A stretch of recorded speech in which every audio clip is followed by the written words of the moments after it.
Get 'em, Jimmy, where Loshak at? The bottle's getting empty, I'm not cracking, we stacking. Chips, all of this, what I want, plus money winners, that's what I'm on.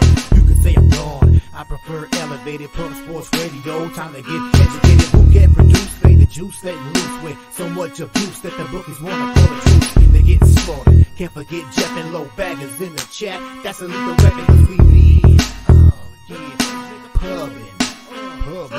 We be pubbing!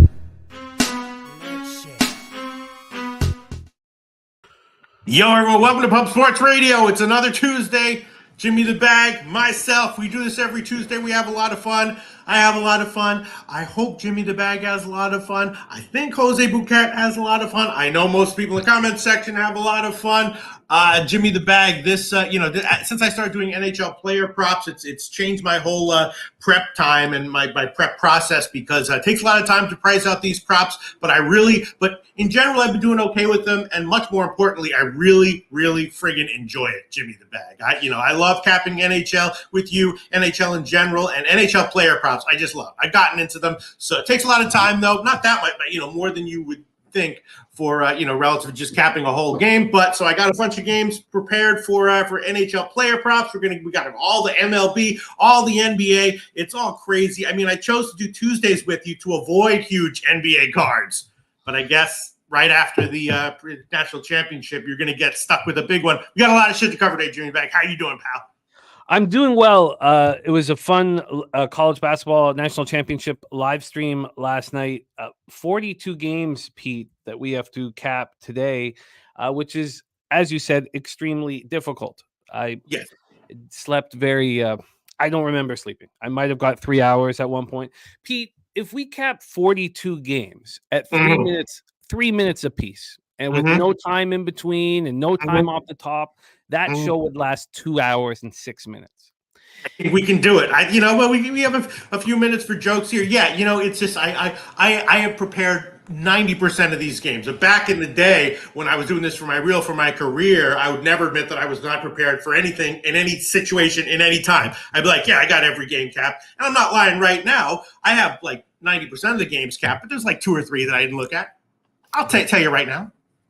If we spend 5 minutes apiece, that show will last 3 hours and 30 minutes with no time in between. So we got to get right to work. 13 NHL games, 15 MLB games, 14 NBA games. I'm copying and pasting all the action from the cappers in the chat. I got Morgan Spooner, Justin McKelvey, Jay Smooth, and Truth Tellers action so far. Gerald Jones on way back from River Sportsbook, Cash UConn plus 450 future vacation day. Cleveland run line double up. Allen over 4.5 Ks from Gerald Jones. Gerald Jones, congratulations on cashing your UConn future and very easily cashing it as well. We have so much work to do. I'd love to give everybody a shout out because you all deserve it, but we have too much work to do. Dustin, Jamie H, Joey Harb, razor sharp picks in the house. We got serious business. Jay Peasy, the Nerfy in Boston, Baltimore. Can't wait. He says he can't wait to hear the NHL breakdown. We got Bacon in the house. Joe Yurkovich, Kent Davies, Woo Rizza says, give me the Sox money line. Rocco Rogers, NJ Stryker, Johnny Guns, Ick Schnizzle in the house on Guardians, Run Line Dodgers, team total over 4.5.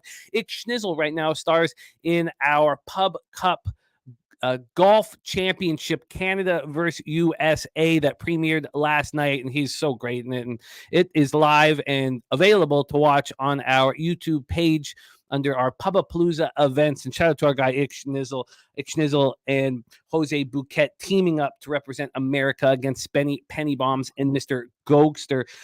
Great to see all of you guys. Rodney Barton ready to go. J-Dub, Tori Coker, Christian Hoover, Northender, JT, Johnny Guns. A lot of work to do. So we are going to start with the first MLB game. We're going to start with MLB. We're going to get into NHL right after that, but there's a baseball game that pops off at 12:35 p.m. Eastern at PNC Park in Pittsburgh, Pennsylvania. So for us to handle this game appropriately, let's bring the star of MLB programming here on Pub Sports Radio, coming to us from San Antonio, Texas, home of the Southtown 101 and Pub Sports Radio. Please welcome Jose Bouquett to the show. Jose, how are you? James, Pete, I'm doing well. Can't complain. Nice to see you, Pete. Nice. A little tired, a little punchy today because I had a shit day, and I still have a shitload of stuff to do for the show, but happy to be on the program, obviously. It is great to have you here, and we do no longer have our award. We had it up, and we'll get it up later, but we have so many games that we need for our back end here for Jose to put up at the bottom for our overlays and stuff like that. But congratulations to the Reaver. He is our 2024 NCAA bracket champion, picks up just under a K, and he joined us live last night. It was a lot of fun. The Reaver out of San Antonio, Texas. Congratulations to you, my friend. And congratulations to Saturated, our 2024 NCAA Confidence Pool champion. Saturated and the Reaver will go down in history and will be talked about for many, many years to come for their great work. And congratulations to both of you, fine gentlemen and great cappers. Let's get to work here. We start at 12:35 p.m. Eastern with the Tigers and Pittsburgh Pirates. Pirates 9-2 to start the year, which harkens back to their last season when they started out so strong and then fell apart. Tigers 6-4, 5-2 on the road. Did not look good in their homestand. Casey Mize got off to a great start. We've talked a lot about Casey Mize here on the channel, the 2018 first overall draft pick, who dealt with 2 different surgeries, one, of course, being Tommy John, and had his first start in a long, long time and looked quite good. 4 walks, no homers, and a 6-3 extra inning win. Mets. Take a look at the weather here for our first game on the board, and also a game that we can live bet as we go. 69 Fahrenheit, 9 miles per hour right to left, stays between 9 and 10.1 miles per hour. Let's get into the line history and the cash flow. First off, I got the first 5 up because one thing about this card was that I found it very difficult to stop and make bets. I needed to be prepared for 42 games for you. I feel like I am. And I've only made 2 bets on 1 game in Major League Baseball. There are spots that I want to attack in NHL, but I just had to keep moving so that I was prepared for you guys. And I kept moving, and that did stop me from locking in action and sitting there and humming and hawing, hemming and hawing. We'll do that with you here. This first 5 under 4.5 opened up at -102. It's now -107. There's been a 5-cent move to the under at Pinnacle. This full game over 8.5 is -110 to the over. It opened at -115 to the over. So there's a 5-cent move to the full game under as well. From a money line standpoint here, we have Martin Perez and the Pittsburgh Pirates opening up at -122. They're now -114. We have a small move towards these Detroit Tigers. And Jose, I want you to touch on your thought process with the Tigers hitting lefties, because Martin Perez is not a pitcher that will overwhelm you with his stuff, but he is an innings eater. We talked about that 2022 season being an outlier, and last year is who he really is, a pitcher with a 4.45 ERA. This year, he's 1-0 with a 2.45 ERA, 1.55 whip, 12 hits in 11 innings, 8 Ks, 5 walks, and 1 home run. His last start was a 7-4 win at Washington. He went 6 2/3, allowed 6 hits, 2 earned runs, 1 homer, 6 Ks, and 2 walks. Jose Bouquett, did you move on game 1 here for Detroit-Pittsburgh? I haven't, and I don't think I am. It's just the Tigers against lefties. Last year, they were pretty bad. This year, to start off, they're so far bad again. 67 weighted runs created plus and 105 plate appearances. And last year, it was 22nd, 95 weighted runs created plus full season. So I honestly wouldn't be surprised if Martin Perez and Casey Mize both went out there and pitched really well here today. Totals wise, the bigger bets are on the over. 40% of the money, 40% of the bets, and 61% of the money on the over in this game. And yet it does seem like, this has moved down. It was actually I was looking at the wrong game. This has moved, just kind of a couple cents to the under there. So no real movement on the under. I probably just stay off this game. But I do kind of like the early morning under, first 5 under, but I've been getting crushed first 5 unders and first 5 totals in general, I should say. So I'm staying off of this game. I am interested in that first 5 under. Pete, Tigers, Pirates, take it away. I didn't bet this one. I'd be leaning Pittsburgh. Mize, of course, first appearance this year was not so good. You didn't think he was that good? I'm sorry? You didn't think it was that good of a performance? I mean, he looked good. What didn't he get touched in the 5th inning? I don't have it in front of me. Yeah. I mean, I thought he looked really strong through 4. Yeah. I mean, I was thinking about. Yeah, I mean, it doesn't inspire confidence in a situation like this on the road against Pittsburgh. As a dog, it's nice. I was leaning Pittsburgh as a small favorite. Didn't bet it. Probably won't. Probably your early unders are probably decent. First 3 unders, something like that. I wouldn't be if I wound up with a bet that I didn't remember I made on the first 5 or first 3 under, I'd be fine with it. Lean Pittsburgh, lean first 3 under, I guess. I like this first 5 under 4.5. We're not going to sit here and take too long on it. Joe, Jimmy wants to be good so bad. There's the Reaver, our bracket champion in the house, is not a fan of Martin Perez. Jose, I think Martin Perez will be fine here. What is your expectation of Casey Mize in this start and moving forward? And then we'll move on and I'll make a decision. Yeah, I don't know. I don't believe in Casey Mize. I think it might be just the fact that Skubal has passed Mize so much. He's just developed so much faster and better than him. And I just don't really, see it, I guess, with Casey Mize. He gave up runs in the 3rd inning, I believe, bottom of the 3rd inning last time out, and he goes against the Mets. So yeah. I just don't trust him, honestly. 4 1/3, 5 hits, 3 earned runs, 4 Ks, 2 walks against them. Not a guy I'm backing. Don't we think that he's the first start in 2 years? I mean, didn't he need it? He was sitting there for 3 days, right? Remember, it got rained out, and then you're right, Joe Yurkovich. I want him to be good. I think he's capable of being good, and I'm going. I think I'm going to bet this first 5 under here in the next 5 or 10 minutes. That's I just saw the strong move to Detroit, though. About a 15-cent move in their favor. Oh. I like that. I don't believe in Martin Perez that much. He is a feasible start. I expect to move on this in the next 10 minutes. As soon as I bet it, I will let you guys know. And there's our guy, Nasty Nate, in the house. Okay, and Nasty Nate. Shout out Nasty Nate. UConn in the under for him last night. Cash. Klingen under 13.5 points. If you guys watch me, how many player props do I make a year? 5? Klingen was my only bet under 13.5 points, and he got 7. Great job, everybody, last night, and great finish to the season. Okay, I think I'm going to bet this, Jose. We will bring you back here for the MLB card, and we will get into NHL right now. Jose, if you think we are taking too long with any of these games as we move forward, come in as the voice of God and let us know that we need to speed. I'm already telling you guys we're going too slow, but I believe in you both. I especially believe in you, Pete. I believe in you. All right, I'll move on. Let's get to work. Pistol Pete and NHL. Let's roll. All right, let's start. I can cap these games really fast, but I can't necessarily find my notes very quickly. So you're gonna have to give me like 2 or 3 minutes to find my friggin' notes on this massive day of games. I'll start this game off. Oh, I got it. Okay, I got it. I'm ready, Jim. I'm ready, Jim. All right, you ready? Let's roll. All right, first game, Carolina-Boston, right? Yep. This is a tough one. Carolina won 4 or 5, mostly winning, going under.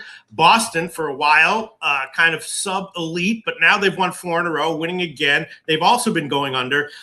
Is this a playoff type game, Jim? Because if this was a huge game, of course I'd be leaning under and first period under. But at this point in the season, are they more looking forward to the playoffs? And this isn't actually a playoff type game, but both teams obviously great. They go under when they're playing well. I think that Carolina's last game was their last home game of the regular season, so psychologically, not sure that how that plays in here. But Boston went into Carolina 2 games ago and won 4-1. So I gotta think, no matter what the playoff situation is, no matter what they're thinking about postseason, Carolina wants some revenge here. So I would be leaning at least Carolina first period, maybe Carolina first to score or something like that. And I guess I would be leaning under, and I got a couple of props that I'm liking as well. But got to be thinking maybe revenge for Carolina first period, and I guess lean under, maybe by to 6. It feels like both teams are stuck in the spot in the standings. Boston Bruins going to win the Atlantic. They're 5 points up on the Panthers with 4 games left for both teams. And the Carolina Hurricanes are 5 points back of the Rangers, 20 points up on the New York Islanders. So that does take a little bit away from a playoff type feel. You were right to bring up that 4-1 victory. I was on the wrong side of that setback. That was in Boston, that was the last game of the Boston road trip, and Carolina had been off since the Saturday before. They'd been off for 5 days. I expected them to take care of business. Now, I was adamant that we were going to get our money back with Carolina against the Washington Capitals, and that was pretty fortunate that we did. It was a sweat, but sometimes you get those lucky, a late goal, and then the empty netter to cash the -1 line. We also, JPZ and I got in live. I got in live. I forget what number. I think it was plus 160 going into the third period. Look, these are two very good hockey teams. When I think of fading Boston, which I've done a lot, I want risk reward. Carolina -113 here. They opened up at -112. To think that Carolina would be the favorite against Boston in the TD Garden is hard to really imagine. Maybe it's just because of the Rebenga factor. Kochekov is playing better. Billy Frieder can touch on that. This just doesn't feel like it's not appealing to me. These are two very good hockey teams.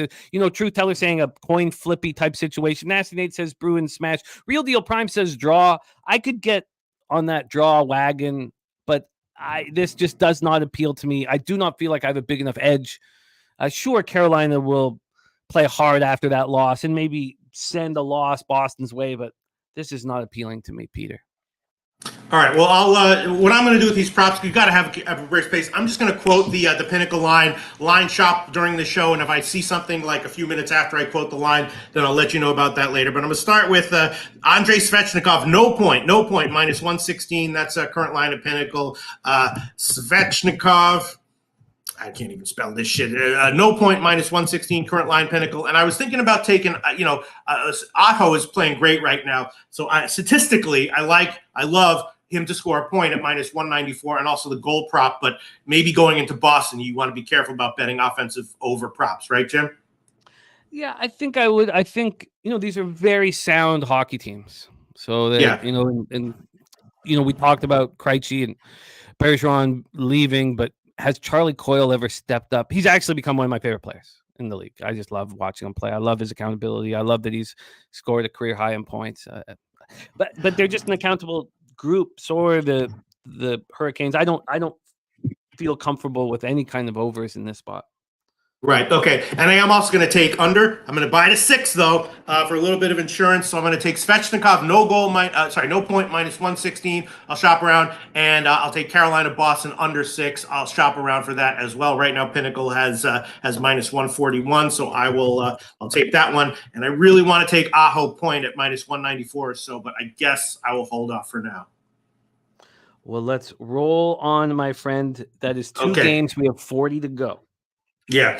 Philly and Montreal. This is an interesting one, right? Philly, 7 straight losses. You guys love to talk about Philly. How is Torts as a coach? When do you want to bet on his teams? When do you want to fade them? Well, Philly has lost 7 in a row now. And Montreal, out of the playoffs, but still playing hard. 3 straight losses, but before that, they had won a bunch of games. Now they're a dog, or at least when I saw them last night, they were a dog of about +115. Total was 6. I got a couple of props I'm liking here. Got to be thinking, though, that Montreal as a home dog has some value. Leaning over, and almost certainly Montreal team total over. Montreal beat Philly 4-1 on March 28th. And, I don't know if that counts as revenge for Philly. It doesn't seem like they're the kind of team that necessarily can be relied on in a revenge spot. So leaning Montreal, definitely leaning over, definitely leaning Montreal team total over, and some props. What's your check on this one, Jim?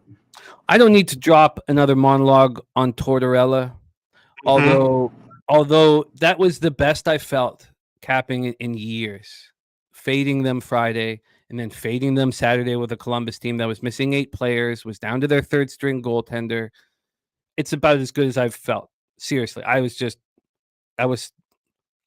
buzzing. I mean, sometimes capping is so magical that there's no need for anything else to get high off of. It was just You absolutely. said it, baby. Philadelphia minus 139, minus 131. I'll tell you this. Now, no, without another Torts monologue, but we know the bullshit head games that he's played with all of these players, and I don't believe in it, and I don't think it's the right way to coach. And now he's lost 7 straight, and fuck him. But if Sean Couturier walks into that dressing room tonight, I don't know how you can fade the Flyers. I don't know if he's going to, if the captain who's being disrespected, who is named captain and benched and healthy scratched, like the asshole that Tortorella is, if Couturier walks into that room, I might have to back the Philadelphia Flyers, whom I despise. And we have to wait. We don't know if Couturier, he's day-to-day right now, but if the that's what captains do. They walk into rooms, they make eye contact with everybody. They don't need to say a goddamn word. They lace it up, and then they go out there and they deliver. And I respect Sean Couturier. I think he's a high-character guy. I despise Torts. I need to know if he's walking into that room. If he's not walking into that room, I will be on the Montreal Canadiens. If he is walking in that room, I'm either on the Flyers or I stay off. It's that. And what do you think the chances are that he walks into that room? I think they're good. Slatsy talking about Wi-Fi and Gooley questionable, saying Montembeault is being shaky over his Aline and Tippett and Suzuki points. Montembeault has not been great, and when you have Wi-Fi and Gooley out, you lose all that toughness.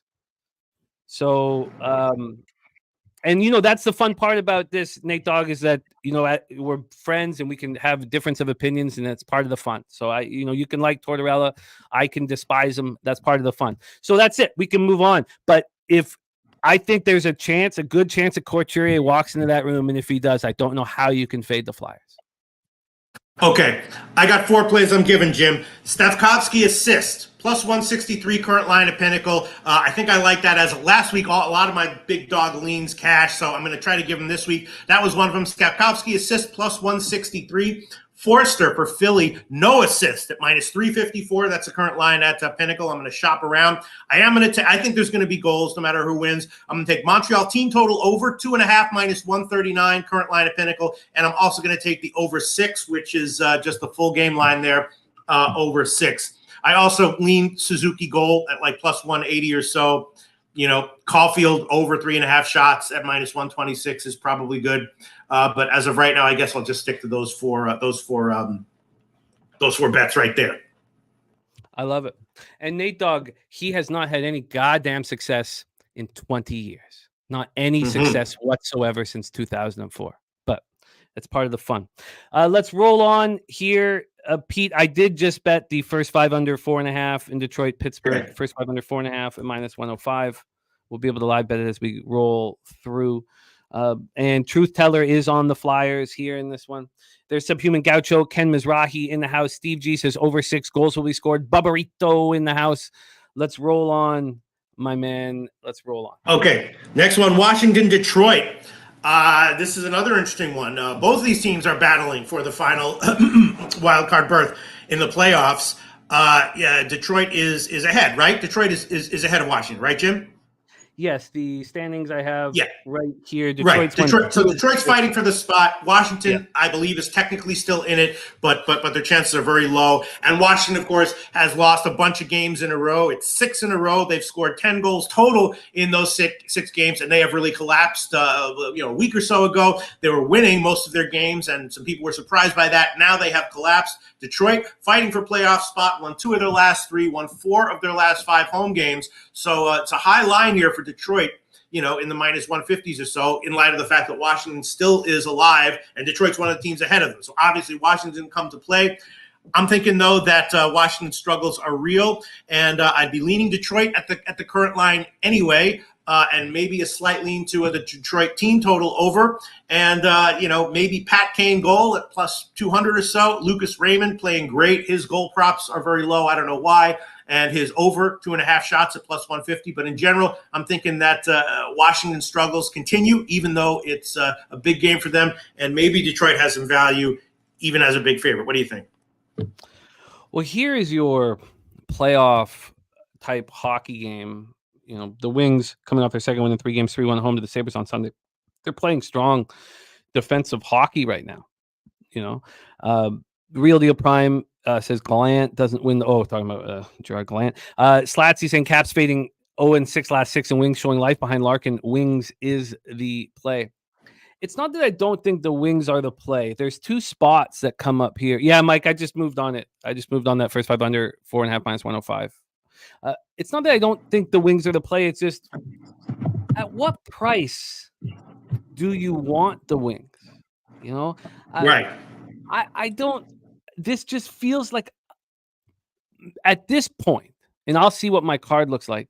It's a little too expensive for me. But I do like the under in this hockey game.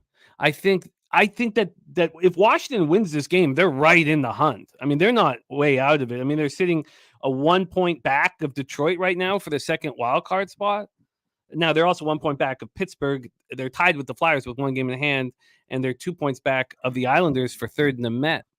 So I want this under. I do. I want this under, and I don't know why I'm hesitating.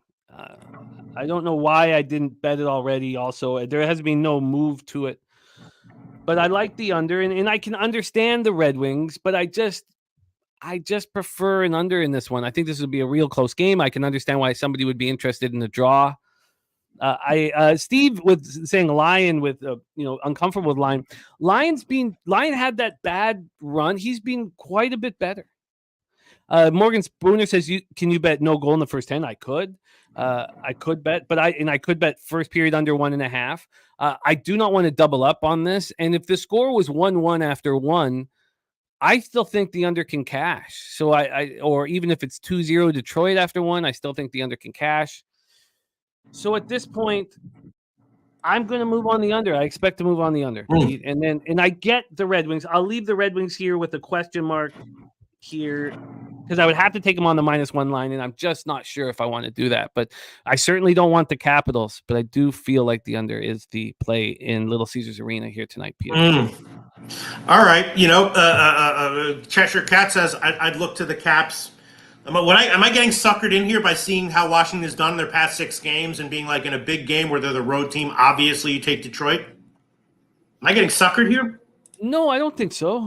I don't think so. And if you're on the same side as Slatsy, then you're in good company. No, I don't think so. I think Detroit's, the better hockey team. But, Tom Wilson back. I mean, how big, Oshie day-to-day. They don't have Rasmus Sandin. That's a loss. Nathan Bear left to go to rehab. But, let's just, I don't think Detroit is so much better that I would feel confident at this number on the -1 line. That's all. I don't feel like my edge is big enough. I think this is a playoff style hockey game. Who's the toughest guy on the ice? It's Tom Wilson. Who's the faster team? It's clearly the Detroit Red Wings. I don't feel like my edge is big enough, Pete. Okay, you think Washington turned it around here out of nowhere, huh? They're playing decent hockey. I know they just lost 3-2 in overtime. I just think this is playoff type hockey. And so if you're saying, okay, I have the better team at -150 on the -1 line, that's fine. Slats saying Jack Hughes out for the Devils tonight. That's huge information. I think the Red Wings are probably the right side. But I don't know if I want to bet them on the -1 line. Okay. If it loses, that's okay. But I'm going to take the Red Wings, -1 plus 113, current line Pinnacle. Red Wings, -1 plus 113. I understand it's a big line. I understand the risks. I'm taking it. Yeah, but I'm not going to take any props because you're right. It could be like a 3-1 game, 2-zip game. And Ken McBride says, Wings different team with Larkin in the lineup. That's one I might take, though. Larkin over 3.5 shots on goal at plus money. Larkin's a beauty, man. He's a beast, isn't he? I think he should be up for the most valuable player. Whoa. I said he was a beast. No, I'm kidding around, Jimmy. All right. I'm going to take Larkin, Heritage line, over 3.5 shots, plus 127 as well. Dylan Larkin, over 3.5 shots at plus money, plus 127. I'll take that. That's a prop that I will I'll pull the trigger on. And for yes, some reason, Clark it's off the Edge. board at Pinnacle, so I don't know why that would be.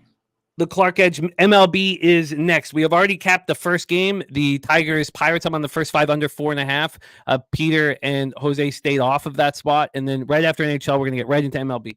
Pete, let's roll into the next spot. Jackets Lightning. Okay. Next game on the card, Columbus, Tampa Bay. This is an interesting one. It feels like there should be, because of the uniqueness of the spot, maybe some value one way or another. Columbus lost 3-0 at Carolina as a huge road dog last game. We can give them a pass for that. Before that, though, they had been kind of winning, but mostly at home. 8 straight road losses for Columbus, but Tampa Bay has clinched the playoffs, right? And I believe they clinched it without playing after their last game. So they're in the playoffs. Not exactly sure. I definitely wouldn't want Tampa Bay at minus 320 or whatever. Not exactly sure what Tampa Bay's mindset is going to be here. I can tell you statistically, Jimmy the Bag, that there's a lot of Tampa Bay props that statistically have great value, unless people are going to be sitting or not trying or whatever. So, I kind of want to bet Columbus. I believe they have some home games left, so maybe there. But here on the road, I don't know.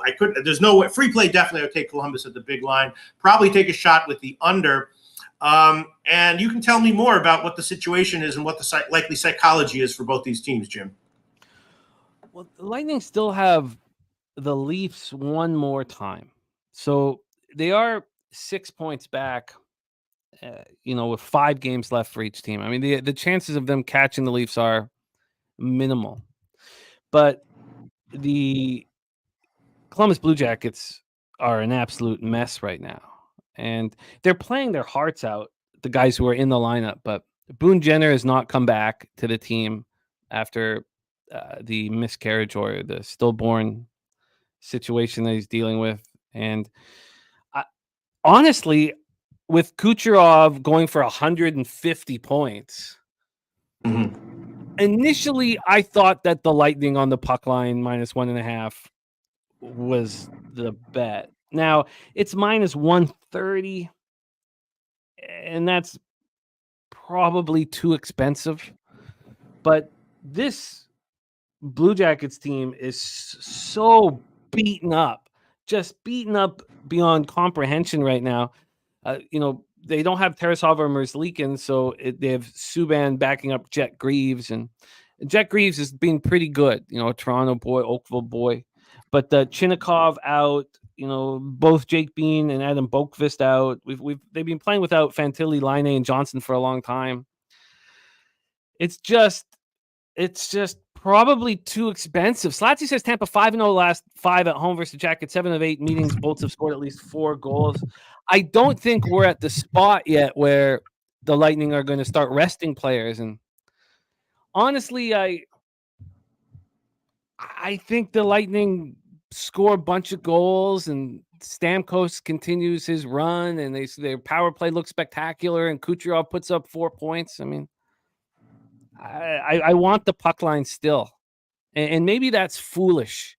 I'd like to hear from you guys in the chat if you guys think it's foolish to back the Lightning minus 1.5 at minus 130. Rocco says Vass already confirmed. I think they'll run it up today. So do I. I think they want to put a little bit of pressure on the Leafs now, and especially since they're coming off a loss. I just it feels like a spot where they win 5-1, and it's just an easy cash on the minus 1.5. Can I hear from you guys in the chat if you think this is just too expensive and it's too big of a favorite and it doesn't make sense? I would really like to know. Slatsy saying Tampa 5-0 last 5 at home versus the Jackets. 7 of 8 meetings. The Bolts have scored at least 4 goals. North Ender says build a minus 2. I don't want to build a minus 2, and my ROI on minus 2s in both baseball and NHL is horrific. So I would rather probably pay the price at minus 1.5. Benjamin Mill says Tampa still remembers the first round sweep. I don't know if that I like that, but I still remember. That was 2018, right? I mean, we're talking 6 years ago, aren't we? Yeah, I think the Lightning puck line, I think it probably should be bet, Pete. Okay. First of all, statistically, Kucherov to get an assist, even as a big favorite, has value. So listening to what the only thing I was worried about is if he was just going to come in here and not play. He's going to be playing tonight, right? I mean, He's going to be trying, right? He's going for record books. Yeah. So that might be the bet of the. That might be the lock of the day, Jimmy the Bag. Kucherov, I know I just jinxed it by saying that. Kucherov assist. I can't not add it to my card, is what I'm saying here. Minus 228. Current line at Heritage. Pinnacle has 234. I'll take 228. And I'll take. Yeah, I think off the loss it's okay. I'll take Tampa Bay -1, minus 244. Current line at the Pinnacle as well. And can I say one thing quickly? I know we got to rush, but we are so lucky that we get to watch Kucherov and Stamkos and Hedman, and we get to watch these guys. They're just absolutely spectacular. And I know that Stamkos didn't get the extension. He's probably not going to be with the Lightning next year, and it's shocking to imagine him in a different uniform. But Kucherov is just worth the price of admission. He's absolutely magical. This power play is unbelievable. 29.5% power play, 83.2% penalty killing. We got in on the futures with them, and I just. Kucherov's just absolutely spectacular. But let's roll, my man. In a game like this, are they going to rest Stamkos, or is he going to come in and just go through the motions for any reason? Because Stamkos over 3.5 shots at plus money also statistically has good value. I just think that the Lightning are enjoying the fact that they've got everything rolling together. They're just enjoying, like you watch them on the ice, they're having fun out there. So I think this is just a fun spot where they put up 6 goals. And okay, so I will add on another one that I like to. Sorry, go ahead. I think Stamkos scores a beauty on the power play. I think he scores a one-timer. Or a 2-on-1 when he looks. He's staring at his teammate and then he snipes it down low on bottom left corner. He's just a monster. All right. Well, I'm going to add on Braden Point goal plus 152 current line Pinnacle. I'll shop around as well. And numbers like Stamkos over 3.5 shots on goal and Stamkos to score a goal at 160 or so as well. And you think that is something that he's probably going to be motivated to do here, Jim, right? Stamkos loves scoring goals. He's rolling right now. He's, I just. All right. I'll take them both. I'll take Stamkos over 3.5 plus 117. Stamkos goal. Plus 159. I'm going to shop around and get better lines for those. But okay, I'll take all these. If Tampa Bay is playing at full motivation, then statistically those all should have some value. Now, we just heard that Hughes is not playing for the Devils, and are the Devils going to try? I mean, that's our next game. I wonder. I mean, you need the Leafs have to lose one of these 2 games to the Devils and then lose to the Lightning to make it a race here. And I do think I don't know if the Lightning care whether they play at Florida or play at Boston, honestly. Steve G. Slatsy said that he is being announced out here. So Slatsy said that, and so Slatsy can show where he got it from. But yeah, let's roll on, Pete. Joey B says we should get a deal with Manscaped and Supercuts. We should think about that. Talk to Slaughter about that. Let's get a fucking. I'll fucking go to Supercuts, get a cut. I'll be like, look how good I am. Look how good I feel. Look how good my capping is because of it. Let's make a fucking deal with Supercuts, Jimmy the Bag. I also saw an advertisement for a man here in Toronto named Dr. Baldnuts. Baldnuts. Hell yeah. Here in Toronto. Now I won't go visit Dr. Baldnuts myself. But if any Toronto Cappers in the area want to visit Dr. Baldnuts, I'll sit outside of the room and I will slide notes under the table for questions to ask. It is. Joey B working the room. Odds on leftovers in Loshak's beard. Okay, you ready, Jimmy the Bag? Yes, let's roll. Sorry, didn't mean to cut you off there. I'm just looking at all these fucking lines and everything. All right, I'm going to shop around for a couple of those lines. Maybe I'll get better ones, and I'll tell you at the end of the show what I shop for. All right, next game, Ottawa, Florida. This is another one. Ottawa out of the playoffs, but they're off an OT win at Washington. Before that, though, they had lost 3 in a row. And I think they are kind of playing with heart, right? Also, 2 games ago, Florida went into Ottawa and won 6-0. So Ottawa's got this is their Super Bowl. This is Ottawa's Super Bowl. Florida back from a 4-game trip, right? They lost their last game at Boston in OT. And in general, they've just lost 9 of 12. So should Florida really be this big of a favorite against Ottawa, playing with revenge? I was thinking that definitely liking the Kachuk and maybe Barkov props, but thinking that Ottawa first period might be worth a shot here. They got to come in with some revenge, right? And is something wrong with Florida or not? What's up with Florida right now, Jim? They're not playing well. That's the problem, is that Paul Maurice is angry and they're not playing well. They don't want to go into the playoffs not playing well. So you have this 6-0 defeat. Shout out to Mr. Gogster, who's all over it. Also shout out to Clint McLean, Diehard MMA podcast. He was saying this is when the Panthers bounce back. And I wasn't sure. Honestly, they were playing so bad that Mr. Gogster got me off a possible bet on Ottawa on Thursday. And thank you to Mr. Gogster. Korpisalo being bad, I've got him listed. Bobrovsky has been better than I expected him to be. Florida's special teams are elite. We talk about these special teams. The special teams caught up to the Winnipeg Jets. That's what caught up to them. Their shit power play and their poor penalty killing finally caught up to them. And these top teams that we talk about have excellent special teams. But the Senators' 3-game losing streak snapped a 3-2 overtime win at Washington on Sunday. Third game of 4 nights. They're a tired group. Florida comes in off their third loss in 4 games, 3-2 overtime at Boston on Saturday. And their lone win in that stretch was that beatdown of Ottawa. So you have the Kachuk boys playing against each other. What happens for me, Pete, is the Ottawa getting destroyed gets canceled out by Florida playing bad and having to step up before the playoffs start. It cancels itself. They cancel themselves out, and I don't feel like I have an edge, and I don't want to trust it. So you don't think Florida kind of fundamentally sucks a little bit right now?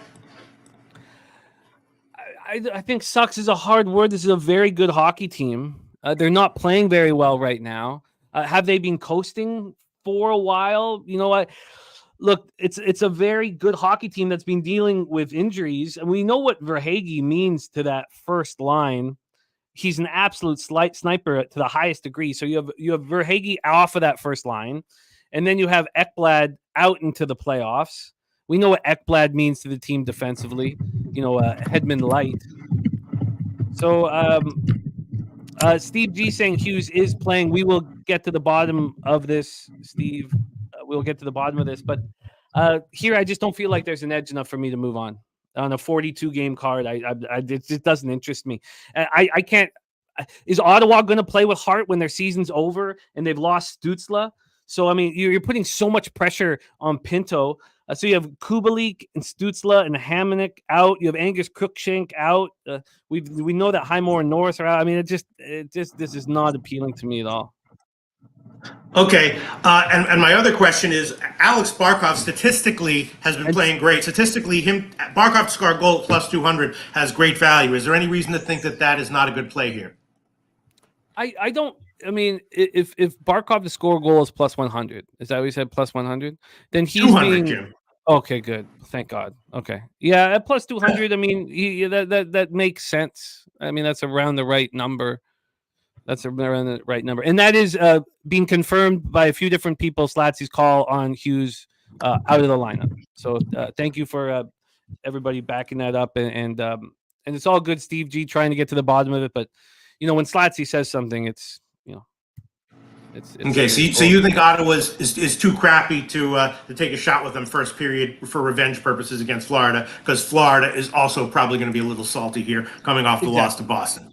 Exactly. And the 3 of their 4 games they've lost. And, Paul Maurice is livid with this group right now. So, but I get it. I mean, if you give me a free pick, would I take Senators? I don't know. I'd prefer to move on. All right. A couple of props. I'm going to take Brady Tkachuk assist at plus 150. That's the current line at Pinnacle. And I think I will pull the trigger on Barkov goal at plus 199 right now at Pinnacle. Can't not do that. I'm going to shop around for better lines and quote you those at the end of the show. But I will go with Tkachuk assist plus 150 and Barkov goal plus 199 for props for this game. All right. You want to move on, Jim? I do want to move on. Yes. Let's move on to Leafs Devils. Yes, Leafs Devils. This did not have a line that I looked at overnight. This is one of the games that I did not look at. So why don't you take this one, Jim, and tell me what you think here. In general, I've been doing well with Timo Meier props, but not sure I want to pull the trigger on that one here. Do you think our commenter in the chat is a big Kucherov fan? Do you think that's what his name stands for? Here? I don't even have. Let's see. Where's the Kucherov? Where's the commenter in the chat? Yeah, I think he's just a big Kucherov fan. Letting us know that very hard to see. Very yes. I'm thinking that he's just a big Kucherov guy.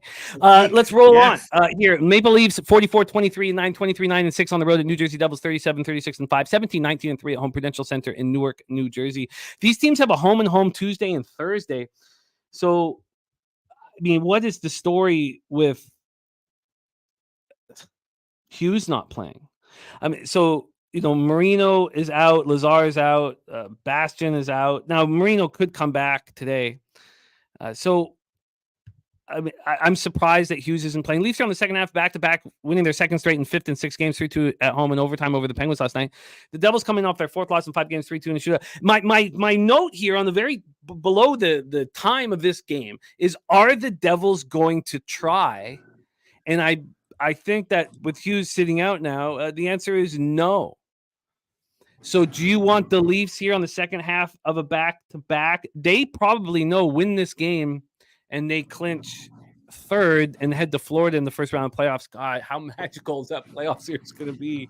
The playoffs are going to be so incredible this year. There's so much parity and so many good hockey teams.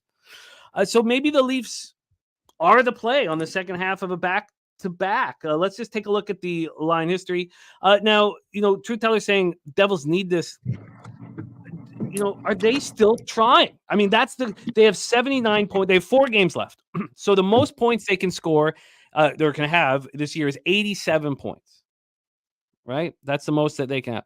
So right now, the Red Wings have 5 games left and have 84 points.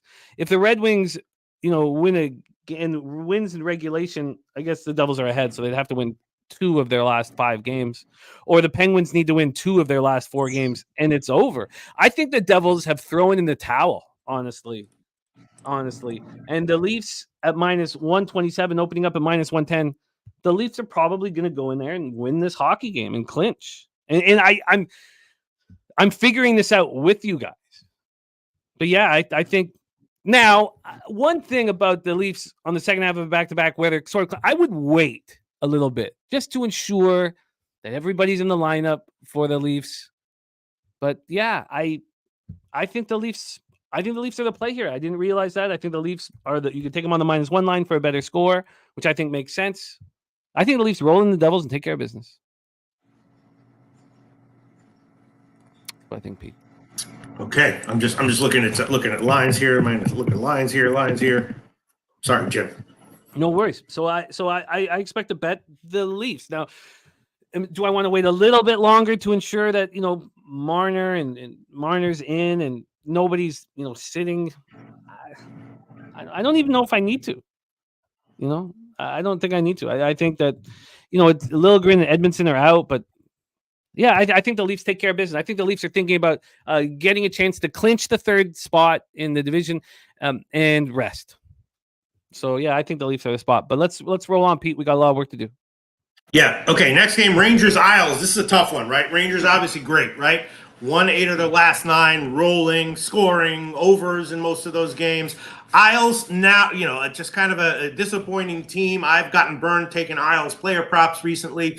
Now they've won 4 in a row, but they're not scoring, going under. And I don't know, it feels like the Islanders are playing with more desperation, but they're clearly a far less reliable team here. Statistically, Panarin props have amazing value. He's been so on fire. How long will that last now? Is that going to last into this game? I don't know. But statistically, all of his offensive props, including his assist at like -200, have value. So many range and playing great. Defendijad, Lafreniere to score a point. That I might take regardless, unless you think this is going to be an extremely low-scoring game. Total's 5.5.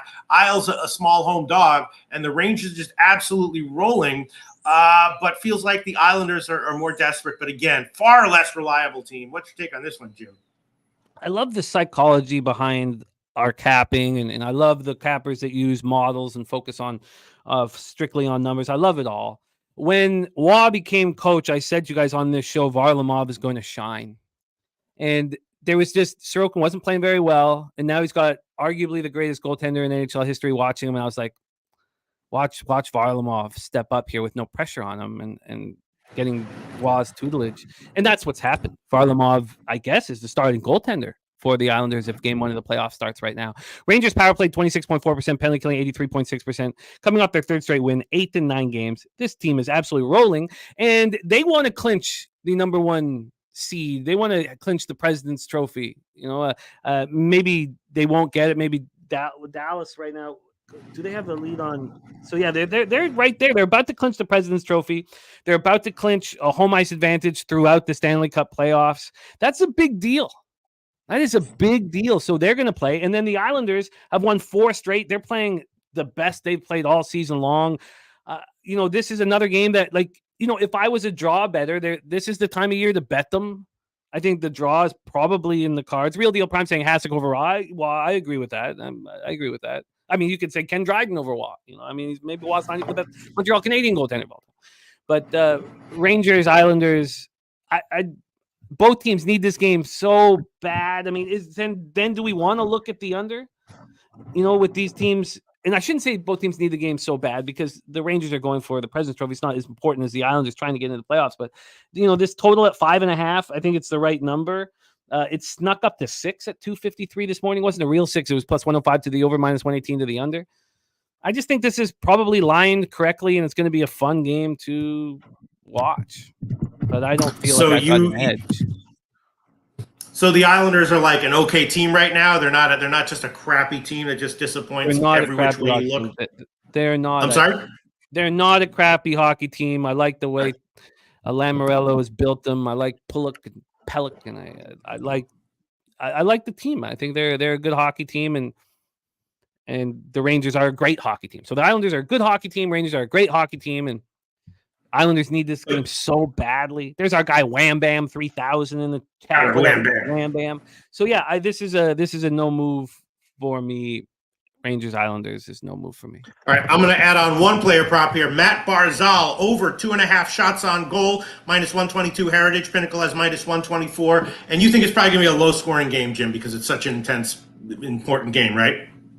I guess I would have interest in that first period under 1.5. I like getting plus money on those spots. Let's just see what 365 would offer me here on that first period under. First period under 1.5 is minus 110. I really think you need plus money on those because this game, again, one of those situations where it could be 1-1 and you could still cash the under.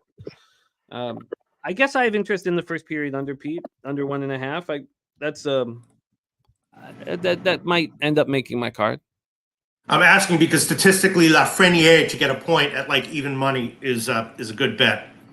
I like that Alexei has stepped up. I want him to have a career. It's sad watching Sakako, but like watching Alexei step up. All right, I'll add that one on as well. Lafreniere plus to score a point, plus 103 current line at Pinnacle, and I guess I'll hold off on that. I mean, Panarin is just what's your take on him? Is he just a steamroll any? I'm sorry. Panarin's magic, and he said it in the offseason. When these superstars are angry about the year they just had and are going to step up, and you could tell in the offseason that he was so angry about how he played last year, and he stepped up. He's magic. There's so many spectacular players in the NHL, and Panarin and Pasternak, they don't get enough love because it all seems to be McDavid and McKinnon, but those two guys are spectacular. Panarin's spectacular. And but we got to keep rolling, people. I'm going to add on Bo Horvat over 2.5 shots, minus 123 current line Pinnacle. So I'll just add those, and I guess I'll hold off on friggin' statistically Panarin to get an assist at minus 200 is great, and Zibanejad, but it's a tough game, so I'm going to hold off on this one on those. I can't wait to watch these teams in the playoffs. I need the Islanders to get there. Dennis Garcia, myself, Nicholas Earl got in on them at plus 190 to make the playoffs, and it's a helpful spot for my futures. So the Islanders to get in the playoffs at plus 190, the Flyers to miss the playoffs at plus 130 are important spots because I'm going to lose the Devils to make the playoffs at minus 130. So they're important to me. This is an important game. This is an important night. Let's roll on to Jets Predators, my man. Okay, Jets Predators. This is another tough one. Last week we both loved Nashville. They friggin' lost. Nashville, again, they can clinch a playoff spot here. Winnipeg already clinched. Winnipeg, obviously a good team. 3 straight wins after 6 straight losses. But Nashville beat New Jersey in OT last game, but they were losing before that. One of those games was a game that both Jimmy and I loved. They were coming back from blowout losses on the road. Should have been a great spot for them, but they lost outright. So is something wrong with them? Because I'm thinking, once again, Nashville at home with a very low line worth a play, unless something's wrong with them. What the hell's going on with Nashville, Jim? I'm on there over 87.5 points, and they got there at 94 right now. It's been I've loved what Luke Shen is probably my favorite player in the NHL, and I love what he's brought to Nashville. I love what he brought to Toronto. Nashville's a healthy group right now, and they're going to be a problem in the playoffs. And at this point right now, Nashville and Vegas and LA, nobody wants to play Dallas in the first round. So these teams are fighting to not play Dallas in the first round. Everybody wants to play the Canucks in the first round, and Slatsy's got a bet on the Oilers to win the division. And that could happen. They got 2 games in the hand on the Canucks. I mean, that could happen here. So that would take away the fun. I mean, then if the Oilers pass the Canucks, then being third in the Pacific is so important between Vegas and the Kings, because then you get to play the Canucks. I mean, everybody just wants to play the Canucks right now in the first round. So, Nashville's a healthy, dangerous hockey team. It's Winnipeg that's the problem. Winnipeg has not been playing very good down the stretch, and they're, missing Niederreiter. They're a pretty healthy squad. There's no explanation why they haven't been succeeding, but they've won 3 straight. They won 4-2 at Minnesota on Saturday. Their power play has improved somewhat. It's now at 18.3% on the season, and their penalty killing has improved a bit. Now at 76.4% on the season. It's hovering around 72 for most of the year.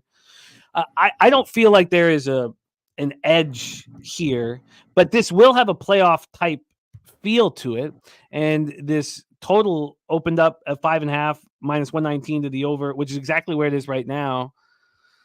If you could get a 6 at a reasonable price on the under, I would have interest in it.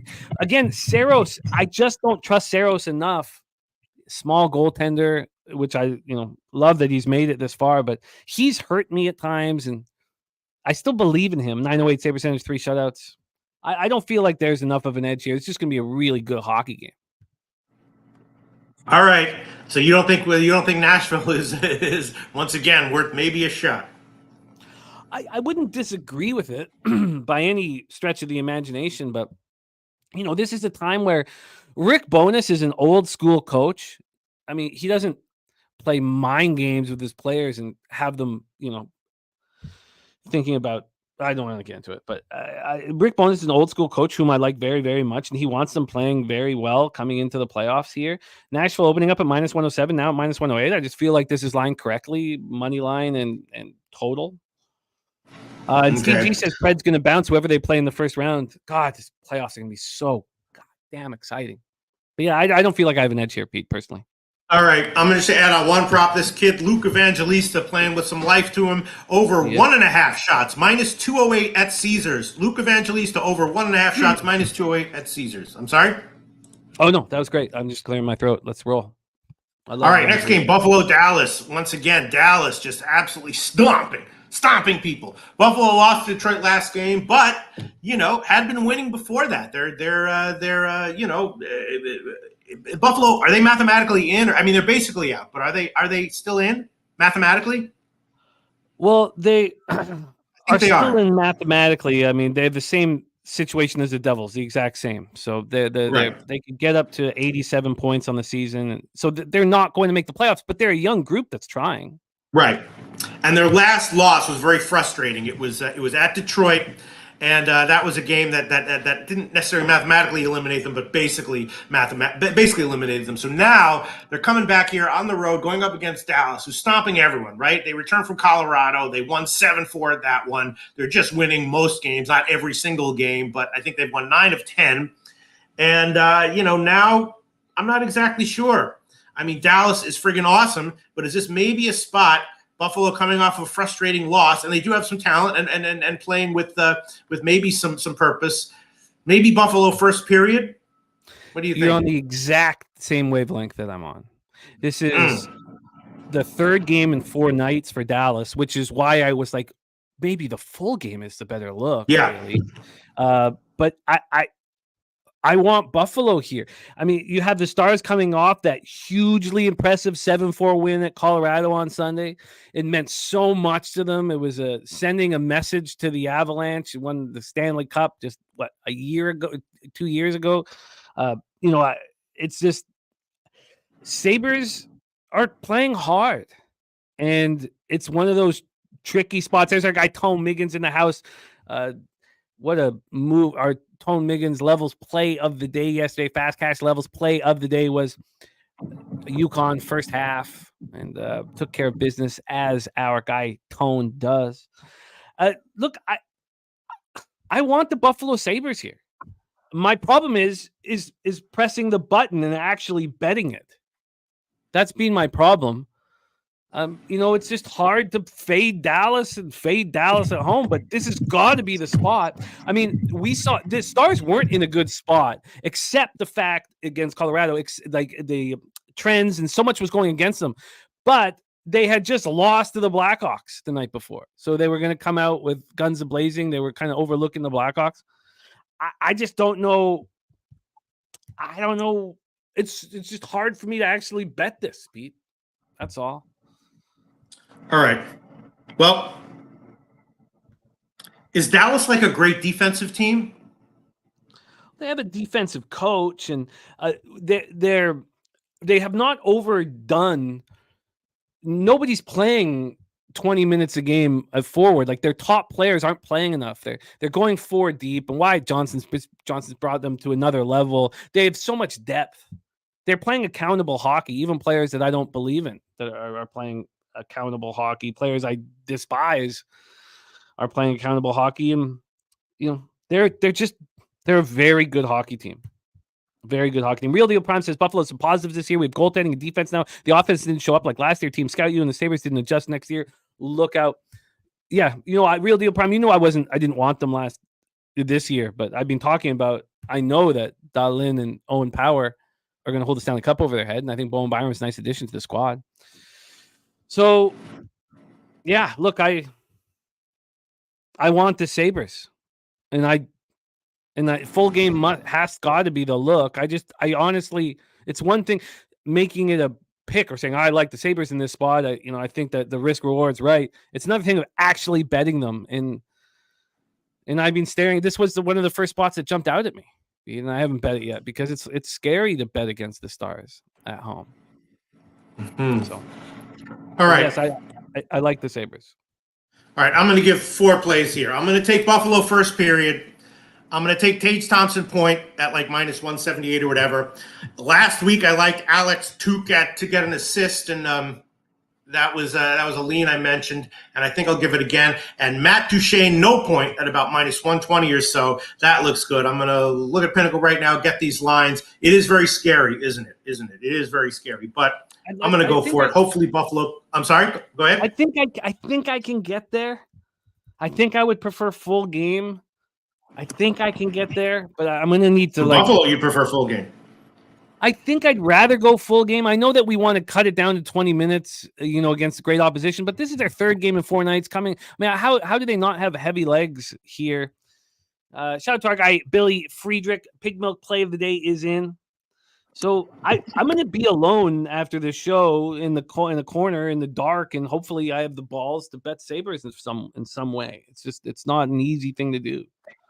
I'm going to shop around for better lines with Buffalo first period plus 155 at Pinnacle, Thompson point minus 175, Alex Tuch assist plus 137, Matt Duchene no point minus 116, and I'm going to shop around. But those are 4 plays that I'm going to go for. All right, let's in and look. I'll tweet it out if I bet it.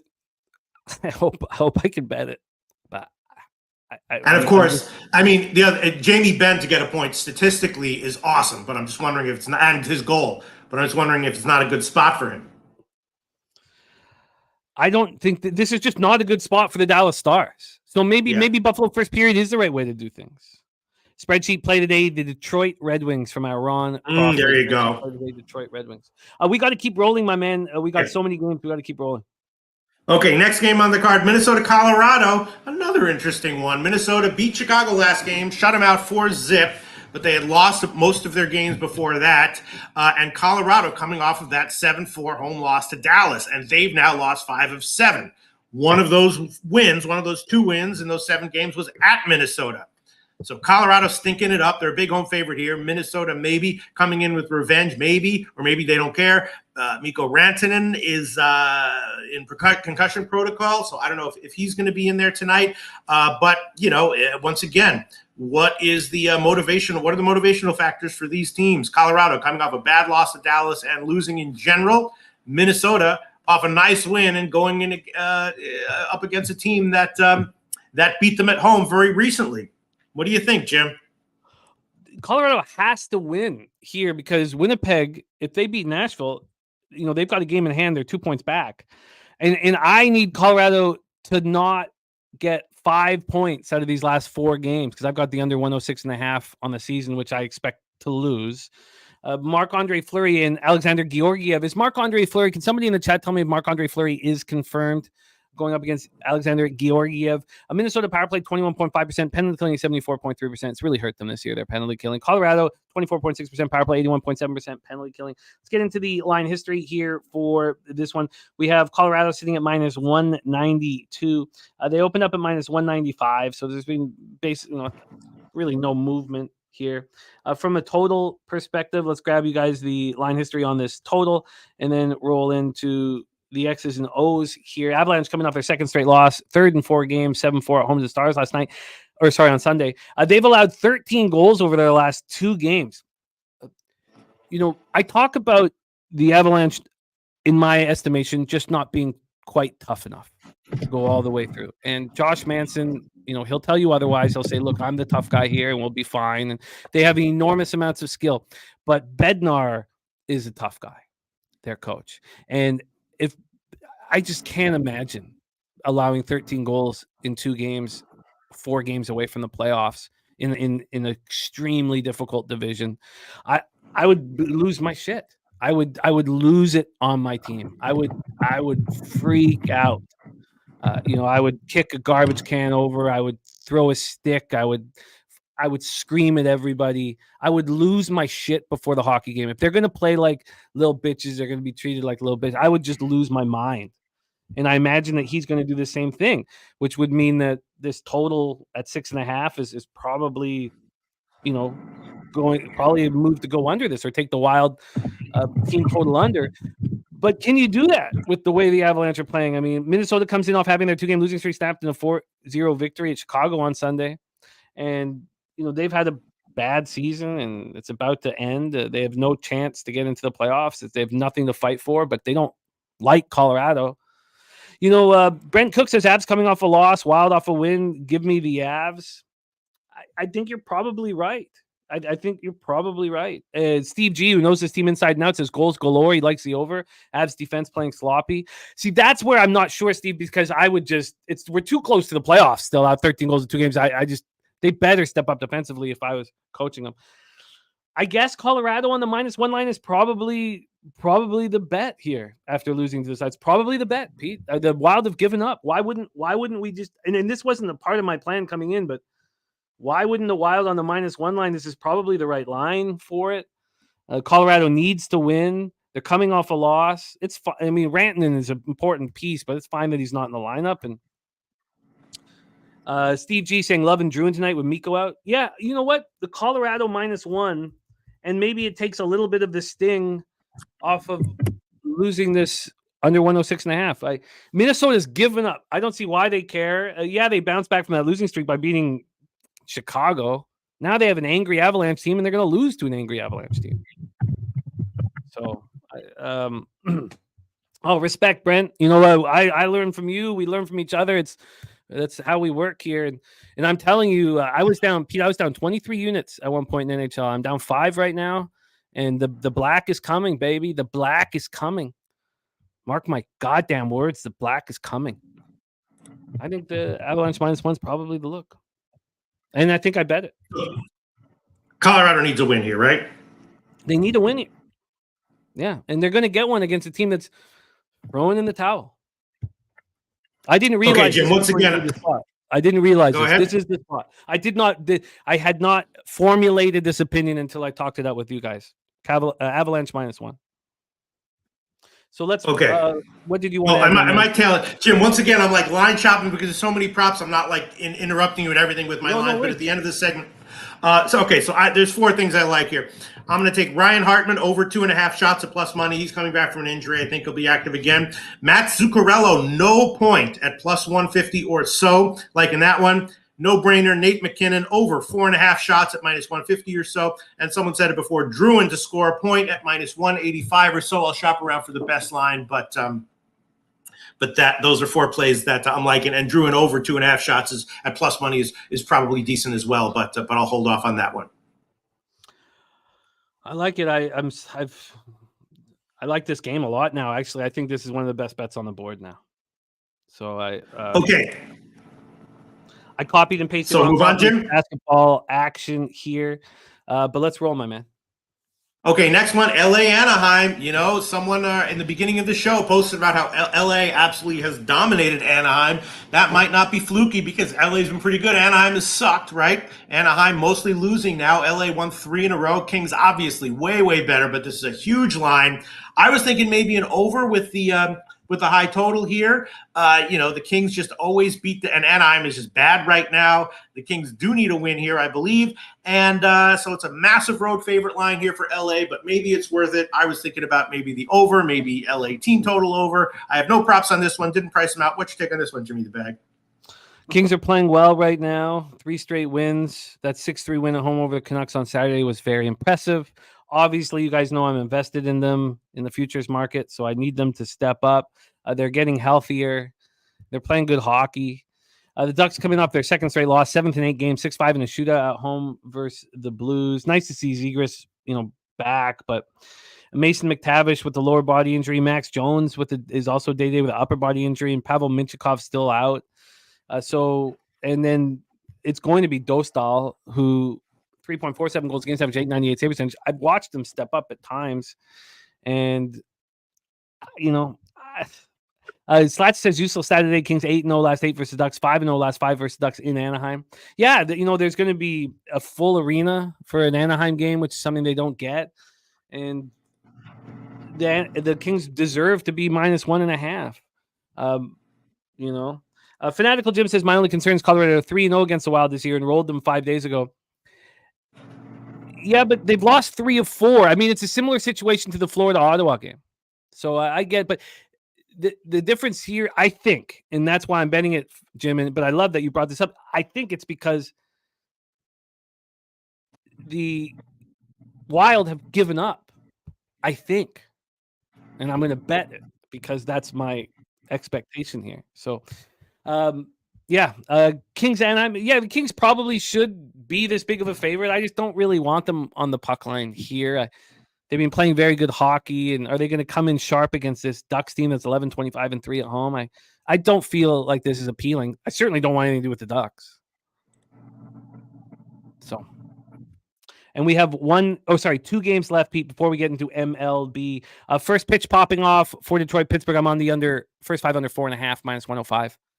Pete, did you want to add anything to Kings Ducks before we move on to Arizona? No. I'm just shopping around for lines for some of the props. Next game, Arizona, Seattle, right, Jim?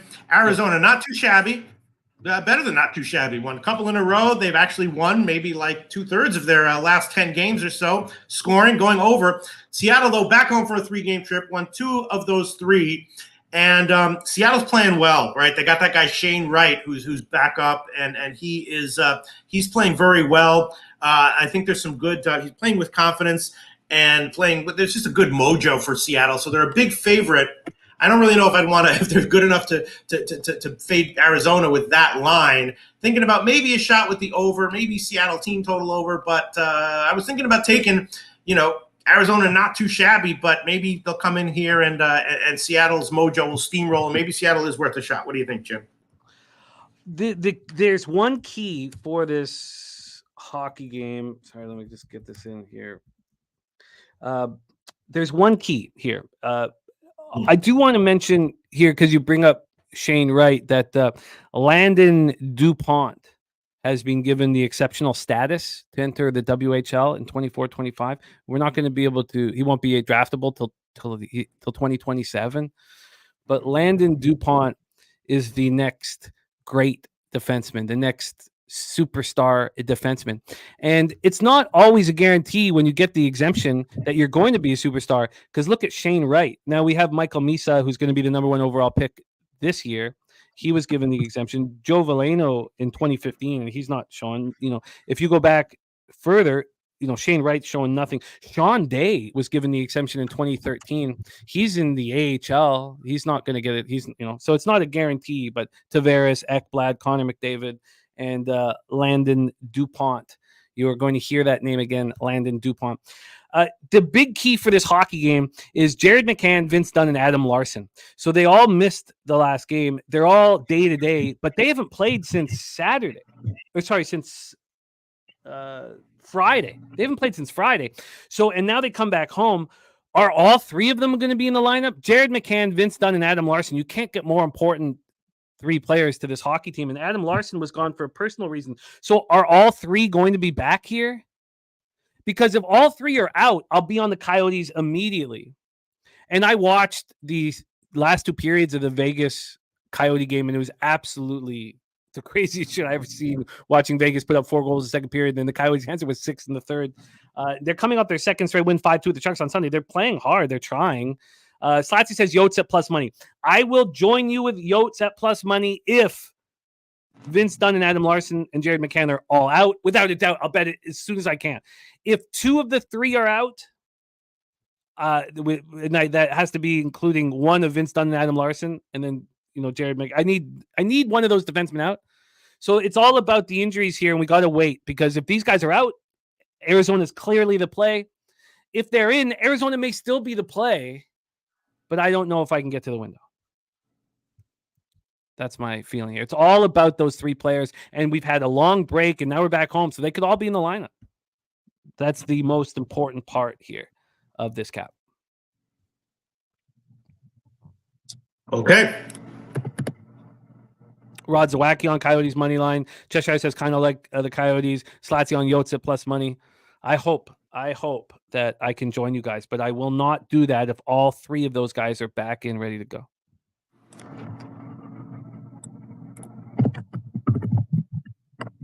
Gagnon, Crawford's play today in NHL is the Detroit Red Wings. Is this spreadsheet play today? All right, let's get into this final game, Pete, and do the review and move on, my man.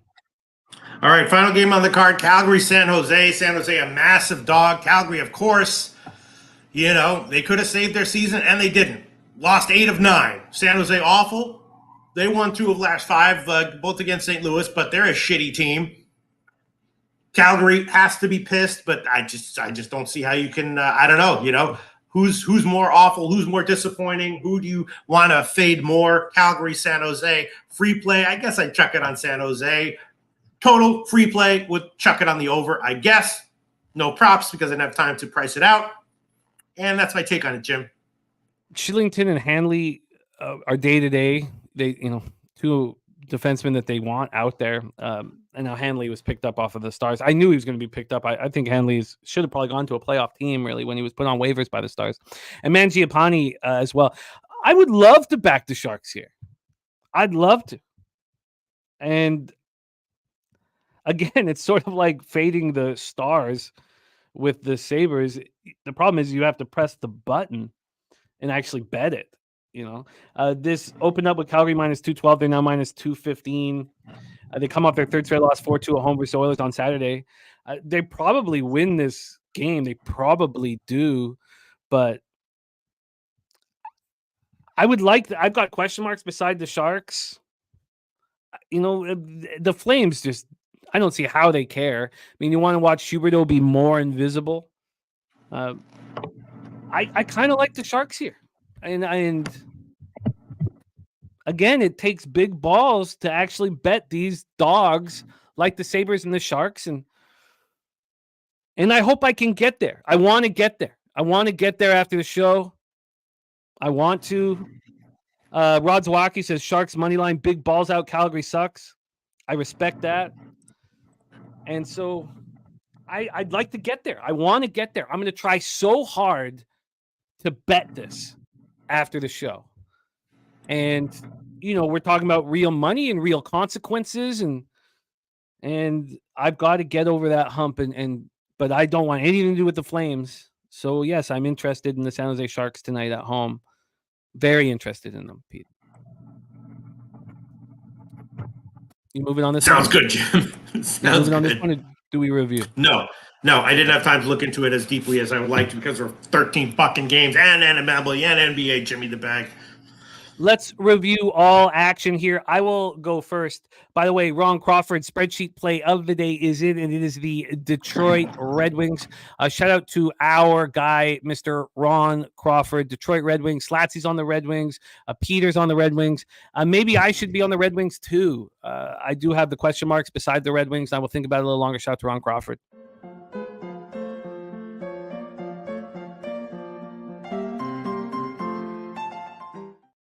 I will be on the under in Washington, Detroit. I will be on the Lightning on the puck line, -1.5. I'm interested. I will be on the Toronto Maple Leafs on the -1 line. I've yet to make any bets in NHL thus far. First period under 1.5 in New York, and then Colorado -1. So the Leafs and the Colorado -1 lines were bets that I've capping with you guys, talked myself into. If Seattle is missing 2 of those 3 players, if they're missing Vince Dunn, if it's just Vince Dunn out, I probably move on Arizona, but and then I would like to bet Buffalo and San Jose.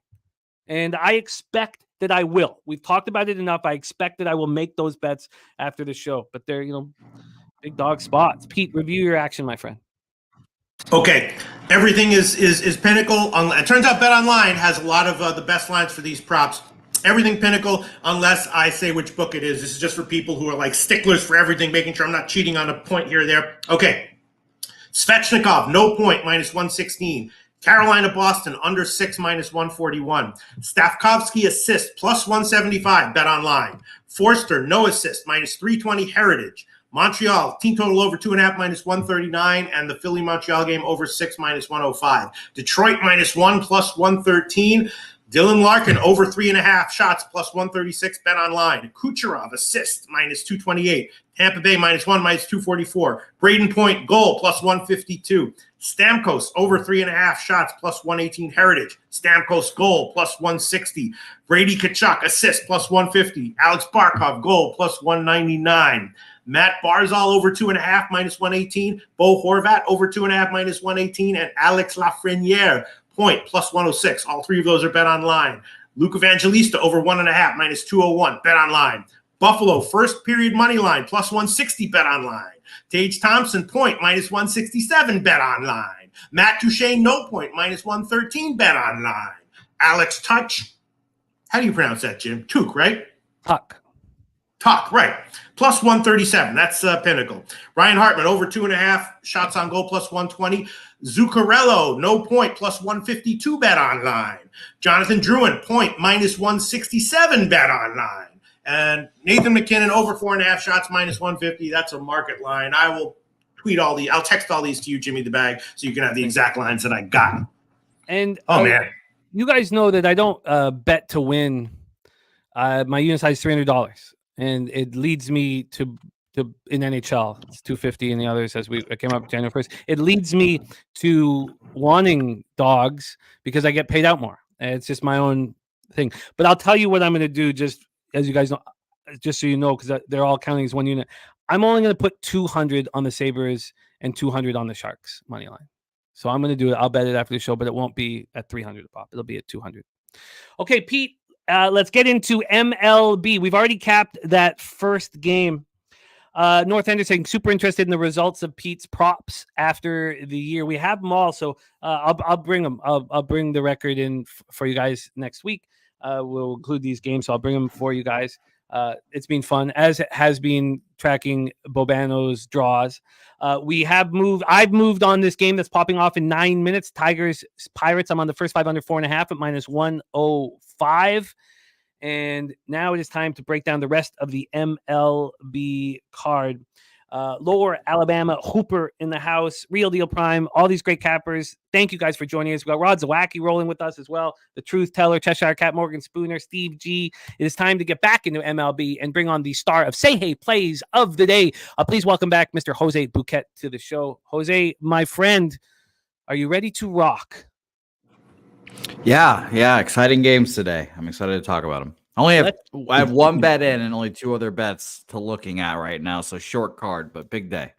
Well, you know what I've done. I mean, you can imagine and I was wanting to talk everything out, but I have Zach Wheeler and Sonny Gray. Sonny Gray, who hasn't pitched other than that, he hasn't pitched really since March 2nd. And I still think he's going to be good here. He's just so amazing. I'm on the first 3 under 2.5 and the first 5 under 4. That's my only action before I took this first 5 under in the first game of the day. I was looking at the full game under in that game. That was one of my 3, or well, I guess one of my 2 bets that I was looking towards and wanted to talk out. So that's a good sign. Let's get to work. Jose Bouquett. We're going to go back and forth. We'll start with Jose on this first game, and then we'll start with Pete on the next one. We'll go back and forth. Let's go 2:10 p.m. Eastern with the Baltimore Orioles 5-4, 1-2 on the road at the Boston Red Sox 7-3. The home opener in Fenway Park. A big day for you, Jose. A big day. Corbin Burns versus Brian Bayo, and Bayo's first home start of the year, of course. This is gigantic. By the way, 2004 World Series team, the greatest team in Red Sox history, 10-year anniversary. A bunch of the players are there as well. Manny, Poppy, so it's a big deal. Big day. It's a great matchup with Burns against Bayo. Do we trust Burns on the road? I'm very curious to hear your thought process behind this one. He's had a great start to his career with the Orioles. He's 1-0 with a 2.31 ERA, 0.86 whip, 14 Ks and 11 2/3, has yet to walk a batter and has allowed a home run. His last start, 4-3 win at home over the Royals, 5 2/3, 9 hits, 2 earned runs, 3 Ks, no walks. That was after a long rain delay. And, he didn't, sort of, you could make an excuse here for him. And we got the database all over the Orioles from Troy Torrance. Home teams between plus 105 and plus 120. Market moves towards home team are 49-17. And if the total is under 9, 31-7. This year, the trend is 6-0, winning by 4.3 runs on average. Tom Leach on the Orioles, first 5 -0.5. Wow. So, Bayo. And that's for the Red Sox, right? I mean, because home teams. Yes, but he says that the database is all over the Orioles. So that means that the home teams with the market moving towards the home team, that the road team is winning at an alarming rate. Okay. Cool. Yeah. So again, the home teams between plus 105 and plus 120, and the market moving towards them. It is the road team that is 49-17. So Bayo, that last start, 5-4 extra inning victory at the A's. You nailed it with the A's team total over. You didn't trust them against the A's. I can't wait to hear your breakdown here. Troy Torrance on Orioles money line, Orioles -1.5, Orioles money line parlay primetime, also on the O's here. Let's get into the line history and the cash flow, and we will speed all of this up as we move forward. I know this one's taking a little longer just because I don't have things set up, but we will go quickly. Let's also get into the weather here in Fenway for the opener. 56 Fahrenheit, 11.8 miles per hour in. It opens up at 11.8 and goes down to 10.6. So it's within 1.3 miles per hour. The Red Sox and Bayo are sitting here at plus 115. They opened up at plus 116. So we have a 1 cent. Now they were up at plus 126 at 8 in the morning, but they've come back. We've had a 1 cent move towards the Boston Red Sox. From a total perspective here, we are sitting with the Boston Red Sox, Orioles at 8, 106 to the under. This opened up at 7.5 and got up to 8.5 immediately after 1 minute. Stayed up at 8.5, went down to 8, back to 7.5, back up to 8. So we have a half run move to the over. But that's kind of hard to trust. Let's just see what BetOnline did. Just because 1 minute it goes up a full run. Let's just see what BetOnline opened this total at. They opened it up at 8.5. So I don't know what to do with that 7.5 to 1. What did you do with that information, Jose? I think that's just wrong. Yeah, I would just assume that the site's fucked up there. Okay, so we assume that it opened at 8.5 because that's what Bet Online opened it up at 2:35 p.m. So let's do that. So let's say it's been a half-run move towards the under. And then when we get to the cash flow here for the Red Sox home opener, 67% of tickets and 99% of the cash on the over. 67 and 99. On the money line, we have 56% of tickets and 55% of cash on the Baltimore Orioles. Take it away, Jose Bouquett. We're all ears. Your team's home opener. Yeah, Jimmy, I think you'll join me on this. I'm on the full game under 8. I got the shitty, obviously it's not the 8.5. I'd love to have that, but I'll take my 8 minus 110, bet it already. Now, the first thing that is concerning is that Brian Bayo was a vampire last year for whatever reason. He just didn't pitch well in day games. I don't really believe in that stuff, but whatever, make those notes. He's pitched well against the Orioles before, but the only concerning things he does give up, like they're not shutouts per se. 5 innings, 7 hits, 3 earned runs. And then 2022, 5 1/3, 3 hits, 3 earned runs again there. So I kind of expect the same thing. Corbin Burns is really good, obviously. That's not breaking news to anyone. 5 innings, 3 hits, 2 runs. 5 innings, 5 hits, 3 runs. Only 2 of them earned against the Red Sox last year. I just think these guys go out there and shove, and the market kind of is indicating that this is an under spot. Now, I mean, Manny Ramirez literally was making jokes about how the Red Sox currently need him because their offense stinks. So 1, that's not good. And 2, I just think that the crowd will be behind Bayo, and I think they'll push him to having a good start here. So I thought it was an easy under spot just based off the market. But market's been fucking an asshole this year so far to me. So are you leaning there, or did you bet it, or are you staying off a Red Sox game? I already bet it. I already bet the 8, under 8, minus 110. Yeah, I tweeted that out as well. I really wanted to bet the Red Sox, obviously, but I'm not doing that this year. So I'm glad that I didn't. And shout out to Troy. I hope your bet's cash, and I hope that it stays under at least. It's probably going to be like 5-0. The under 8, what juice did you get, Jose? Minus 110. Minus 110. And there is our guy Saturated, the first winner of our inaugural NCAA confidence pool. Right there. Saturated. Our winner. Couldn't have gone to a better guy. We love you, Saturated. Pete, take it away. What are your thoughts here of Jose's under 8 at Fenway? I agree with the under. I agree with Baltimore a bit. I want to take Baltimore first 5. And I think I will. I'll start off with that, although I kind of like the under more. But you're right. Bayo is a big question mark there. And not sure how much I trust him, and I don't really want to take a Boston first 5 team total under 1.5. So I like the under first 5 and first 3. Also Baltimore first 5. I think Burns will have more likely than not another good start. And that's what I'm thinking. I have to decide what I want to make official. But yeah, that is what like an under, like in early unders, and liking Baltimore. I'm pretty surprised how cheap Baltimore is, honestly, as well. Minus 130 was not. Thought it would be close to minus 150 personally. Really, I'm surprised at that. And look who we have in the chat. Look at that. Pistol Pete Loshak, Matty DeCero in our chat, coming to us live. And he's not in Costa Rica anymore. Nicaragua. Oh, yeah, he's in New Jersey. Where is he? New Jersey? Nicaragua, a little south. Little close. Nicaragua, that's a hell of a place. I will come down there once in the next 10 years or so. I think so. Oh, I don't know if you will, Pete. Oh, I don't know if you should, Pete. No, you should. You should. Oh, Maddie, we love you, man. Maddie DeCero in the house. What a guy, man. Yeah, Matt's one guy who will appreciate, as much as it should be appreciated, my overall appearance right now. Thank you. I appreciate that you appreciate my appearance without even having to say it, Matty DeCero. Shout out to Matt DeCero. We have an hour and a half before this game pops off, and I agree with you guys. I agree. I would like to focus on the first 5 innings. I think it's Orioles first 5 and the first 5 under. I think we can excuse Corbin Burnes. I think, and correct me if I'm wrong, Jose, it was an actual, I believe, a 7-hour delay. And I believe it was only 4 hours in the books because they pushed the start back 3 hours. So it actually was one of the longest delays in Major League Baseball history. Yeah, it was delayed quite a while.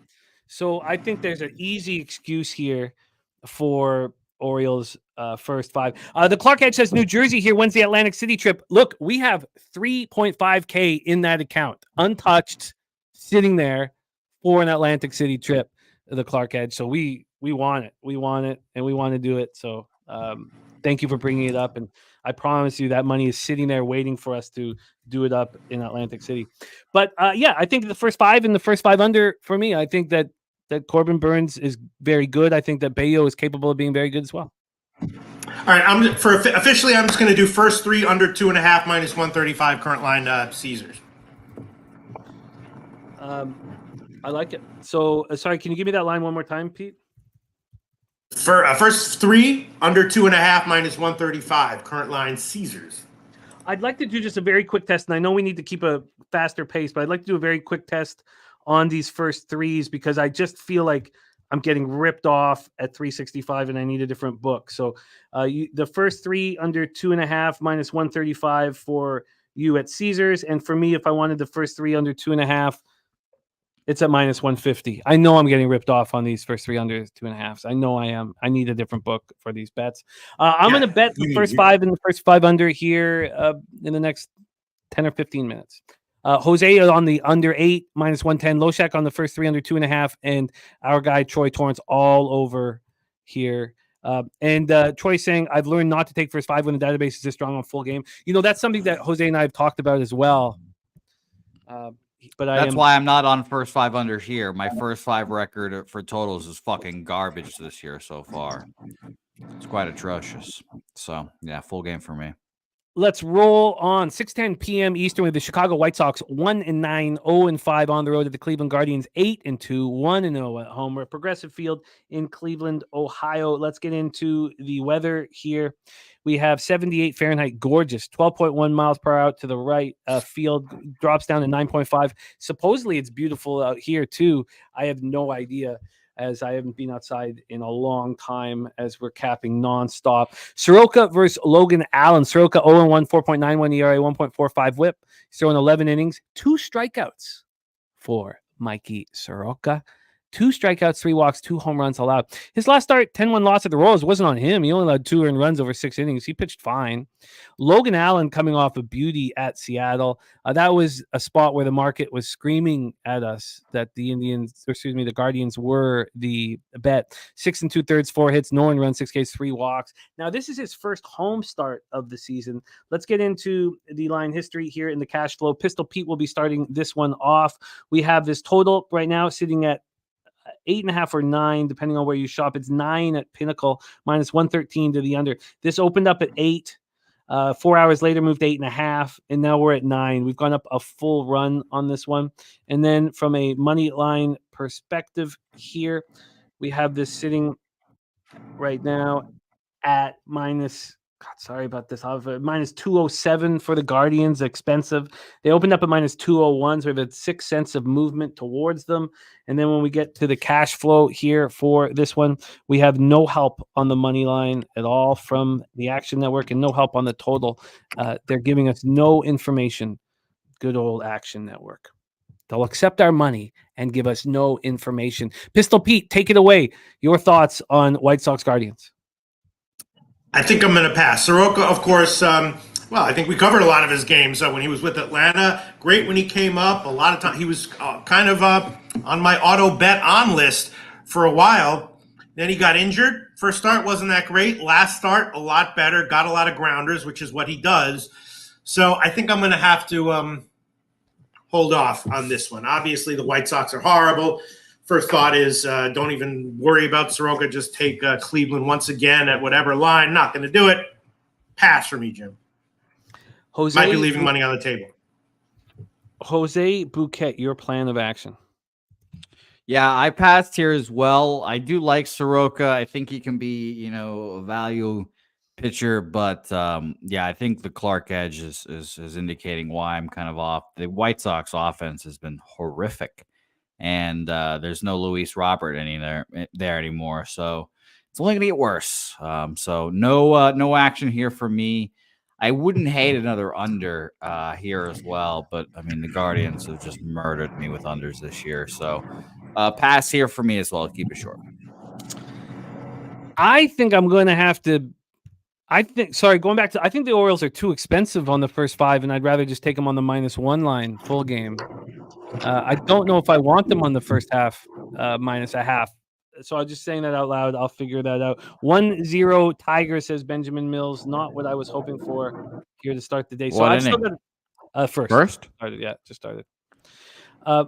No Robert, no Jimenez either. Let's roll on.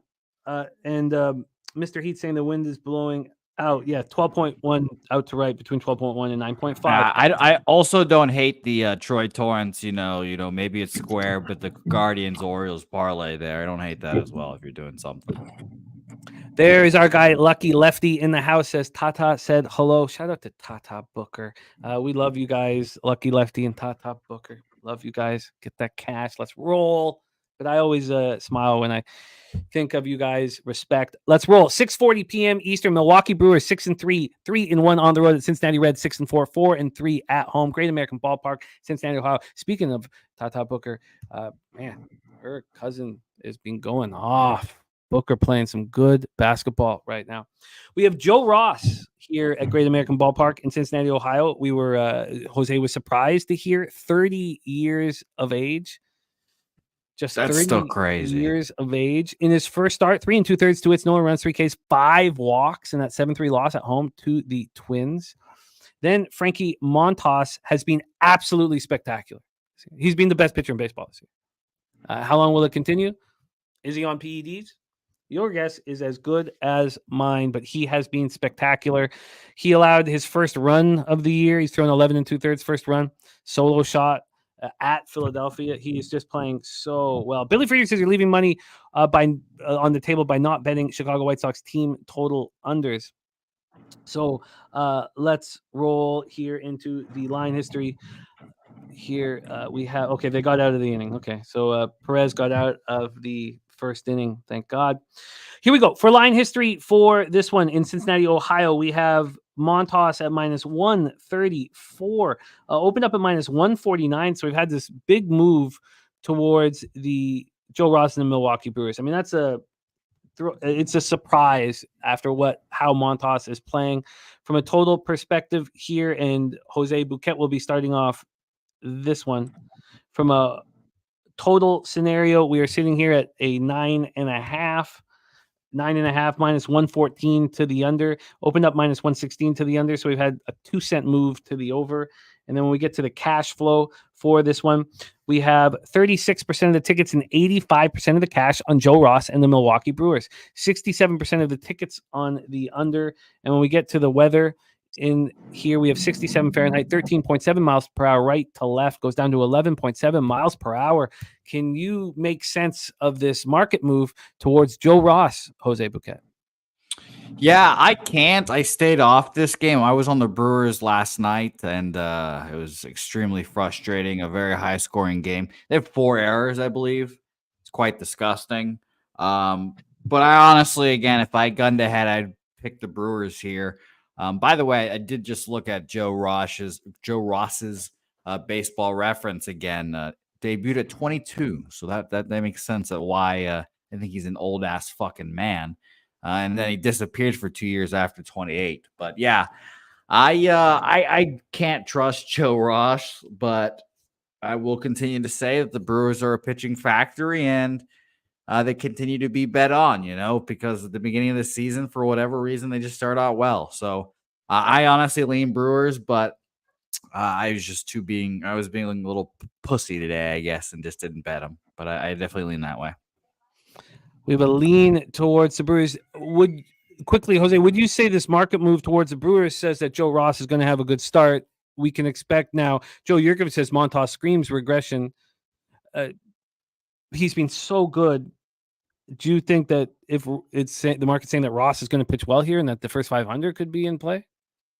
I think it's more that both of these guys get touched up again. I think this is another high-scoring game is what I'm thinking more.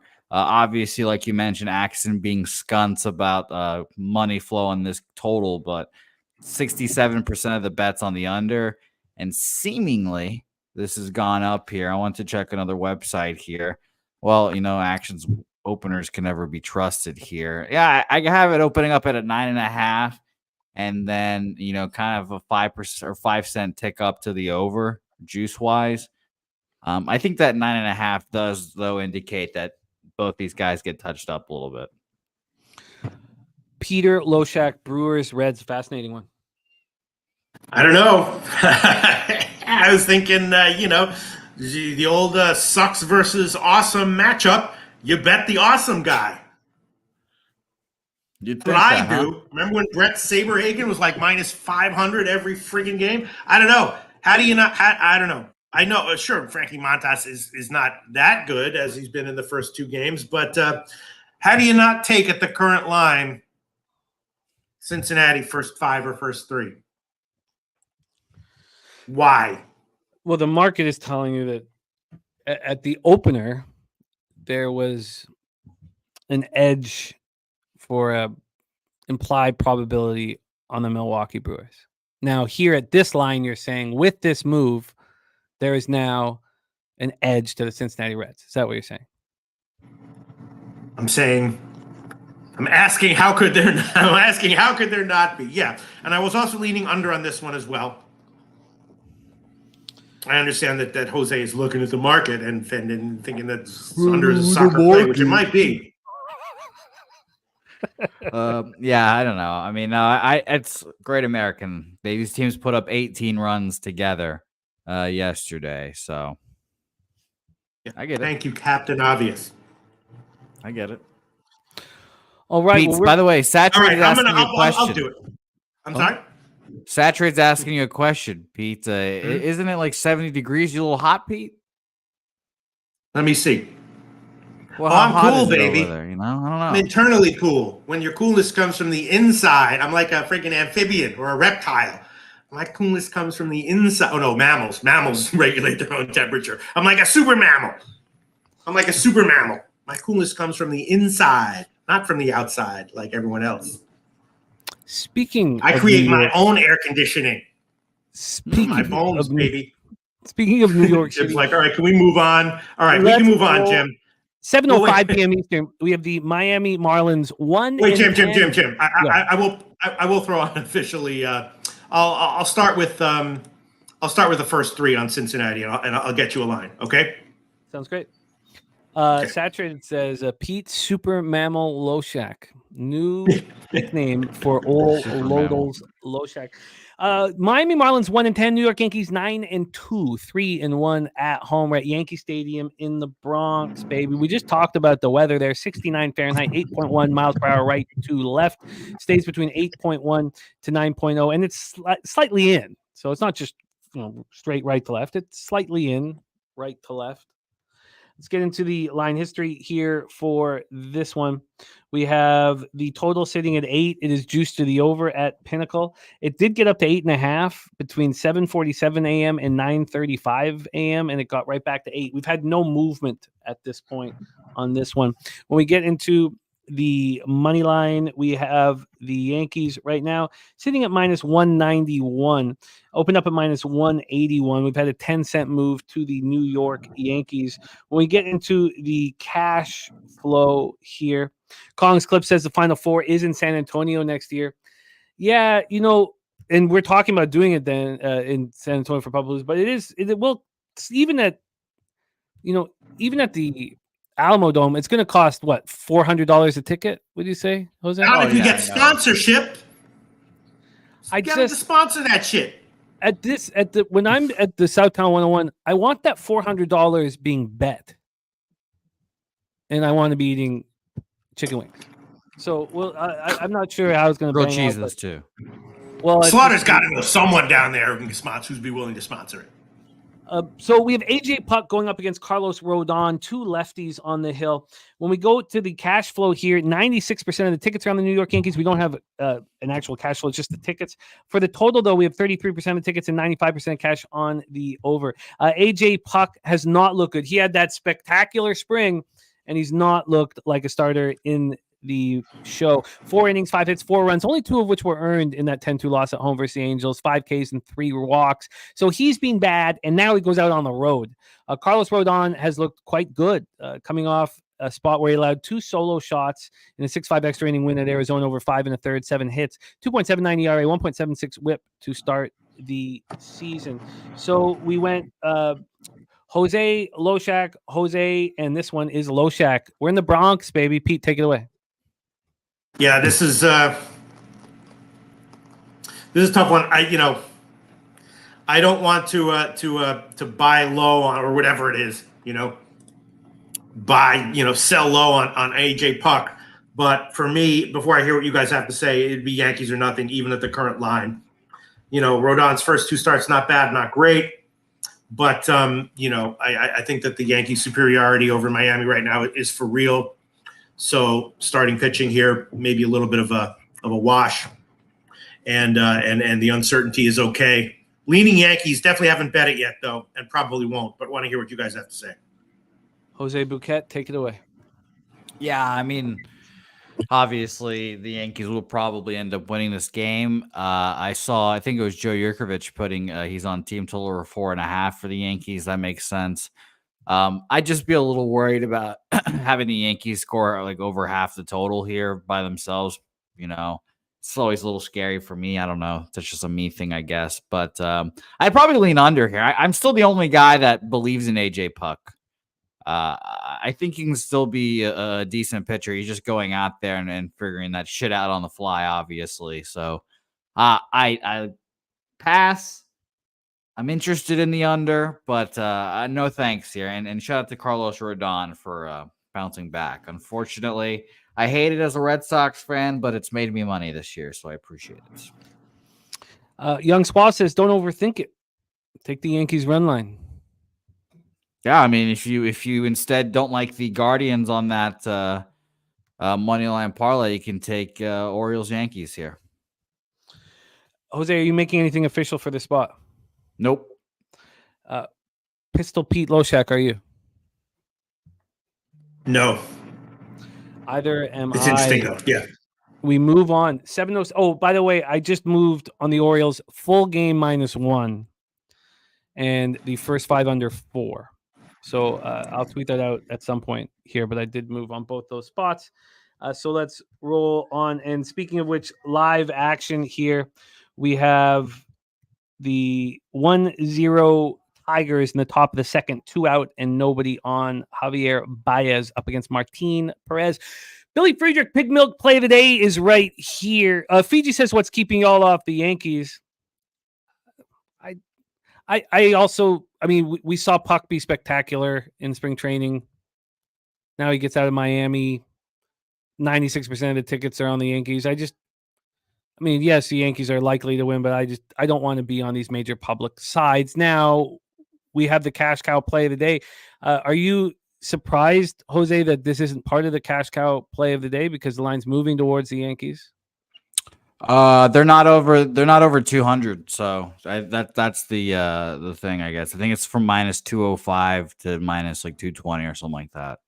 Cool. Troy obviously knows it better, but I just don't think they're too juiced for me, and I don't like playing the run lines. Billy Friedrich has given us Seattle Mariners first 5 money line -105 for the Pig Milk play of the day. Pig Milk play of the day, 17-9 plus 9.71 units. We're at the Rogers Center in Toronto. 1-0 are the Blue Jays there. George Kirby going up against Chris Bassett. Bassett first home start. Bassett's not looked good thus far, over 9 1/3, 9 Ks, 5 walks, 2 home runs allowed. His last start, 8-0 loss at the Astros, 4 1/3, 9 hits, 4 runs, 1 homer, 3 Ks. And 3 walks. George Kirby got lit up and smoked. That was that game against Logan Allen. The market was telling us that the Tribe were the right way to go. I didn't move on it, and Kirby got lit up and smoked. And I even said that I think he's a emotional guy, and I was like, he looked so spectacular in that first start. I was like, I wonder how he follows that up. Now he probably looks good. This is an interesting one. Let's go over the line history here as well. Also, I can't believe I'm saying this, but is there a chance that the roof is open? Jesus, I'm gonna have to look into that. It can't be warm enough at night. It can't be, but I'm going to look into that for you. I didn't realize that was a potential situation here. We have the Jays sitting at minus 111. They opened up at minus 110, so a 1 cent move towards them. Around 10:43 a.m., there had been 6 cents of movement towards them, but that's gone back. Then from a total side of things here, we are sitting with a 8 minus 112 to the under. So we've had no movement on side or total. Let's see if the cash flow is 50-50. It's exactly 50-50 on the total with 75% of tickets on the under. Then we have the Mariners with 83% of the tickets and 89% of the cash, and the market not moving towards them. Interesting. Jose Bouquett, Mariners, Blue Jays, take it away. Yeah, I had nothing here, but, another obvious lean to the under here. I mean, George Kirby coming off of a bad start, and everyone knows I love George Kirby, and I'm not worried about Chris Bassett either. Like in the long run, I think he's just an old man, and it just takes him like a month to really get going. So I definitely lean under, but I just find it really difficult to bet the Mariners. Honestly, it's just their offense is always really scary. Their pitching just pushes me towards them all the time, but the offense is really scary. So I'd probably just lean under here, but I haven't moved on this game either. Troy Torrance saying the database wants the Jays, and then Ron Crawford saying that the MLB spreadsheet of the day is Seattle. So that's how that goes. No action here for me. Pistol Pete, what do you think of this spot? I wish Kirby was. I fear Kirby bouncing back here, but I can understand public all over the Mariners thinking that Bassett's off to a bad start, and Bassett comes home and throws a gem like he did all of last year. What do you think here, Pete? Yeah, I mean, obviously leaning. I don't necessarily trust Bassett. Obviously this is a sell low spot on him if you fade him, but I don't really trust him. I do kind of trust Kirby. New stadium in Toronto. I'm going to pass. Free play. I would put it on Seattle. I'm interested in the Blue Jays here. 1-1. Damn it. Pirates, Tigers, 1-1. I'm interested, again, Pig Milk play today, Seattle first 5, and Ron Crawford spreadsheet play today, Seattle minus. I apologize for my son there, but he'll be good. He'll be good. Tough guy. Troy Torrance says he's very interested in the Jays, and I'll need a little bit more time on that one. Let's roll on. 7:20 p.m. Eastern. New York Mets 4-6, 3-1 on the road at the Atlanta Braves. 6-3, 3-1 at home. We're at Truist Park in Atlanta, Georgia. Can somebody find out if they think that it's not going to be open? There's no way it's open. It's 55 Fahrenheit at first pitch. 52 gets down to 50. The roof will be closed. So let's settle that in Toronto. Here in Atlanta, 66 Fahrenheit, 8 miles per hour in, stays between 8 and 7.3 miles per hour in Hotlanta. Let's get into the line history for this one. From a total standpoint here, we're sitting at a 9.5. It's minus 112 to the under. This opened up at plus 100 to the under yesterday at 4:51 p.m. So we have 12 cents of movement towards the under. When we get to the money line here for this one, we have Ronaldo Lopez and the Atlanta Braves sitting at minus 209. They opened up at minus 185, so 24 cents of movement towards the Atlanta Braves. And then when we get to the cash flow here for this one, wrong. When we get to the cash flow here on this one, you have 93% of tickets on the under, no cash information. It has moved 12 cents in that direction. We have no money line information at all from the Action Network, no help at all. Also, we have a light rain in the middle of this baseball game. It's 30% precipitation. Adrian Hauser looked great in this first start, but it was at home. And I know that, Citi Field's not is a new home, but he was always trustworthy at home when he was a Brewer. Do you ever want him on the road ever? And I think the answer to that is no. And then Ronaldo Lopez, that first start was in bad conditions, horrible conditions for offense. It was freezing cold. Sure, he looked good, 6 innings, 1 earned run, 5 Ks walks, but he's not as good as he looked or his stats indicated. And I know that Jose's higher on Lopez, and you were bang on with that first start.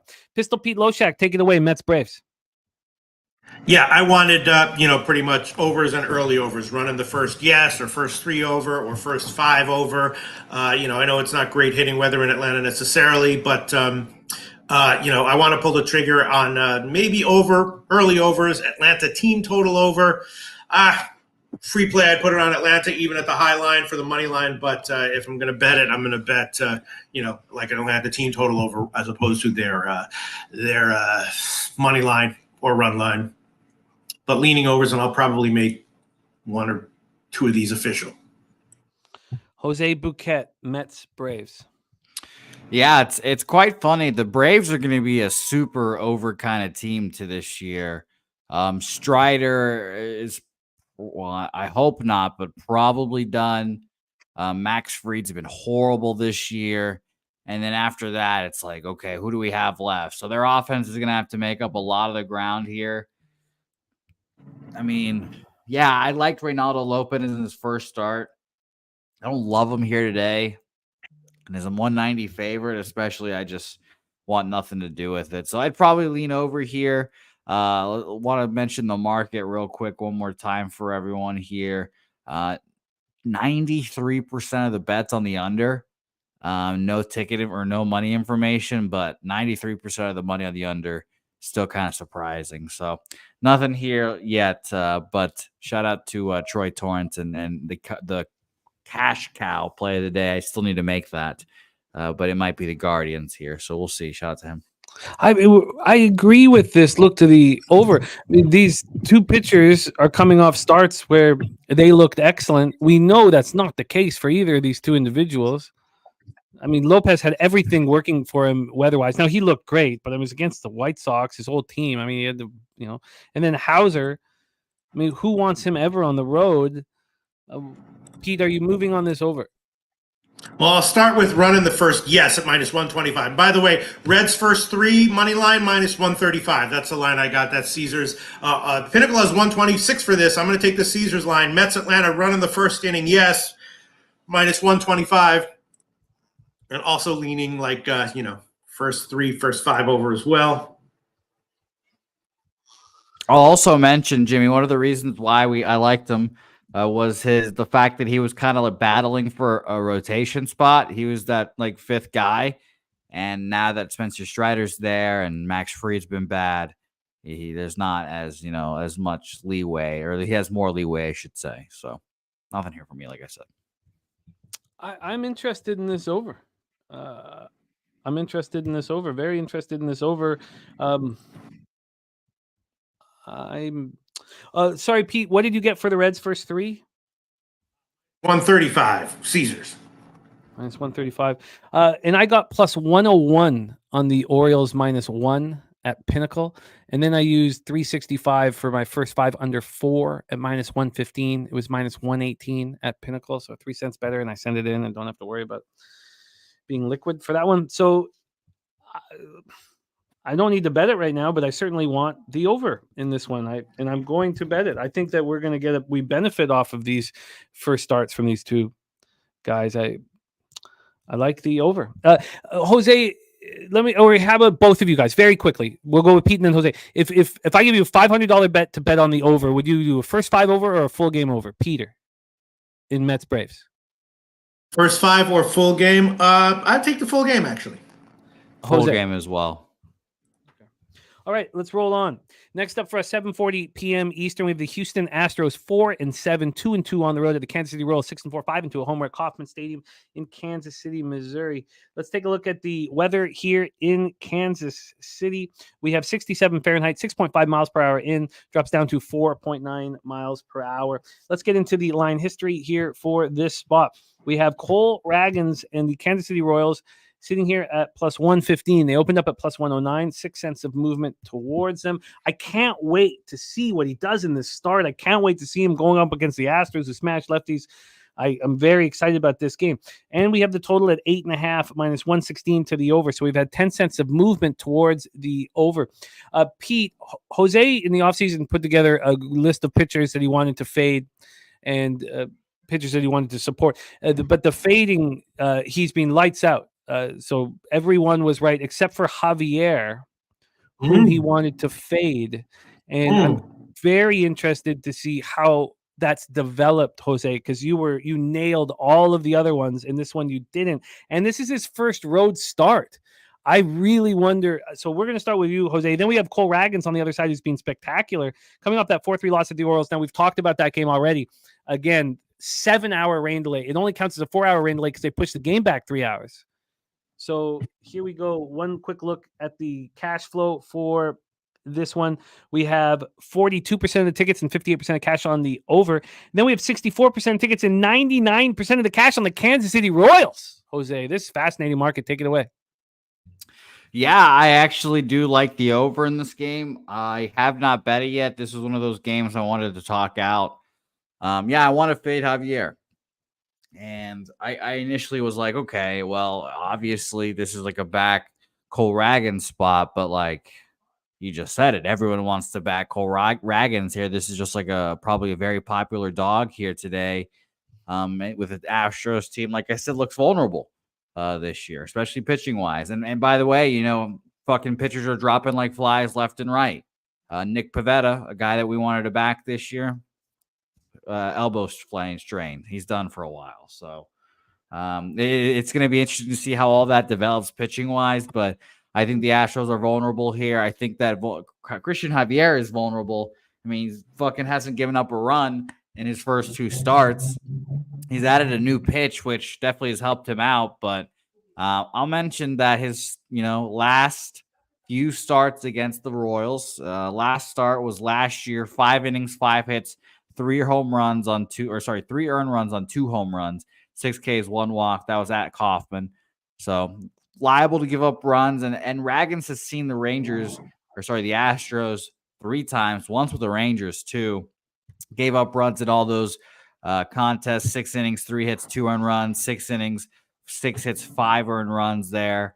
So I just think these guys can both give up earned runs here. And then the bullpens are both kind of shaky here. Honestly, the Astros bullpen is not as good as we've seen in the last few years. And, bullpens are the thing that are most, I guess they change over a year more and more, like the most out of all these things, from hitting to starting pitching. Your bullpen just can flex up and down. And maybe this is one of those years the Astros bullpen is finally bad. So I like an over here, minus 115 for the 8.5. I haven't moved on it yet. I would like to hear what you guys have to say, but I am very close to pulling the trigger. How do you not bet the Astros with 99% of the cash on and I know your answer is because you still think Javier is vulnerable, but we have Troy Torrance and Weinheim both sitting here going, how do you not, move on the Astros? Let's hear what Pistol P. Loshak has to say. Take it away, Astros Royals. I was, this is going to be a pass for me. I think Ragans is pretty impressive what he's done. Mm-hmm. Javier, the walks last start, not good. Didn't give up a run. First road start. So, free play. I would throw it on Houston, but that's just a free play. And once again, maybe take it a little light to start the year in MLB. Pass for me. Huh. I can see why you're on the Astros, though. This has moved 4 or 5 cents in their direction. So I am interested in them as well.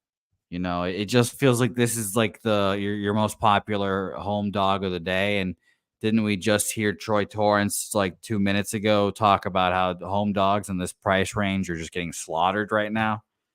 I think I'll probably end up adding the Astros on my card here. I am too. I think I have to look and see what full game is where I'm going as well. Yeah, I agree. It has to be full game just in case Ragans throws well. I agree completely. I think this is the perfect spot to fade the public. Perfect. I got minus 123 for the Astros full game. So the over is just a lean right now for you. Is that correct, Jose? But you have moved on. Yeah, I just moved on the Astros. I know I'm not going to double up, so I'll just take the Astros and have that over as a waffle if you guys want those things. Oh. So, yeah, I know. Yeah, so I'm hand delivering waffles to everyone. Remember, want to know. It's not Dabby Cab's 12-1. But it's 1-0. Okay, so the waffle is the over. All right, we roll on. Next up for us, 7:40 p.m. Eastern. Los Angeles Dodgers 9-4, 3-2 on the road. The Minnesota Twins 3-5, 0-3 at home. We're at Target Field in Minneapolis, Minnesota. We're gonna roll right into the weather to get this one started. We have. Oh, shoot, I blew past it. We have 56 Fahrenheit, 9.8 miles per hour to left center, dies down to 6.1 miles per hour, and dies down to 52 Fahrenheit by the end of the game. A line history-wise for this one, Louis Varland and the Minnesota Twins are sitting here at plus 154. Interestingly enough, at 12:42, 30 minutes ago, the Minnesota Twins, even less, 12:44 p.m., so 28 minutes ago, the Minnesota Twins were plus 181. We've had a massive move towards the Minnesota Twins. Now, it's still 5 cents towards the Dodgers since the opening line, but a massive move towards the Minnesota Twins in the last 30 minutes. We get to the total here in this one. We are sitting here with an 8.5 minus 112 to the under. This opened up at 8, so we've gone up a half run. And then when we get to the cash flow on the total, we've gone up a half run. 83% of the tickets are on that over, but just 33% of the cash. So we have supposed sharp action on the under. Then we have 89% of the tickets on the Los Angeles Dodgers, and the line's moving away. Julian Cesario in the house with his action. Pirates money line, Heat money line, Spurs money line. I'm going to copy and paste all of that. And thank you for sharing that with us, Julian. JPZ says Twins don't have the offense that can compete here. Massive move towards the Twins yesterday, too. Here we go. Pistol Pete Loshak. Let's start with you, Dodgers Twins. Shout out to JPZ for seeing the moves for what they really are, as opposed to being terrified of them like I am and Jimmy is and all that. It is true. And for it's been a few years that massive baseball line moves have not quite been what they were in the past and may still be in other sports. Shout out to JPZ. Yeah, Minnesota's just kind of a bad team. That big move, I'm guessing, was some kind of market manipulation driving the line up, and then some huge group wanted to pound Minnesota and get as good a line as they could. I'd still be liking the Dodgers, though. I'm not going to bet this one. Glasnow, I'm a believer in him. Louis Varland, we talked about him in last week, I think it was. He's had some signs that are a little bit promising in his development recently. I guess I would leave. I don't want to really fade Varland, but I definitely don't want to be betting Minnesota right now against the Dodgers. Pass for me. Interesting situation. Very interesting to see how this all turns out. Twinkies 0-3 at home. Varland's first start, 3-2 loss at the Brewers. He went 4 innings, 6 hits, 3 earned runs, 1 homer, 4 Ks, and 2 walks. Tyler Glasnow, this will be his 4th start, of course, because he started the year in Korea. 6 innings, 4 hits, 3 earned runs, 1 homer, 7 Ks, 2 walks, and a 5-4 win at home over the Giants last out. He's got a 0.88 whip and looks in full control. Jose Bouquett, take it away, Dodgers Twinkies. I have no action on this game, so I'll keep it short and brief, but I will say another huge shout out to fucking Dan Kelly, because I also bet the Orlando Magic to win their division, and I realized that basketball ends on Sunday, so I'm like, fuck yeah, let's go. So 10-1. 3 games. Yeah, God. 3 games up, so shout out to Dan Kelly, my guy. What a monster. I did hedge it, which was my own bullshit, which will cost me, I guess, depending how you look at it, cost me $1,000. But still, Dan, thank you. Thank you implicitly. Thank you. And thank you. Hopefully, if the Bucks can take care of business. And also, I hope to see Dennis Garcia was on that as well, which was, of course. Perfect. My favorite, by the way, 2 things. First of all, Pete, I hope to see you and Dan Kelly together sometime soon. I want to see those pictures because you guys are basically neighbors. Oh yeah, I'm going to try to go up there in a couple of weeks. We'll see. I'm going to try to do a little tour up there. Hell yeah. Yeah, so good. And my second thing, my favorite running joke during Pubapalooza was like someone random coming up to me and be like, "Hey, my name is Dennis Garcia," and it's very funny. Just like Nuke Worker coming up to me and be like, "Hey, I thought about telling you that I was Dennis Garcia," and all this stuff. So shout out to all the Dennis Garcias in the chat as well. We roll on. Next up for us, we had, and I'm off of that spot as well. The one we just spoke of, the Dodgers at Twinkies. 7:45 p.m. Eastern, we have the Philadelphia Phillies 5-5, 3-1 on the road. St. Louis Cardinals 5-6, 2-2 at home, Busch Stadium, St. Louis, Missouri. So I was trying to have all 42 games capped, and I knew on these Tuesdays, and I went 1-3 in NBA on Friday, but I had been on this great run I'm right at the edge of the black in NBA, and I knew I needed to put extra time into NBA. So I spent a lot of time on NBA and every game fully broken down. And I didn't want to stop to make bets because I was rushing through to make sure I had 42 games capped. I went to sleep at about 4:30 in the morning. I got up at 6:30 in the morning. And this one, Jose, I had to bet. And it did stop me from fully breaking down Ben Brown and Joe Musgrove in the Cubs-Padres game and whether or not, Kyle Harrison is the look for the Giants. But I was like, look, I got to stop it. I got to send these bets in. So I did. I'm on the first 3 under 2.5 in Phillies Cardinals, and I'm on the first 5 under. I've been cashing with Zach Wheeler on these first 5 unders in every start, and I'm not going to stop. And the question is, do you trust Sonny Gray? And, he told Marmol that he's ready to go. He had the hamstring injury. Peter used to talk about when a pitcher comes off of the IL. Now, it's better in mid-season when it's actual break for them, but it's not an arm issue. This was a hamstring issue. So hamstrings also, though. Sorry, I didn't mean to cut you off. But hamstrings are a lingering kind of injury, though. Some you can talk to Dabby Cab or Troy Torrance or any of these friggin' athletes. Hammies can linger under the radar a little bit more than other in types of injuries. Why didn't you say me there, Pete? What? Why didn't you say me there when you were talking about athletes? Do we have the clip? Can you upload the clip of you throwing? Because it's a nice clip. Jose, let's get it in here. You do have nice form. So he threw 54 pitches in a simulated game. He has not pitched in an exhibition game or a preseason game since March 4th. So he only threw 3 2/3 in spring training before he went down. 2-1 in the bottom of the 3rd with 1 out. Casey Mize got to get out of this one. Sweaty start to the day. But here we go. So Zach Wheeler, who's been spectacular this year, who is the best pitcher in Major League Baseball. Last start, he allowed 1 earned. Well, he allowed 3 runs, but only 1 earned, 10 strikeouts, 1 walk, and a 4-1 loss at home to the Reds. He's got a 0.75 ERA, 0.75 WHIP, 15 Ks to 1 walk in 12 innings. I believe he's the best pitcher in the league. And I trust Sonny Gray, just like Marmol trusts Sonny Gray. If Sonny Gray comes up to you and says, look, just let me do a simulated game, I'm ready to go. You say, okay, you are ready to go. Wine Time Sports on the Phillies money line here.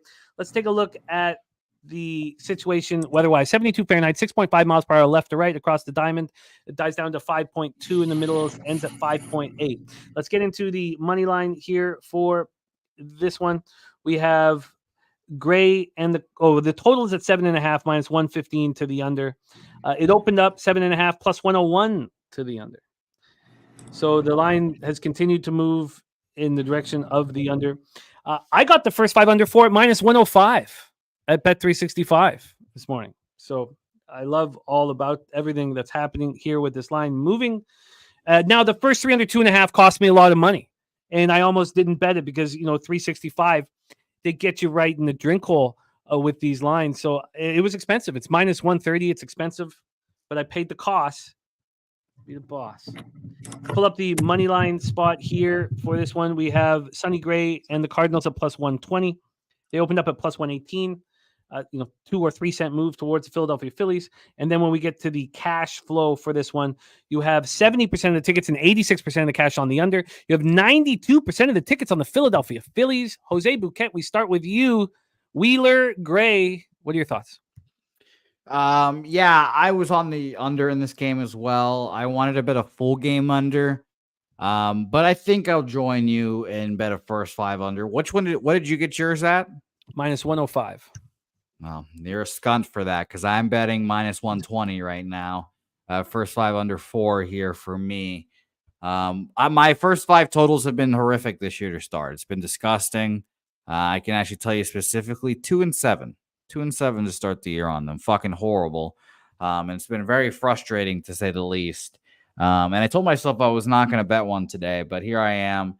I agree with you. I was going to bet a full game under, but the bullpens here kind of sketch me out. So you're right. First 5 under 4 minus 120 for me. Go fucking get it, Jose. Let's go fucking get it. Pistol Pete Loshak, Phillies Cardinals. Yeah, I really want to give Philly first 5, but I know that's kind of a sucker play, so I'm going to hold off. I mean, first of all, Gray's going to be on a pitch count, right? So about 65 pitches or so. 65 pitches, yeah. Yeah. Wheeler, yeah, is the real deal. But St. Louis, if this was against a team with a maybe chintzy or overrated offense, then I'd be more eager to pull the trigger on it. But St. Louis, I'm kind of high on. Maybe think they might be a little bit underrated, undervalued right now. So I don't want to fade that as a home dog. So I guess, unfortunately, have to pass again. I'm going to be very, if the Phillies were smart and they probably know that he has a pitch count, just take pitches. First time through the order, just take a shitload of pitches and get it up.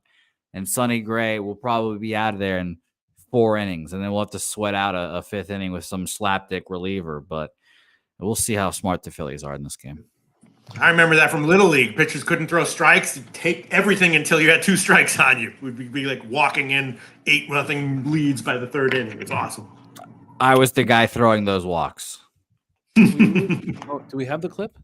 No, I looked. I tried to find it. I even brought my portable hard drive and looked for it, but no. I did just go through a walk through memory lane of a bunch of clips there. That's why I was not listening to you. I just heard and watched a bunch of clips of our past. It was very funny.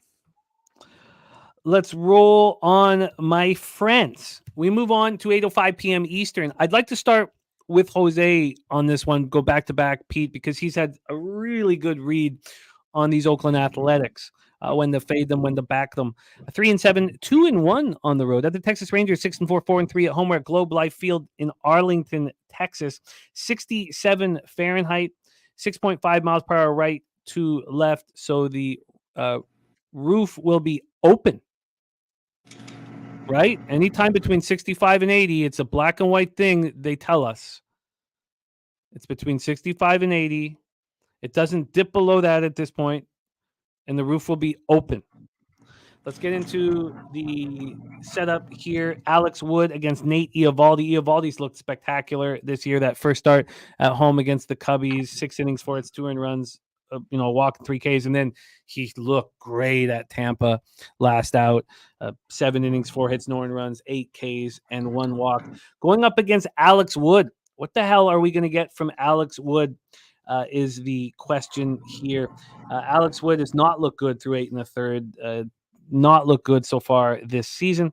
In his last start, he looked better. 5 innings, 3 earned runs, 7 Ks, 2 walks, and a 5-4 extra inning loss at home to the Red Sox. This is his first road start of the season. Let's get into the line history here for this one. We have Eovaldi right now at minus 194, opened up at minus 225. So we've had this huge move towards the Oakland Athletics. Then from a total side of things here, we are sitting here with a 9 minus 116 to the under. Minus 117 now to the under, which is exactly where it opened up. So we've had no movement whatsoever on the total. And when we get to the cash flow, we have 29% of the tickets on the over and 11% of the cash. So 71 and 89 on the under and no movement. Then we have 7% of the tickets and 97% of cash on the Oakland Athletics. Take it away, Jose. Can you find some clarity? Yeah, I'm off this game, obviously. Like I said, I've said many times, I'm not betting run lines this year. This is one of those spots I'd be okay. But yeah, I just can't get there here. Eovaldi dominates the A's historically. And he's had 2 pretty good starts this year. I always, I'm scared to back a pitcher on 2 back-to-back good starts and then expecting him to have that 3rd really good start is always a little scary for me personally. But yeah, I don't know. Maybe you can lean over in this game if you think he's going to be touched up here. His last starts against them last year, he was at Oakland and almost threw a complete game shutout, 8 2/3, 3 hits, 12 Ks, 1 walk. And then he had another one where he only went 2 1/3. But it looks like he was probably off injury because he only gave up 3 hits, no earned runs. So his numbers are good. Alex Wood pitched against the Rangers last year with the Giants, 4 innings, 6 hits, 3 earned runs. Okay. okay numbers, and we'll tell you, I mean, again, small sample size, as we say always, but in 63 plate appearances, 136 weighted runs created plus against lefties for the Rangers this year so far. So, I mean, I generally have a rule of thumb that I have not bet, and I've been kind of mentally tracking. Like, if there's a shit pitcher that I just don't think is good enough to be pitching against the Rangers, I've just kind of defaulted to just thinking, oh, maybe I could take a team total over with the Rangers. The old Dabby Cad method. This is probably one of those spots where I think, yeah, maybe a team total over here, but I didn't want anything to do with this game. It was still a fascinating breakdown. Pistol Pete Loshak, Wood, Eovaldi, Rangers, A's. Looks like sharp money all over the A's, which is something we've seen as a common occurrence over the last couple of years. Take it away. Sure. I can't not do it.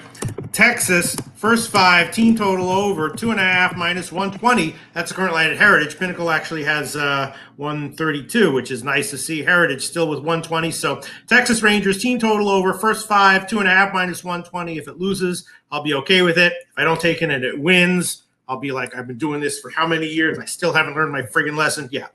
Texas, they should hit him. They should get to him. They might not.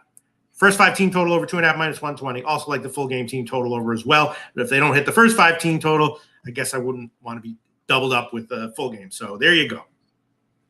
There you go. We roll on. Pistol Pete Loshak on the team total over 2.5. First 5 team total over 2.5 for the Texas Rangers. And Dabby Cab going back to the Corey Seager wheelhouse for him over 1.5 bases. Let's texted me yesterday saying that Corey Seager is paying his bills, so take that with what it's worth. I love it. I love that he's doing it. I love that he's attacking it. You know, it reminds me, Peter, when we were in Costa Rica and Tuate Latte was betting the Reds team total over every day. Mm-hmm. So I love it. Now I'm not going to get onto the player prop wagon right now, but if you find something and you can milk it, then milk it before they take that milk away. 8:40 p.m. Eastern, Arizona Diamondbacks 4-7, 0-4 on the road at the Colorado Rockies, 3-8, 2-2 at home. We're at Coors Field in Denver, Colorado. Let's get into the weather first and foremost in Denver. 56 Fahrenheit, 7.2 miles per hour right to left. Stays between 7.2 and 6.9 all game long. We have Merle Kelly going up against Cal Quantrill. Merle Kelly has got off to a great start. He's just a hell of a pitcher. I mean, this guy is just as accountable as anybody in the league at 35 years old. 1-0, 1.98 ERA, 13 2/3, 12 Ks, 1 walk. He has allowed 2 jacks, but I mean, he's just been so good, man. This guy is the real deal. That was 2 home starts, though, and he's faced the Rockies already this year. So now we see the Rockies again. In that first start at home, he went 6 2/3, 3 hits and 1 earned run with 8 Ks and no walks. So here we go. We're facing the opponent for the second time in 3 games, going up against Cal Quantrill, who has not looked good thus far. And it was because Arizona touched them up in that start. 5 innings, 9 hits, 5 earned runs, 2 homers in that first start of the year against Arizona. So Arizona's seeing him again. Then he faced the Cubs. They lost 9-8, and he didn't look good there either. 4 earned runs in 4 innings. Port Hope Zone, Cal Quantrill. Let's take a look at the line history here for this one. This total sitting at 11 minus 106 to the under. This opened up at 11.5 and dropped to 11 and back up to 11.5. Now it's dropped to 11. So now this under 11.5 was minus 115. So it was juiced to the under. And now we've dropped a half run. When we get to the money line here for this spot, we have the Arizona Diamondbacks at minus 176. They opened up at minus 185. So we've had a move towards your Colorado Rockies. And then from a cash flow perspective, we have 97% of the tickets and 88% of the cash on the Colorado Rockies. We have no information on the total. Old E, my man, thank you for the kind words. Pistol Pete Loshak, can you put lipstick on this pig? Take it away. Diamondbacks Rockies. Yeah, I mean, it's for me, it would be either Colorado at the line, the Colorado or nothing. I know that Colorado is basically a terrible team, and Arizona has lost to some tough teams.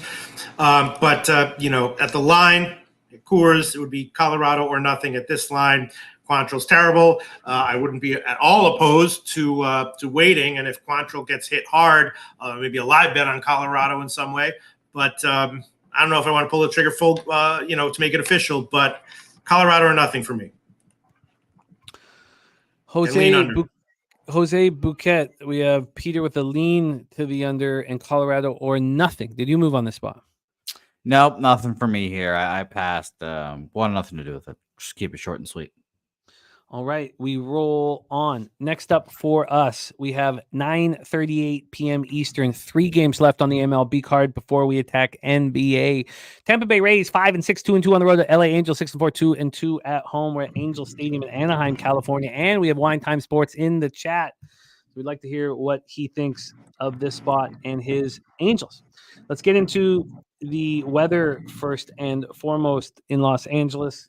Sorry, pull this properly. We have 70 Fahrenheit, 10 miles per hour to right field. Stays between 10 and 6.6 miles per hour, warming up. That's not a bad night in Los Angeles.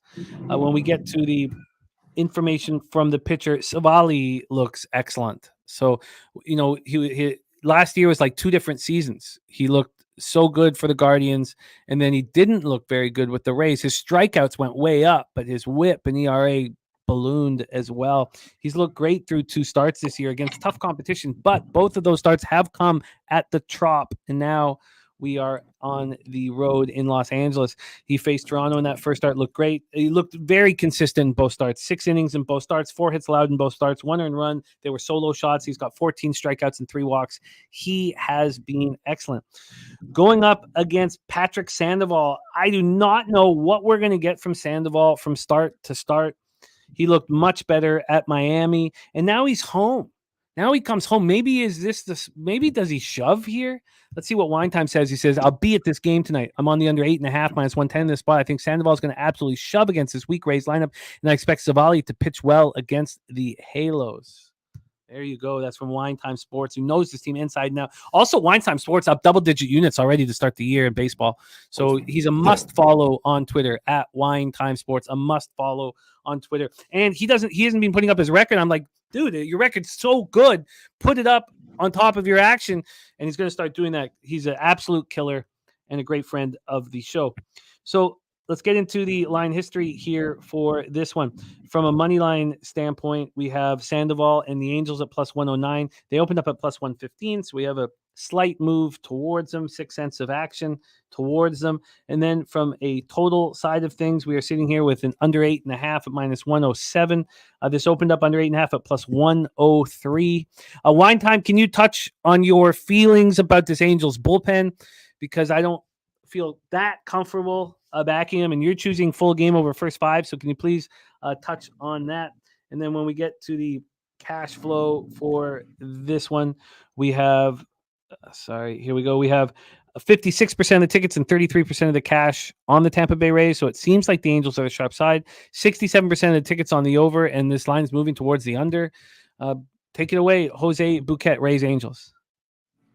Yeah, honestly, I kind of do like that under, like my guy Wine Time is saying, but I didn't move on this game either. And those were the only bets I had on the card, those 3 that I was leaning towards. I do have kind of one more lean in the next game, but I guess I'll be pretty sparse on these next few. But I had no action on this game. I lean under. I kind of can't expect the Patrick Sandoval bounce back. I'm one of the only people in the world, I guess, left that like Sandoval. Like, for example, I would love if my Red Sox traded for Sandoval. But I just can't move on this game, unfortunately. And that is good to know that Wine Time saying in the chat, this Angels bullpen has 3 arms in it that are solid, 3, and they're all fresh and available today. So yeah, I can I like that look there. Wine Time, you might be talking me into an under here. I think it's the move. Pistol Pete Loshak, what do you think? Yeah, I mean, you guys pretty much said it. I don't really want anything pregame, but if Tampa Bay gets up early, I think that probably some kind of live bet on the Angels is either to win or plus runs or whatever might be worth a shot. If Sandoval continues to have control issues and Savali comes in and is solid, I kind of like this Angels team in general, right? I don't really love to fade Tampa Bay because they're always making the best of what they got. They're running. They're stealing a lot of bases now. So they're scrappy. I don't really want to bet against them pre-flop. But if Sandoval has walk issues, Tampa Bay steals a bunch of bases and they go up early, I think the Angels live might be a nice play. Let's roll on here. I like the under. I agree with this look. I agree with it full game if this bullpen is fresh and ready to go. So Troy saying that this is a 70% spot if it moves down to 8. And he's saying it looks like it's going to close at 8.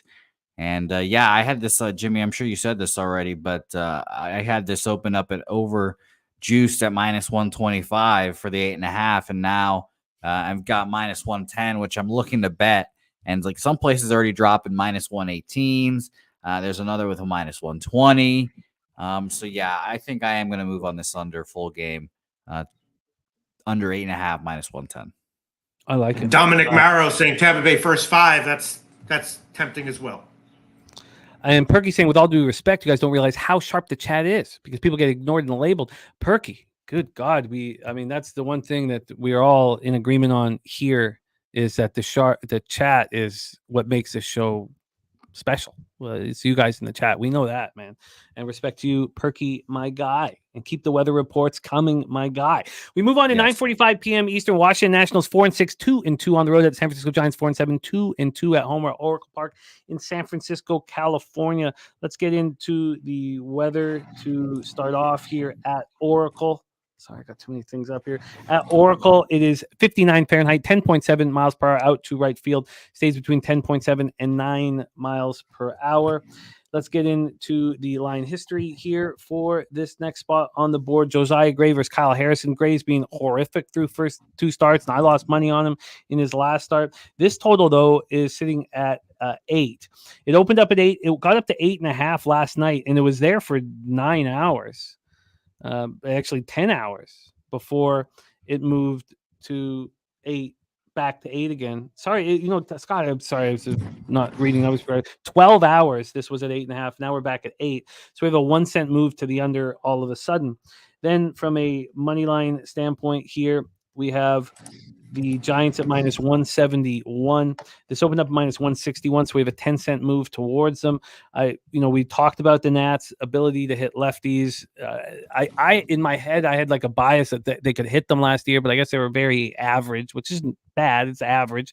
92% of the tickets are on the San Francisco Giants. We don't have cash flow information. Let's move 10 cents in their direction. 67% of tickets are on the over. Who is Kyle Harrison in this spot? I mean, is we know that he was the number 1 pitching prospect in the league coming into late last season. He's throwing 2 starts against very tough competition, both on the road. We know the Padres smash lefties and the Dodgers smash lefties. Overall, 11 innings and 6 earned runs. I lost the first 3 under 2.5 in his last start against the Dodgers, and it was upsetting. Very, very upsetting. And then Josiah Gray is being trash. Pistol Pete Loshak, we start with you. Nationals, San Francisco Giants. Yeah, I kind of would love to pull the trigger on San Francisco in some way. Maybe first 5.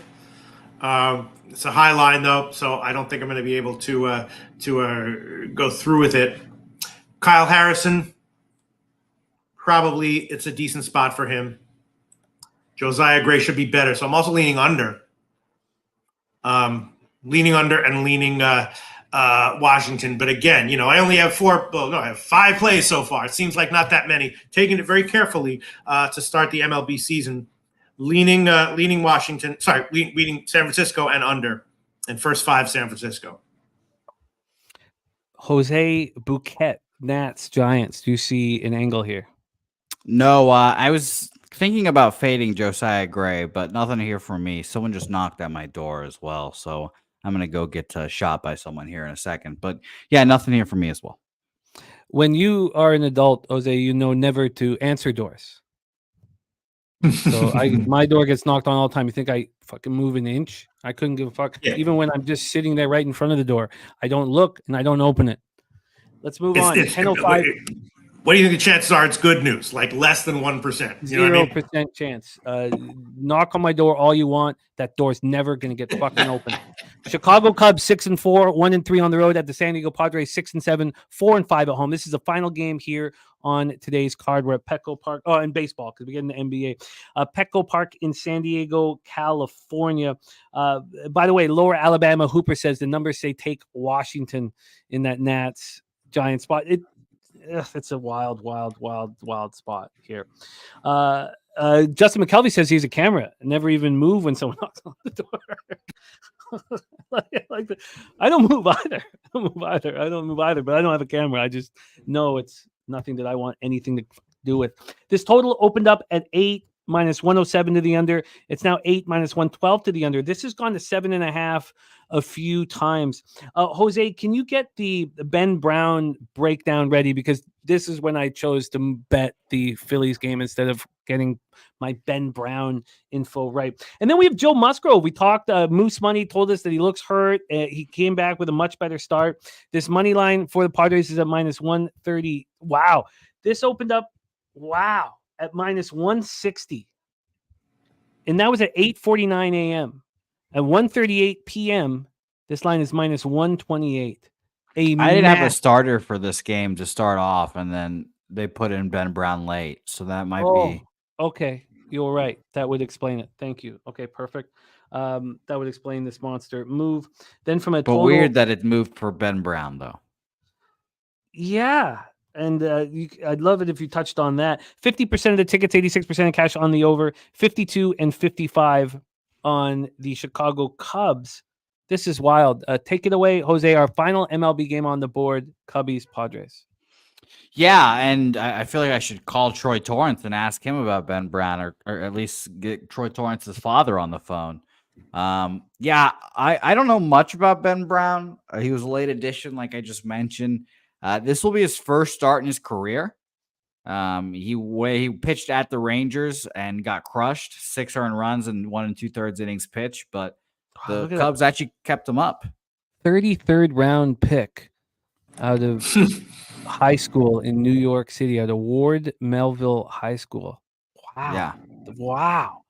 Wow. So looking at his numbers here, Jose, this year he has had, last year he had 4 starts in AA, looked incredible.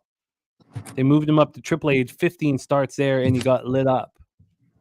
And we've seen him now. So this is his first start of his career, but he's throwing in 2 different games, throwing 5 2/3 and got lit up.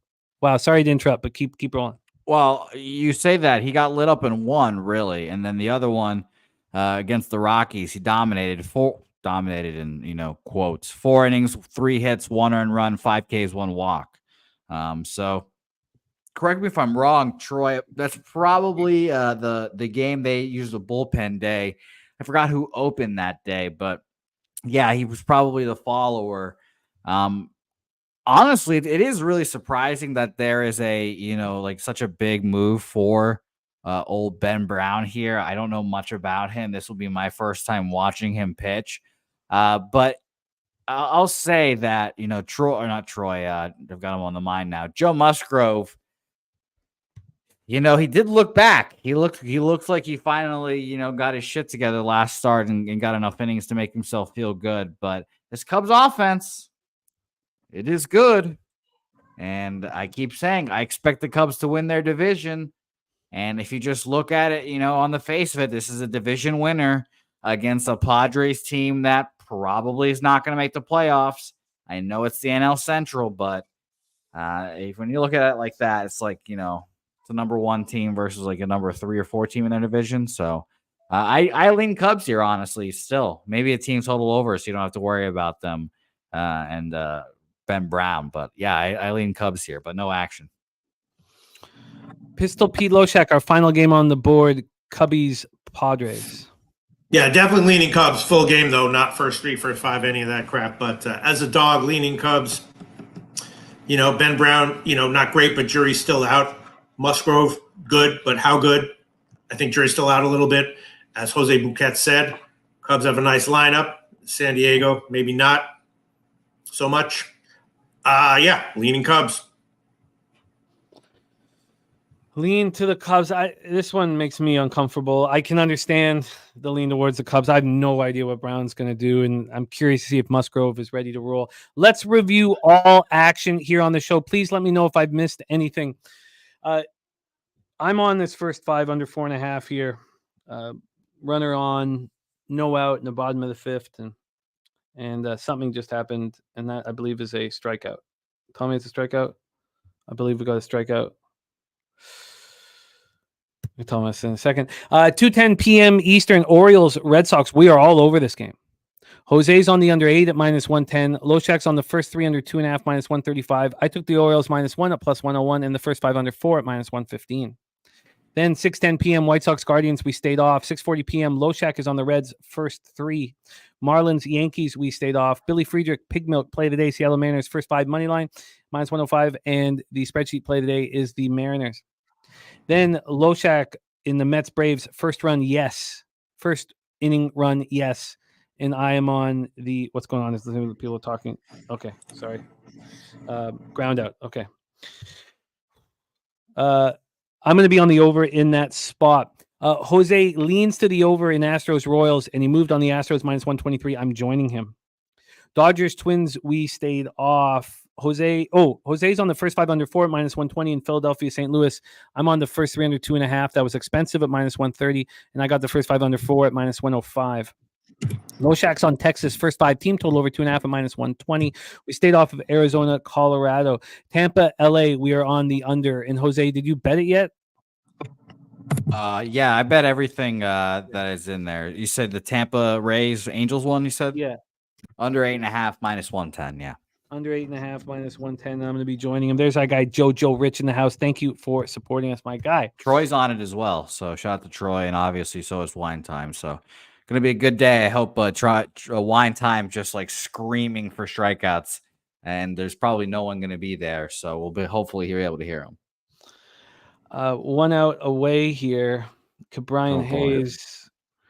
Is that a foul out? No. Okay. 1 out away here from getting the day off to a really good start, which I'd really, really like. Strikeout? Is that done? Someone tell me, because I just want to just take this. And Troy says to remember to bet the Orioles as well. Yeah. Oh, I bet it. Cash it. There we go. I know I lost the SGP last night on our live show, but Jose, listen to this. I have not lost a bet since Friday. That plays. How many bets is that? I think 7, but I'd have to double check. I think 7, but I'd have to double check. Let's fucking go. Earl Sports Bets in here. Let's fucking go. Earl Sports Bets. A lot of fucking luminaries in the free comment section today. Shout out to Troy Torrance. Huge special shout out to Troy Torrance. Ooh-wee. All right. You guys, I appreciate you guys so much, and let's just take it day by day, get better day by day, build our bankroll day by day. Jose Bouquett, excellent work as always. I look forward to the rest of the week capping with you, my friend. Any last words for the cappers here supporting the show, and then come back at the end, of course, when we round everything up. Any last words, my man? No, I think I'm going to do a Orioles something 2-leg parlay. Shout out to Troy Torrance. I might end up riding a Orioles Rangers 2-leg parlay. I'll tweet it out and let you know, Jimmy, obviously. But the 2004 Red Sox are about to take the field, so I'm about to go cry because Nick Pavetta's hurt, probably done for the season, I guess now. And Trevor Story is, in fact, done for the season. So can't wait. And Jimmy, by the way, Pete looks like he's ready to play some poker. So he's in his own today. I'm ready to answer the door to strangers. Oh, that's a mistake, man. I'm ready to be like, who could that be knocking at my door? What a wonderful life it is when you have unexpected visitors. Fucking answer the door. Where are the fucking wackos expecting a fucking answer? Let's roll into NBA, and I know the show has gone long, but I'm completely ready to rock, and I made sure that was the number one focus so we could roll here in NBA. So let's get after it, Pete, my man. Let's get after it. Yeah. We start with Mavericks, Hornets, and in the chat, again, I need you guys on point. Let's work together here. We've been excellent in NBA. I did have a 1-3 Friday. That was my first losing day in NBA in 3 weeks. So let's get right back. And I haven't made a bet in NBA since Friday. So let's get after it, Pete, and roll.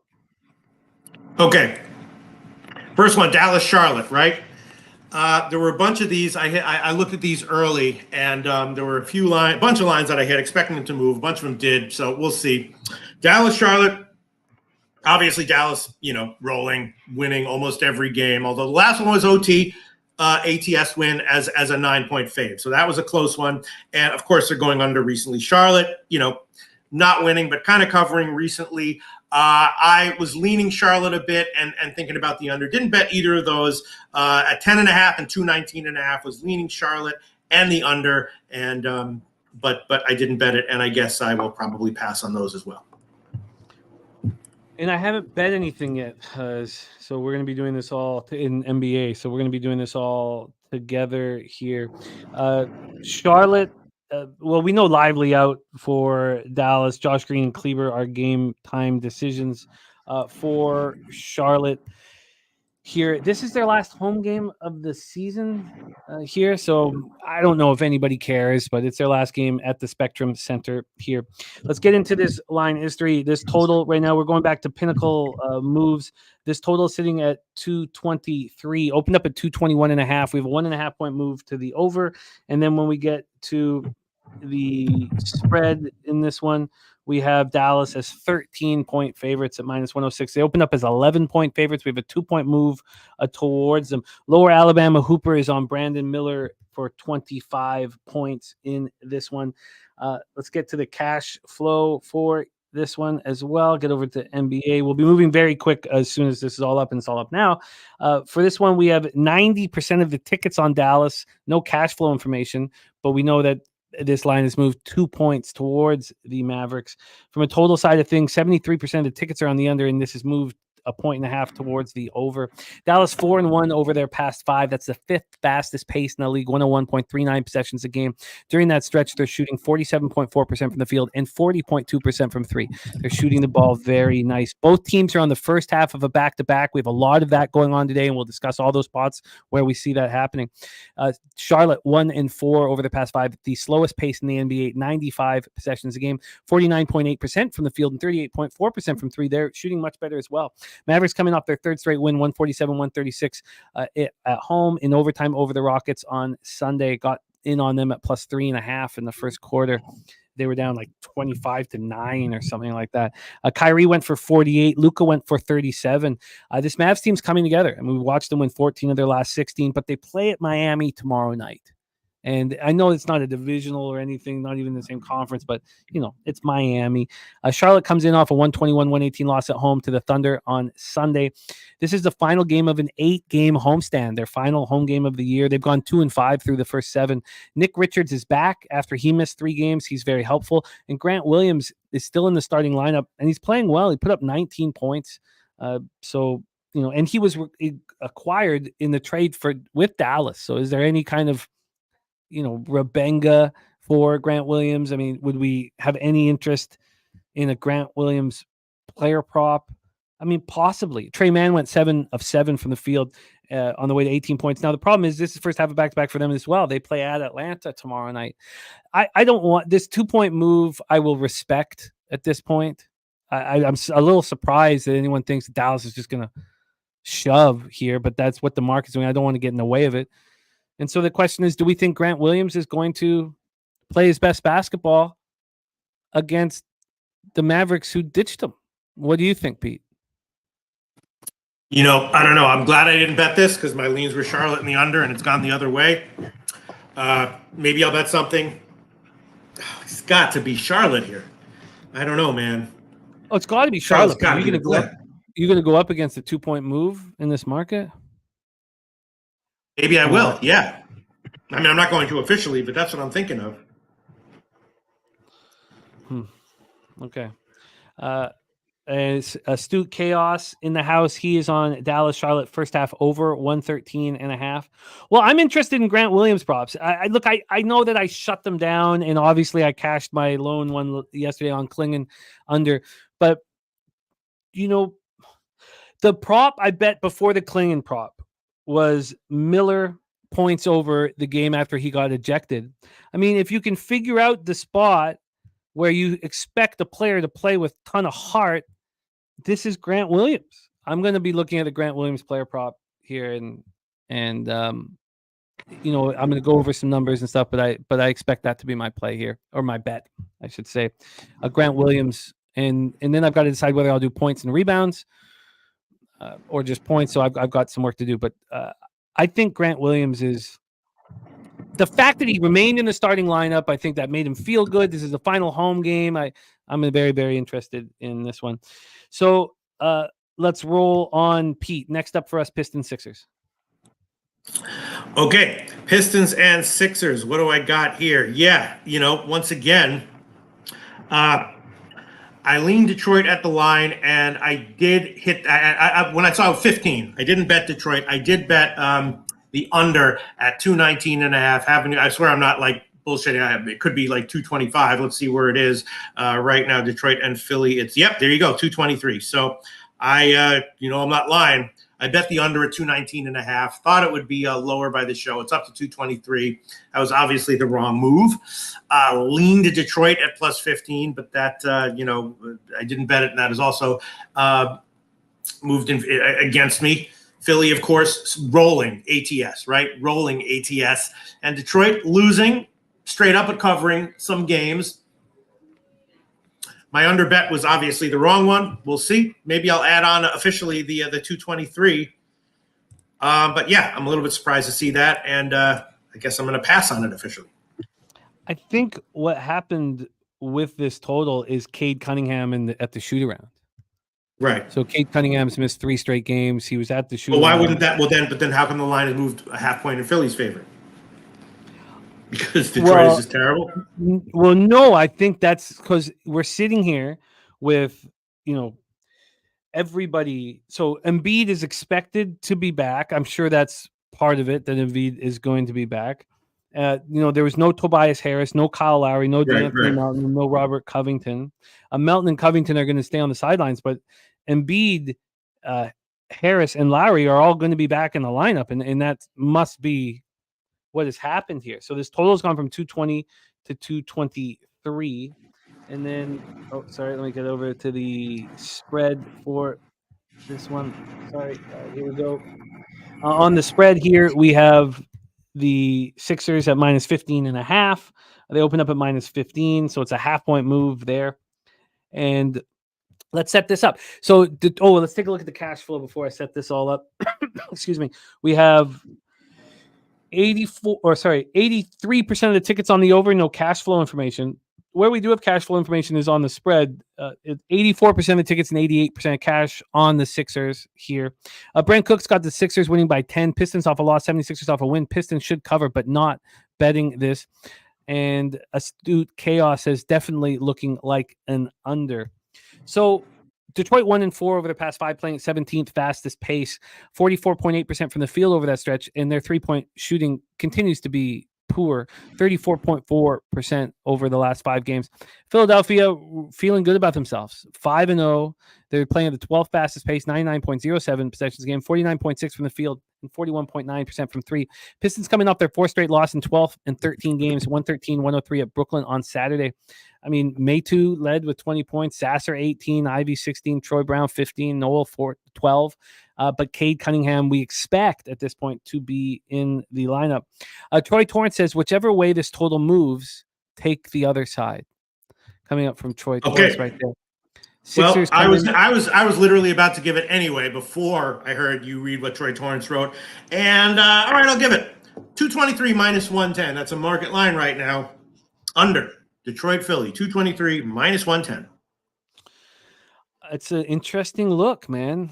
Sixers coming off their 5th straight win, 133-126 to San Antonio on Sunday. Maxey goes for a career high 52, played 54 minutes. I mean, he was very, very good.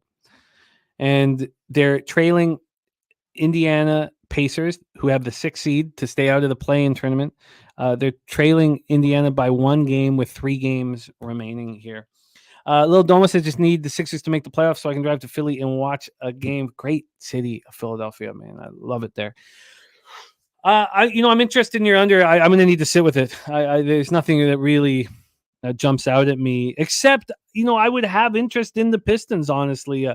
After with their stars coming back into the lineup for the Sixers and then Maxey needing a breather. I don't know if he gets the day off, and then Cunningham coming back. It's not fun betting the Pistons, but I get it, and I get your under. So I'm going to need a little bit more time on that. At this point, why don't we roll on to Pacers, Raptors, Pete?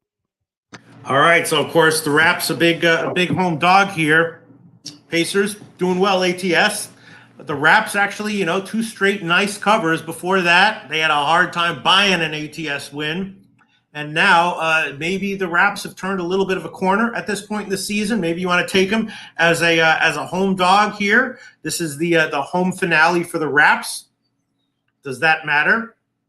Why not? I think so. Maybe, right? And I thought the Raps at +8 was a decent bet, and I did bet it, and now it is 12.5. There you go. Terrible bet. That is a huge move. Yeah. +12.5 right now. I mean, just the Raptors coming off 2 wins. That win over Milwaukee was shocking, and the win over Washington was pretty legitimate. Not that the Bucks win wasn't, but they were in complete control all game long and dominated from start to finish. The Wizards had that little bit of a bounce back in the second quarter, but at the very end of the first half, the Raptors, pushed it again. I think the lead went from 29 to 6, and then in the last minute back to 13, and then they just rolled. So we have a huge move towards the Pacers. This total is sitting at 239.5, which is where it opened. The interesting thing is this went down, to 237.5, and it's bounced back up. Very, very interesting. My guy Ricky Levine in the house. Brent Cook says no quickly, and Spicy P returns, but this will be the second time, right, that he's played in Toronto. He played in Toronto back on January 17th. Let's get into the cash flow here. So no Emmanuel Quickly.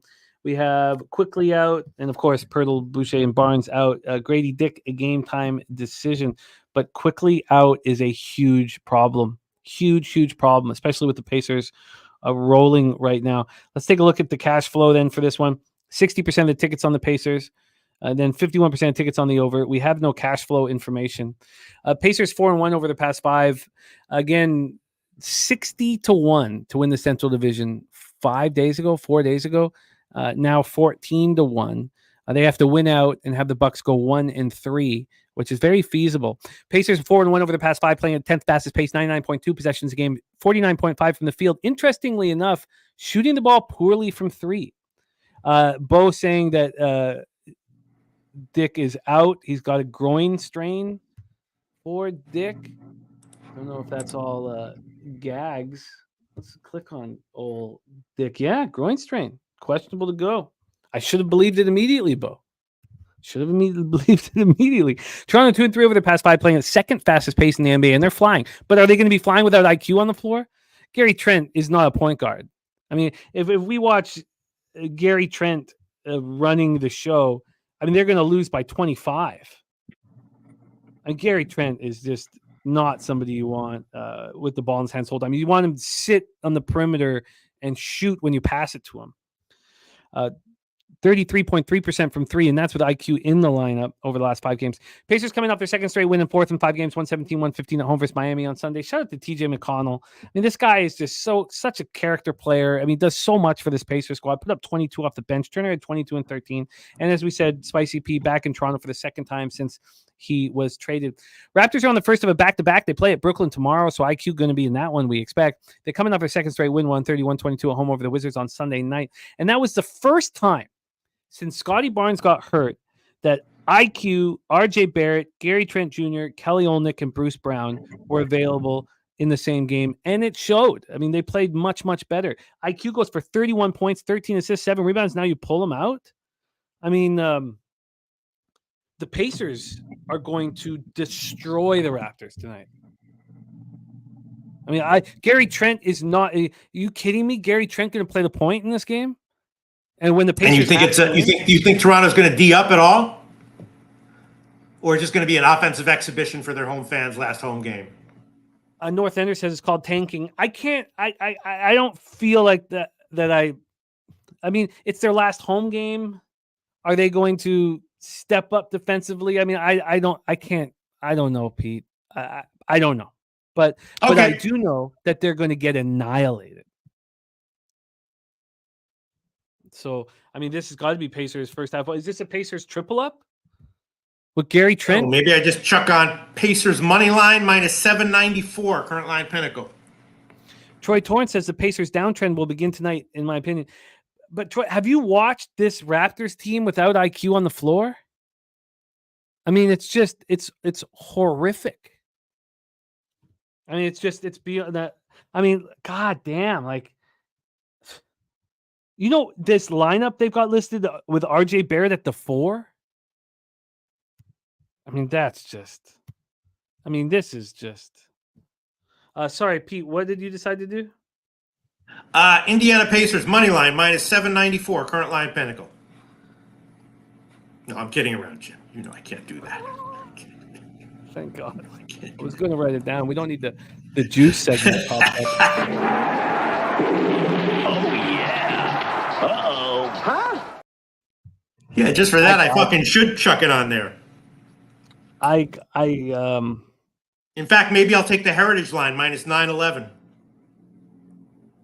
Or the Caesars line minus 900. I got a triple up, I think. This will be my first triple up of the season. Raptors coming off of 2 wins, not playing IQ after he was spectacular. We'll watch how bad Gary Trent is. You want to get an idea? Okay. I think this is a goddamn triple up. Now, I'm going to have to go over it. I don't like triple ups. I'd prefer just the first quarter, first half. And, you know, it's not a first half of back-to-back for the Pacers. Bo says, Bo knows this team is like better than anybody I know. Bo knows what's going on with the Raptors better than anyone I know. And he says, I don't see how the Raptors stop Halliburton and company. And the Pacers have to win. Okay, let's roll on here. Clearly tanking North End says, okay, let's roll on to Heat Hawks. I think that's a triple up spot on the Pacers. Take it away. Yeah. I might add on a team total in that game. All right. Heat and the Hawks, you know, Miami covering, going over last week or two. Atlanta off of 2 double-digit road straight-up losses and 3 straight ATS losses. Where they were covering, though, going over. And this one, again, I was thinking over at 221.5. I did bet that one a little bit. Lean in Atlanta at plus 2.5, but I thought over 221.5 was the play, and the total is 219.5. So another one where I'm on the wrong side, which is okay. That happens. Especially sometimes it comes back from this point in time in the day. And the line has moved in Miami's favor. So I guess I'll pass on this one as well. God, I want to make so much fucking money tonight. I slept for 2 hours. I was up till 4:30 in the morning, back up at 6:30 in the morning, capping this card as hard as I could. I want to be rewarded for this work, and I expect to be rewarded for this fucking work. We're in State Farm Arena in Atlanta, Georgia. Miami 3-2 over the past 5, 97.9 possessions a game. That's 20th fastest in the league, 46.9 from the field and 36.1 from 3 over the 5-game stretch. The Hawks 2-3, playing at the 4th fastest pace in the league over the 5 games, 101.6 possessions a game, shooting 46.6 from the field and 37.8 from 3. We're sitting here with Atlanta plus 4. They opened up at plus 3 at Pinnacle, so we have that 1-point move towards your Miami Heat. And then from a total perspective, we're sitting here with a 219.5, as Pistol Pete mentioned, which opened up at 223.5. So that's a 4-point move to the under. We go up to see what the rest situation is for either of these teams. For Atlanta, Trae Young is being cleared, but he's not. He's being cleared to practice. He's not playing. Kongu, of course, out as well. For the Heat, you have Robinson out, and then Scary Terry, Love, Jovic, and Bam, all game time decisions. And how important is Bam and Bam's probable, so there's nothing wrong there. Left hand sprain appears to be minor, they say. So Bam will be in the lineup. And then Scary Terry, who's been absolutely incredible, is a game time decision, did not participate in the morning shoot around. Neck spasms, and they have the back-to-back that we talked about, Dallas. They have Dallas tomorrow. So you need Rozier in the lineup here. Both teams on the first half back-to-back. The Heat coming off their second loss in 3 games, 117-115 at the Pacers on Sunday. As I said, they host Dallas tomorrow night. A victory would move Miami ahead of the Pacers by a half game. And, Indiana trying there's all these teams battling to stay out of the play-in.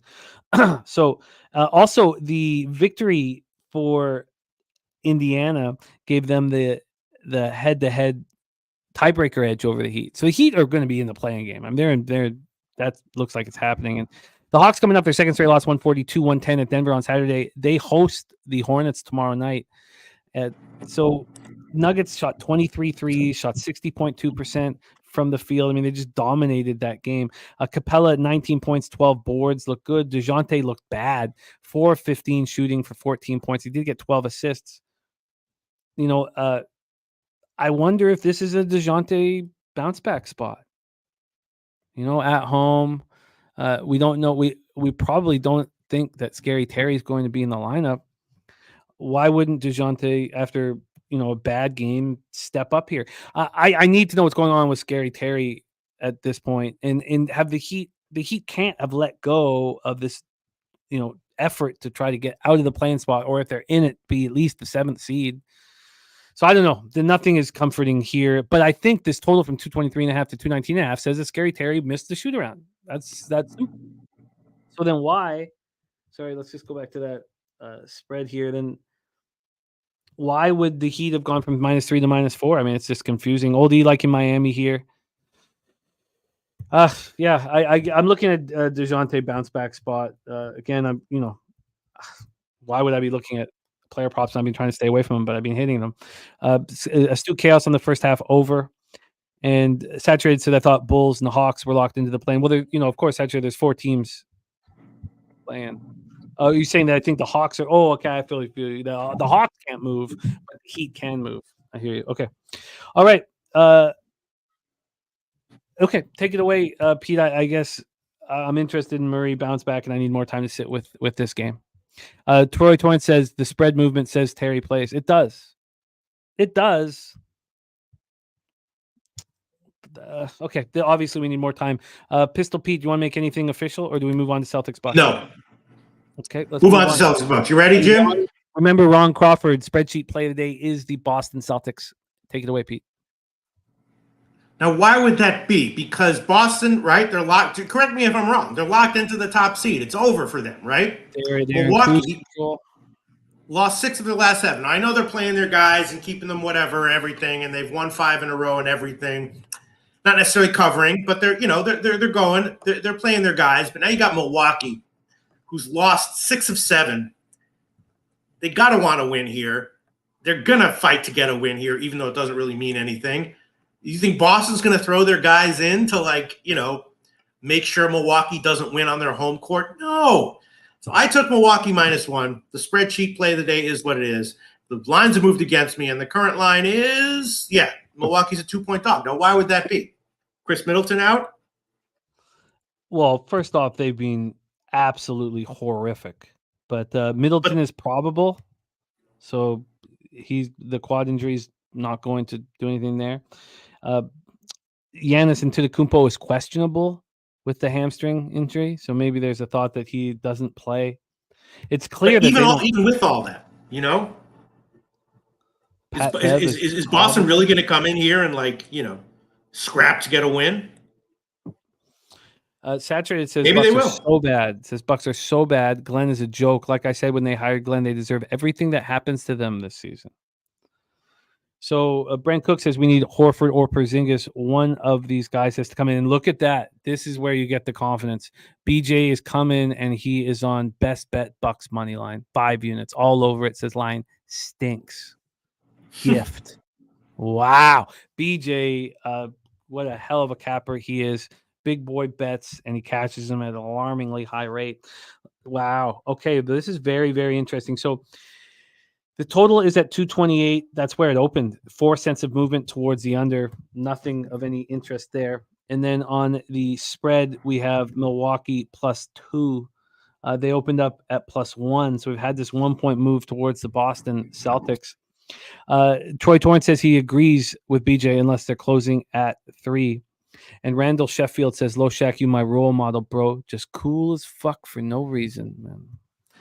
Let's get into this here at Pfizer Forum. Boston 5-0, of course. 5 straight wins, coming off that 124-107 win at home over Portland on Sunday. 26th fastest pace in the league over that stretch. They're shooting 49.9 from the field and 37.3 from 3.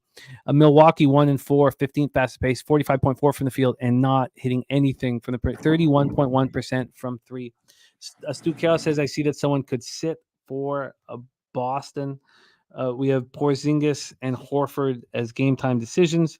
Porzingis questionable right hamstring injury management. I don't know why you would want him ever out there with these games, meaningless. Horford also questionable with a left big toe sprain. Is it possible that neither play in this one? And if that's the case, why did it move 1 point towards the Celtics? Celtics, as you said, just resting their top players. Mazzulla just sitting back and resting. Tatum didn't play Sunday because of the right knee contusion. Bucks coming off their 4 straight loss in 6 and 7 games. They're on the first of a back-to-back. They host Orlando tomorrow. And Antetokounmpo missed that 117-111 loss to Toronto with the hamstring issue. Comes back on Sunday, goes for 28, 15, and 8 in that loss to New York. They were up 61-50 at the half before the Knicks completely took over. Chris Middleton left. He got hit in the mouth in the second quarter. And when he left, they just looked terrible. He lost a tooth. He's going to be back here this evening. Ross Pitt says, Porzingis and Horford, you are not in the starting lineups. And look, I've got I don't need to bet this game. I have the Bucks to win the Central at +275, and it's important. It's an important future for me. It takes the pain away from hedging the Magic, and it also more than covers the Raptors season win total over, which was a horrific mistake. So BJ says, we catching them at the right time, buy low spot, let's go. Is it that easy, Pete? Should I be joining you guys on the Milwaukee Bucks? And yet the spreadsheet play of the day is Boston, which is what it is, right? I can't believe you and BJ could give me the confidence to bet the Bucks when I've been watching them very closely, needing them to win the Central, and they've been playing so horrible. But maybe this is it. Maybe this is it. Think this is it? I guess it is. I need to sit with it for a little longer, but 1 point move towards Boston. What was the cash flow? Did I go over that? That would be telling. Sorry, I didn't go over it. So we have grab this here. We have 45% of the tickets and 81% of the cash on the Boston Celtics, 53% of the tickets on the under. On the cash, on the money line, 54% of tickets and 74% cash on the Boston Celtics. The Bucks should have I'm gonna take it. I'm not gonna take the money line. Maybe it'll go down to the wire, and the Celtics will force themselves to get a win anyway. But I'll take the Bucks +2.5 -109 current line at Heritage. Okay, I'm interested in joining you guys. I'm going to need to sit with it, but I'm interested in joining you guys. Let's roll on to Knicks Bulls, Pete. All right, so this is a big game, right, for playoff positioning and everything. They played 2 games ago in Chicago. Bulls won 108-100, similar lines. So you think that means that this is, switch up what happened in the last game and maybe lean Knicks in the over? Maybe you do. The Knicks have been going over in the past 2 or 3 weeks or so. Pretty good ATS, of course, the past 2 or 3 or 4 weeks or so. Chicago under trending, right? This is a tough one. If they hadn't played, if the Bulls hadn't won 2 games ago, I would have bet Chicago, but I passed on this one. This is so crazy because the Knicks, if you're the Knicks right now, the 3rd seed is very appealing, as long as the Pacers hold on to that spot, which we think they'll be able to do. get to play the Pacers. The 4th seed, I mean, you wouldn't mind going up against the Cavaliers in the playoffs.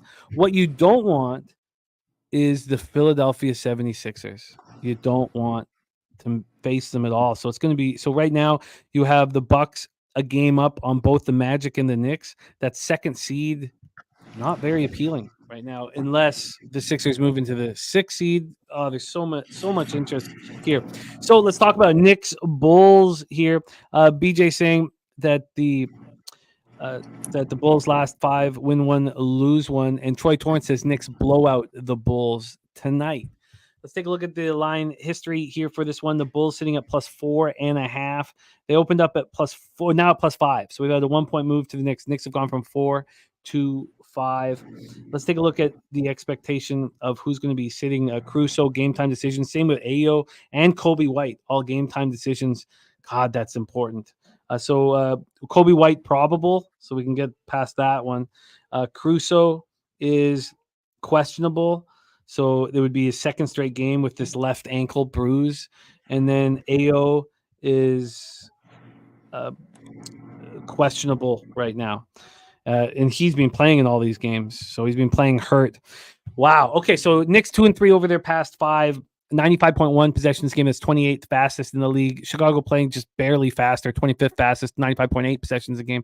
Both teams shooting similar numbers. Knicks 46.8 from the field and 37.4 from 3 over this 5-game stretch, while the Bulls are 47.7 from the field and 35.4 during this stretch. So we have the move from 4 to 5, and then we have this total at 212. So 1-point move towards the Knicks, and no movement on the total whatsoever. When we get to the cash flow then for this spot, we have, here we go. We have a 19% of the tickets and 69% of the cash. So if all these big bets are coming in on the Bulls, why in the world is this move towards the New York Knicks? 65% of tickets on the total here. Knicks coming off their second win in 3 games, 122-109 in Milwaukee. Jalen went for 43. 8 assists and 6 boards. Bulls coming off their second loss in 3 games, 113-98 to Orlando on Sunday. It was Javonte Green stepping up, 25 and 13. Chicago 21 turnovers against Orlando. Woo Rizza says Knicks will be motivated. Revenge spot as well. Troy Torrance says the Bulls do not play good versus this defense. When you hear Brent Cook says we need everyone in, but Bulls +5. Does this make you want to roll with Troy Torrance and back the New York Knicks here in this spot, Pete? Sorry, just getting text. No, I mean, with what Troy Torrance is saying, it's Knicks, absolutely Knicks or nothing for me. And the total, I had a slight lean to the under, didn't bet it. Now it's down a 0.5 point. This is a tough one. Maybe a live bet. I'll tell you what, if the Bulls go up early or if the Bulls are up at the half, definitely take the Knicks then. Why, Troy, don't you think the Bulls have incentive to play? Isn't it crucial to have that first play-in game in Chicago? The Knicks have incentive too, though. Oh, yeah. But again, that 2nd seed could be a problem if you face the winner of Heat Sixers. I mean, I would rather play. I mean, the Bucks, Magic, Knicks, Cavaliers, Pacers. Nobody wants to play the Sixers and Heat. Okay. I get it. I'm going to study it a little more. I get Troy. So I've got Troy on the Knicks, and I will spend a little bit more time on it, and maybe I join. Do you want to make anything official, Pete, or do we roll into Magic Rockets? No, let's roll into Magic Rockets. You ready, Jim? Yes, I am, my friend. Let's roll. Magic is great. Shout out to Dan Kelly, who told everyone to get on the Magic. Shout out to everyone who tailed Dan Kelly, because, of course, in the end, tailing someone who knows what they're talking about is just as good as knowing what you're talking about. In fact, more important, if you bet more than they did. So shout out to everyone and Dan Kelly, who was hip to Orlando from the start of the season. Now Orlando's coming off of a big win, right? Big home win cover against Chicago. It was a big win they needed. They had a couple guys banged up, right? Houston losing ATS. Last one was the ATS loss as a 9-point dog where they almost beat Dallas outright.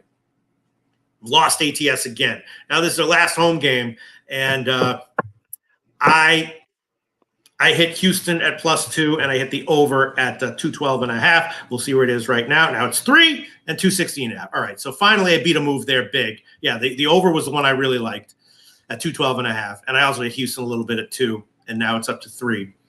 But the over was what I really liked. It's up there now. Orlando had some injuries, right? After that big win, right? Yeah, we don't know exactly at this point if Isaac or Wagner will be in. But but after that win, I'm assuming that like this is a down spot for them. Yeah, I mean, I think that's fair to say. But we've been fading Houston. We faded them so comfortably on Friday against the Heat. I think it was Friday because they've given up. They've let go. So Orlando 4-1 over their past 5, 24th fastest pace in the league, 96.3 possessions game, 47.6 from the field, 36.7 from 3. Look at Houston there. You know, they win, what, it was 11 straight games, and then they lose 5 straight. 14th fastest pace, 98.84 possessions a game. Sengun out, obviously. They're shooting the ball horrifically, 43.3 from the field and 33.2% from 3. When I watch them play, I see Whitmore seems like the only guy who's angry out there, playing hard out there. Right. They don't seem to care. They'll be down 15 or 20 and have a nice dunk and laugh. They'll be laughing coming up the court. I can't. No, you're right. You're right, Jim. You're right. Well, no, I'm not sure if I'm right. And BJ saying, Rockets are nothing. This line smells. And BJ's right. It's the Rockets' last home game of the year, and they're 26-14 home. They were dominant at home, early in the year. So it's the Magic coming out there. What the you bet on a team? Like, what the fuck are you laughing at? How are you going to laugh in the middle of a game that I bet on you on? You're right. You're absolutely right. Oh, it's horrific. I just don't see them caring. I don't know how Udoka handles it. How are you going to grin and giggle in the middle of a game that I bet? The Magic coming out their 4th win in 5 games, 113-98 at home versus the Bulls on Sunday. This is the first of a back-to-back. They play at Milwaukee tomorrow night. They're hopeful that Wagner and Isaac will be in the lineup. Rockets coming up their 5th straight loss, 147-136 in overtime at Dallas on Sunday. They were up like 25-9 or some shit, and they let them come all the way back. They're eliminated from play-in contention. I guess I don't want to be involved. Oh, and Saturate says Rockets looked like they hadn't given up versus the Mavs. You're right, but I couldn't have hit that +3.5 faster when they were up. When the Rockets were up 25. When the Rockets were at 25-9. Yeah, I don't think it was a great spot for the Mavericks. Look at this. JPZ Couturier confirmed in the lineup. So that means Philly, huh? Look, I hate them, and I don't want to back them, but there's something special about the captain walking in. And I need them to not make the playoffs. I don't know how I'm going to handle that. I'm going to have to sit. There's so much to go over on the show, and then when the show's over, there's so much. I need 2 hours to go over everything. So, wow, thank you, JPZ, for the heads up, and I'm happy that I hadn't already faded them.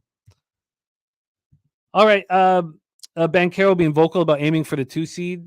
God, they better hope. I mean, that would be Magic versus Heat in Orlando. That'd be a fun series. I'm gonna have to sit with this longer. Nothing interests me here, Pete. Not the over, huh? I try to stay away from totals as much as I possibly can. And the only totals that I want right now are when I believe there's going to be defensive intensity and that the under's in play. I just don't feel like I have an edge with totals personally. Okay, let's move on, huh?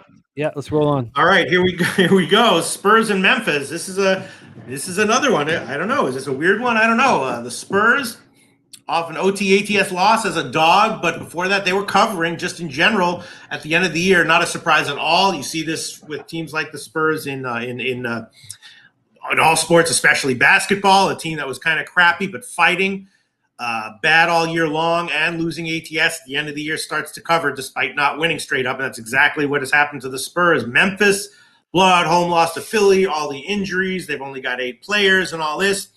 And now the Spurs are a favorite, which is a rare spot for them to be in. They were a road favorite once this year at Detroit, and they won that one by 20. So I took a shot with the Spurs at -2.5, even though maybe it's because it's a road game, maybe it's not quite type of game where you want to bet on them to continue to roll and have intensity. They got 2 more home games in mid-April, so maybe they'll be saving it for them. But I don't know. I feel like the Spurs are still going to try to get wins. especially coming off of a loss. So I took the Spurs at 2.5. I kind of like them first half as well, and I'm assuming that the line has gone up. Yeah, now it's 4.5. Not a surprise. And I would like it first half. It didn't touch the total. Total has moved up about 1.5.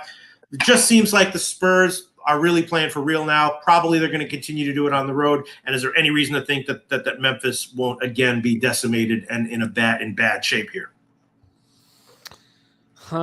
Interesting. Very, very interesting. The Spurs have gone from 2.5 to 4.5. Wow. Let's just take a look at the cash flow as well here from a cash flow perspective. Mr. James West in the house giving you a shout out. Says Loshak lives. We have 69% of the tickets on the Spurs line moving towards them. 29% of tickets, 99% of cash on the over. It's moving towards the over. The Spurs 2-3 over the past 5, playing at 13th fastest pace, 98.92 possessions a game. 46.4 from the field, 36.4 from 3. Memphis 3-2, playing 23rd fastest pace, 97 possessions a game, 43.8 from the field, and 32.9 from 3. Poor from 3. First of a back-to-back for both teams. Spurs coming off their third loss in 4 games, 133, 126 in double overtime on Sunday. They played Oklahoma City tomorrow. Wemby again, 33 points, 18 boards, 7 block shots, 6 assists. Malachi Branham, 22 points. And Keldon Johnson goes down with the ankle injury late in the fourth quarter. They've got him listed as out. So Keldon Johnson will not be in the lineup. But that hasn't affected the market moving briskly towards the Spurs. Grizzlies coming off having their 3-game winning streak. Surprise one. Snapped in 116-96 loss at home to the Sixers on Saturday. They play at Cleveland tomorrow night. Scottie Pippen Jr. goes for 24. Look, no JJJ, no Aldama, no Desmond Bane, amongst others. It was the second straight game the Grizzlies had 8 active players, and of course that's the league minimum. Malzinha Pereira, first career double-double. Gigi Jackson, 17. Jordan Goodwin, Xavier Simmons. I mean, look, this is just trash. These are 2 bad teams, and then you have Wemby in the middle, the superstar. The volatility I just find is just ridiculous. Troy Torrance says this is a Spurs market. Says similar line movement for Heat and Knicks. Maybe it is, but I just find these very how do you game script here with the volatility out of control? And the Grizzlies are trying, and so are the Spurs. So yeah, Wemby's the difference maker, but it's the first half of a back-to-back. I mean, it's not like he's gonna. I mean, is he gonna play 34 minutes in this basketball game? I don't want to be involved, Pete. All right, well, I'm going to make an official play here. Spurs first half -2, -108. Current line Pinnacle. I'd rather been able to have taken the first half money line at a lower line. But I'm not going to take -150 on the money line because you're right. It's not exactly sure what's going to happen here. But I'll take a shot with the Spurs. First half -2, -108. Current line Pinnacle. Let's roll on to Wizards Timberwolves here. I know it's been a long show. Thank you guys for sticking with us. And Pete, thank you as well. 3.5 hours in, but let's roll Wizards Wolves. All right. Timberwolves, huge favorite, right? This is a big game for them. They want to win. Maybe I should parlay this with the Pacers money line. Minnesota and Pacers money line parlay. Washington, they've been covering recently, but not winning straight up and just kind of crappy. Minnesota off of another road win, and they getting wins but not really covering, and now they're a massive favorite. 16.5, 222.5 is what I saw. Wasn't really interested in any of it, but I said it as a joke, but maybe the more I think about it, I don't know, why not? Minnesota and Pacers moneyline parlay. Why not?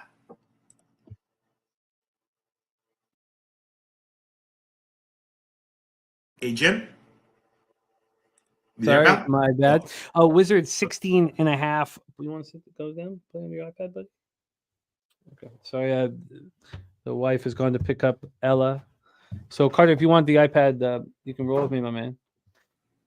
Here we go. The Wizards plus 16.5 at -103. Opening up now it's 17.5. This was 1 minute ago. 1 minute ago, we had a full point move towards Minnesota -17.5. Wow. And BJ says Bucks Celtics off the board at Bet Online. Off the board at Bet Online. So we're going to get information on who's going to be in and who's going to be out. Let's get into the cash flow then. So we've seen it go from 16.5 to 17.5. We have 74% of the tickets on the Timberwolves, 48% of tickets, and 87% cash on the over. Wizards 1-4 over the past 5, fastest pace in the league. They've been doing that for a while. Fastest pace in the league, 104.6 possessions a game, 47.2 from the field, and just 30.9% from three. I mean, this team just can't shoot the ball at all. I mean, this is just a train wreck, a basketball team. We have Bagley out, Jones out, Kuzma game time decision, Rashawn Holmes game time decisions. These are very important pieces here. Right ankle sprain for Kuzma. Does he miss his third straight game? It was the Corey Kispert show. I mean, probably. And then Holmes and Bagley are. Oh, it's all. Sorry, I just got refreshed. They're all out. Okay, so they're all out. So this just all got refreshed. Kuzma out, Holmes out, Bagley out, and that's why there was that move 2 minutes ago. So that's explained there. And Giannis upgraded to probable, says the COD guy. The COD guy says Giannis upgraded to probable. Thank you for that. So the Wizards come in off their third straight loss, 130-122 at Toronto on Sunday. Avdia led the team with 32. Jordan Poole, 29 with 12 assists, but nobody else is doing anything.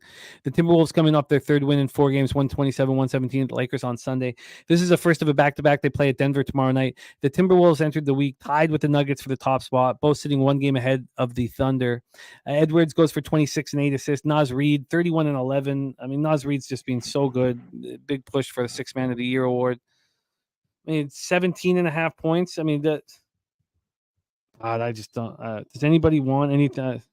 What? I don't want anything to do with this spot, Pete. What did you want to move on?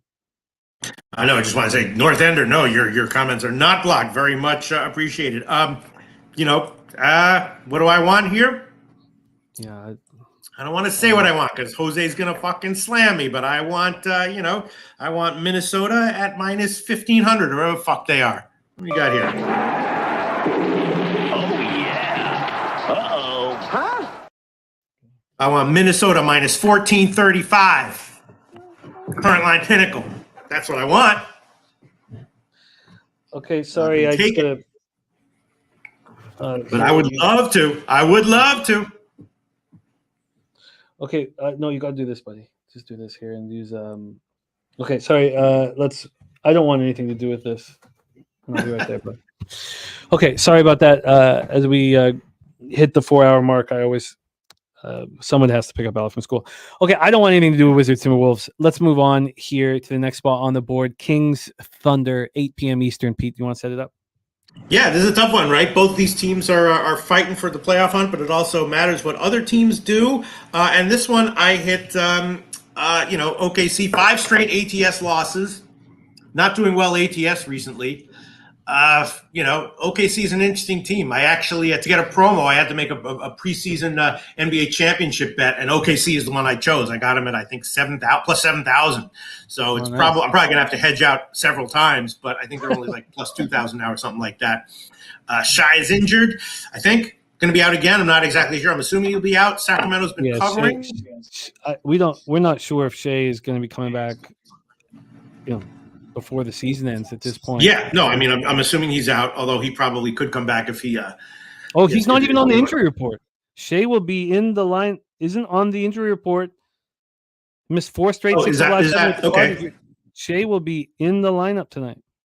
Wow. Okay, so that will, because I did bet OKC at 2.5. I'm not just saying that. Beginning of this segment, I had like 4 or 5 picks that I lost. The market moved against me by like 3 points. But despite OKC's ATS futility, I did take a small shot with them at 2.5, and I was thinking OKC first half as well, and I was also leaning under that line is probably up, and not 227. So I might throw on OKC first half here. I took 2.5. I don't know if I want to take 5.5 though. They're asking whether Jalen Williams will be in the lineup. I doubt it. They say that he's appears to be trending in the right direction, but he's missed 4 straight with the left ankle sprain. I mean, why would they play him though? because they're going for first overall in the West. They can still get it. Yeah. They Yeah. can still get But it. risky, I don't know how much. Yeah, sure. I mean, I guess their trainer knows best, but yeah. Wow. So Sacramento 3-2 over the past 5, 95.1 possessions game, 28th fastest. Not shooting the ball very well, 44.8 from the field, 36.8 from three. OKC 2-3, 15th fastest pace, 98.5 possessions a game. Also, not shooting the ball very well from three, but 48% from the field. This move with Shea being announced in, we have a 5.5 here. I just moved to 5. Sorry, 5 minutes ago, went from 5.5 to 5. This has been a tough road trip for Sacramento. And, Yeah. I don't know. The Kings snapped their 2-game losing streak with that 107-77 win at Brooklyn on Sunday. But Thunder come in off snapping their 3-game losing streak, 121-118 win at Charlotte on Sunday. But, first of a back-to-back, they host San Antonio tomorrow. So I guess Shea will be in here and not play tomorrow. I mean, with Shea in the lineup, why wouldn't the Thunder just take care of business, whether Jalen's in or not? I think they would. So do I. I think they should be bet. Let's just go over that cash flow here quickly. I mean, what a spark. I mean, you got Shea back in business. I mean, that's just, you have 28% of the tickets and 90% of the cash on the Sacramento Kings. I mean, I don't want to assume that those big bets are smashing their head against the wall because Shea's being announced in. I did not think Shea was going to be announced in. Nobody did. Right. I liked it anyway. That's what I'm saying. I liked it without him. Yeah. No, I think OKC's the spot here. BJ saying Williams participated in shoot around, still questionable. Says Kings are a fade. This has been a tough trip, and they come off winning by 30 at Brooklyn. I mean, yeah, I'm going to be on the Thunder. Yeah. Let's go. Okay. I'm going to, maybe try to stack a few points. I'm going to take them first half. I'm not going to take the money line, but I'm not going to take 2.5 either. I'm going to take the Pinnacle line. OKC first half -2, -126. First half -2, -126. And I don't know. Maybe I'll just chuck on the money line here for OKC. Although, 5.5. Geez, that's getting up there. Pinnacle has 198 for the money line. I mean, they should roll. If they win, they'll roll. Interesting. Yeah, I'm just gonna take them full game. I'm gonna take that 5 and roll. Okay, let me just glance at a few more things, and I'm definitely taking the first half -2, -126 current line Pinnacle. Why don't you do that, and I'll set us up for Denver, Utah, while you're deciding exactly how you want to hammer this. 9 p.m. Eastern, next spot for us on the board. Denver Nuggets 54-24, 22-16 on the road. Utah Jazz 29-49, 20-19 at home. Delta Center in Salt Lake City, Utah. Wow. BJ Bednar blew another save. Denver 3-2 over their past 5, 6th fastest pace in the league, 99.7 possessions a game, 48.9 from the field, and 43.3% from three. Good God. Utah in the throes of this massive losing streak. I mean, you got Johnny Juzang doing everything for them. So this is the situation right now. Lauri Markkanen, shoulder impingement, 5th straight game. Jordan Clarkson, back inflammation, 6 straight games he's been out. John Collins, back spasms, 4 straight games he's been out. And Walker Kessler, broken nose, out for a 2nd straight night.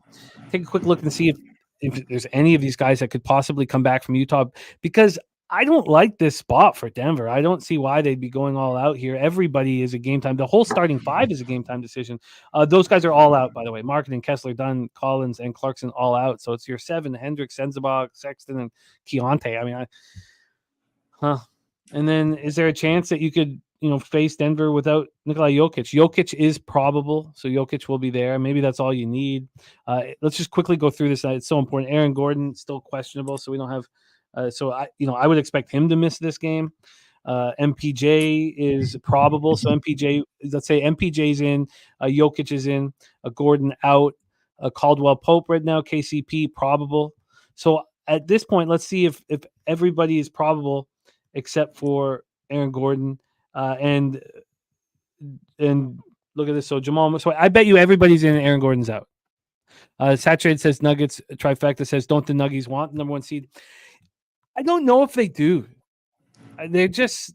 They'll be fine, whatever situation. I mean, I'm sure they would like it, But I think the key is to have Aaron Gordon and Jamal Murray healthy. But Jamal Murray, I guess, is healthy right now. They're coming off their third win in 4 games, 142-110 at home versus Atlanta on Saturday. Let's just take a look at the line history here for this one. Denver sitting at -15. This opened up at 13.5, point-and-a-half move, which I would imagine was based on these players being in. This total's at 225. That's where it opens. So there's been a 1 cent move to the under. And then when we get to the cash flow here for this one, we have 99% of the tickets on the Nuggets and no cash flow information. You have 53% of tickets and 88% cash on the under. So 3 wins in 4 games for the Nuggets, coming off that 142-110 win at home versus Atlanta on Saturday. This is a first of a back-to-back. They host the Timberwolves tomorrow night. I mean, how is this not? How are they, focused on this game when everything's on the line tomorrow night? Jamal Murray went for 16 points. He played 20 minutes and 51 seconds. That was his first game back from a 7-game absence. So, Jamal Murray's not playing in the back-to-back. So are they going to? If Jamal Murray plays tonight, then do we know for certain he's not going to play tomorrow? Denver didn't have Aaron Gordon against Atlanta. So, Jazz coming up at 12 straight loss, 118-110 at Golden State on Sunday. Look, I do not think that the Nuggets. I mean, how do they not care about that game against Minnesota tomorrow, or they don't care about being the number 1 seed? Look, I think the Jazz are the bet. Jazz full game plus 15. I really do. Now, I'm going to need to sit with it for a little bit. Saturate says, don't think they need their starters to beat the Jazz. No question. But will they cover 15? BJ saying that the Nuggets 2-16 straight up going to Utah since Malone's tenure. So yeah, look, I'm very, very interested in the Jazz plus 15. I expect it to be on my card, Pete. Okay, sounds good. I'm going to pass, but I got OKC -5, -112 current line heritage. You can add that one on. Yeah, nothing for me on the Denver game. Full game -5. What was the juice? Sorry, my man. -112. -5, -112. Yeah, no, I think that's I'm. This is a bet. This isn't one I need to sit with. This is something I bet as soon as the show's over. Or do I wait? Because these guys are going to be announced in. Can I get another half point? Can I squeeze another half point or a point out of this? Maybe I wait. Now, and I mean, if it moves to 14.5, wouldn't that just? Maybe I should get in actually at 15. I mean, what if they decide we'd rather have Jamal Murray against the Timberwolves? Okay, I'll figure that shit out. But let's roll on, Pete. Did you want to move in anything with Nuggets Jazz? No. Okay, let's roll on. Next game is Warriors Lakers. Both these teams have clinched their play-in spots, but they're still playing to get out of it.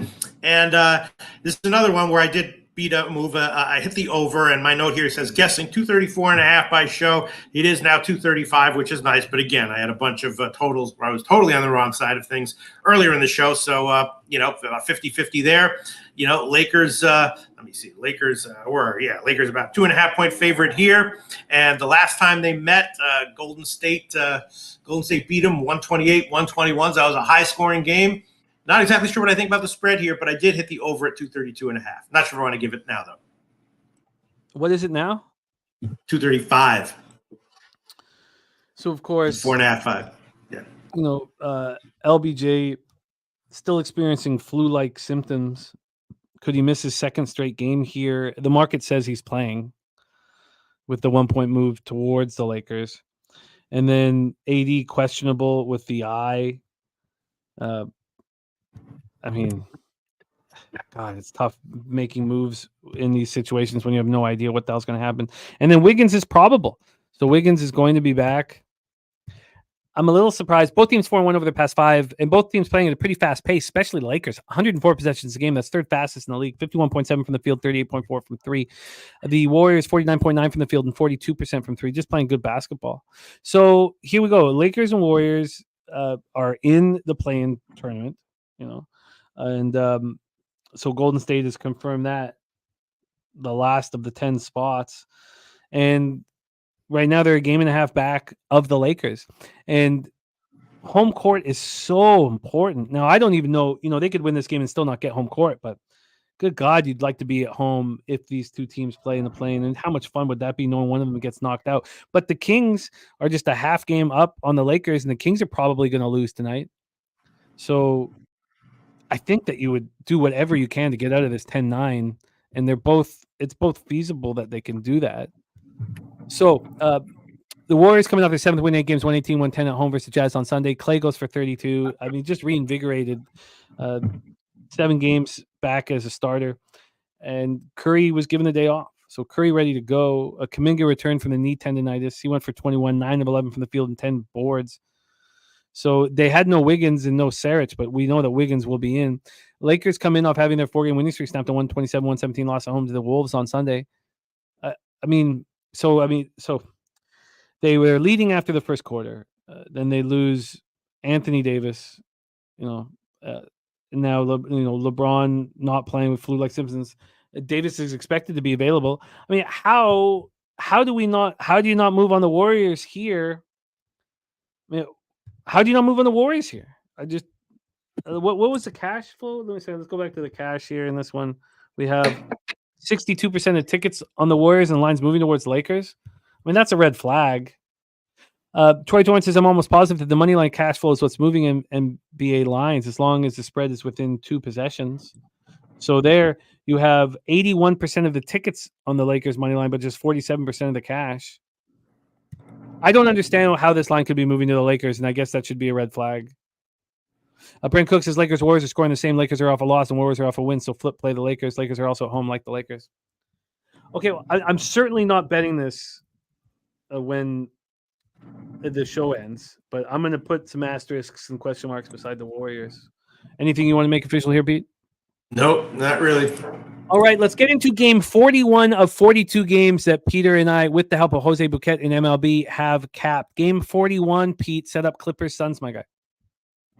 Yeah, Clippers Suns. This one I did hit Phoenix in my favor. I hit them at 3.5, and now it's look at that, -8. It's a big game for Phoenix, and the Clippers, no Leonard, no Kawhi Leonard, so but they have been playing well with him out. But I still just trusted Phoenix here. I wouldn't take him at 8, but I took him at 3.5. Nothing crazy, just a little bit, and Phoenix off of a straight up loss, home fave, but they had been winning and covering before that. So I took a shot with Phoenix, 3.5. Wouldn't take him at 8. Don't think I'm going to give him here, but yeah, clear Phoenix spot, I think. Clear Phoenix spot. What's going on with this line history? We have the Suns at -7. They opened up at -3.5. So we know Kawhi is out, but you'd think that somebody else would be out, but that's not the case. Nurkic is questionable with that right ankle sprain.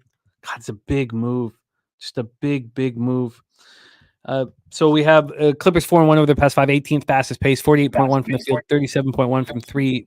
Phoenix, very, very similar numbers, pace-wise, also from the field and 3. This is the first of a back-to-back home and home between these two squads, which I love. They play at Crypto tomorrow night. So the Clippers coming off their first straight win, 121-18 at home versus the Cavs, and Paul George, God, he was just so gangster. 39, hits the go-ahead jumper, blocks Garland. I mean, he's just the real deal. And Kawhi nowhere to be found. He's out again here. Suns had their 3-game winning streak snapped in a 113-105 loss at home to the Pelicans on Sunday. Beal goes for 33. Booker goes for 25. Durant goes for 23. And they weren't even in contention in this one. Why wouldn't they? They're 2 games back of 5th place Dallas Mavericks. Why wouldn't they? Why wouldn't they roll here? I get it. Why wouldn't they roll? And BJ saying, last analysis, Suns Clippers play again tomorrow. No value in this game. Bet the opposite tomorrow. And it's 1-1 in Red Sox. Baltimore now, top of the second, just finished. Yeah, Pete, I get it. I'm going to have to sit with that a little bit longer, but I can understand. And I don't know if maybe the line's gone too far right now, but you have to think that they bounce back. So did you make the Suns official or you just moved on? No. Oh, yeah. Okay, let's roll into the final game here. 42 of 42, Pete. Pelicans, Trailblazers. Yeah, let me find my my thing here. Yeah, I basically have nothing on this one. I know that the Pelicans, of course, coming in want a big win here, but they're huge favorite over Portland, and Portland back from the 7-game trip. Just a pass for me as of right now. Just didn't really look into it that much. 3-point move towards the Pelicanos as well, and we have 86% of the tickets on the Pelicans, 65% of tickets on the under. Pelicans 1-4, 27th fastest pace over the last 5. Snapped their 4-game losing streak with that 113-105 win at Phoenix on Sunday. CJ's been going off. Zion went for 29, 10, and 7. 5 block shots for Zion. McCollum has 3 straight 30-point games. And now he goes up against his former team. Portland had their modest 2-game winning streak, snapped that 124-107 loss at the Celtics on Sunday. Delano Banton, whom we love, Scarborough in the house, 28, 9 assists. I love him. I wish he was still with the Raps. He'd make something with this shit-ass basketball team. Look, the move's already been made towards the Blazers. So, I mean, I feel like it's just going to be right around that number. Last thing I would want, I know the double-digit favorites have been handling their business, but I don't find this appealing here in this last game on the board, Pete. I'm with you. Let's review all NBA action here, and let me know if you want to add anything. That was a 14-game NBA card. So let's go over it, and then we'll go over everything. But here, Sly Astute's on Dallas, Charlotte, first half over 113.5. I like Grant Williams tonight. I think he goes all out. I got to figure out how to bet it. Loshak's on the under 223 at -110 in Detroit, Philadelphia. I remember what Troy said, so I'm going to study that look that you're on a little longer. Then I think the Pacers are a triple-up spot. I think they're a triple-up spot. And I haven't bet a triple-up yet. I think DeJounte bounces back after that poor game. I'm going to have to study the player prop market there for him. Then Loshak's on the Bucks plus 2.5. BJ's on the Bucks with his max bet. Ron Crawford on the spreadsheet play day on the other side. Very dangerous. But I'm interested in the Bucks with you. Saturated says, can't wait for these games to mean something. Be careful. Don't get destroyed before the playoffs. That's important. Dustin and Jamie H. Cash with the Tigers. I love it. Then Troy liking the Knicks a lot. Did you end up? So you didn't move on the Knicks, Pete? No, but I kind of got to go, Jimmy the Bag. Is that all right, pal? Yeah, no worries. I'll review everything. You were awesome. Yeah, my NBA stuff is Detroit, Philly under 223, Bucks plus 2.5, Spurs first half -2, OKC first half -2 -126, and full game -5 -112. I love it, Pete, and thank you. And sorry about how long the show is. And again, sure. When NBA goes to the playoffs next week, it'll be a little easier. And it'll get even easier when NHL goes to the playoffs. So much love. Hell Pete. yeah. Great job. Great job. Please follow Pete on X at P Loshak, and Jose and I will come on and finish the show. We love you, Pete, my man. Or if you're in New York, Brooklyn, the Bronx, Manhattan, wherever, Long Island is cool too. Let's hang out in real life. Respect. There he is, Pistol Pete Loshak. All right, let's just review all action then instead of just going through NBA. Let's review all action. 42 games. Whew, this is just a battle of battles, man. Just a battle of battles. I cashed the first 5 under 4.5 in Detroit, Pittsburgh, but I'm very nervous about my first 5 under 4 here in Baltimore, Boston. I'm sure you've been watching that game closely. Am I in great danger? And what do you think of Troy thinking that Bayo is very vulnerable? I disagree. We'll see.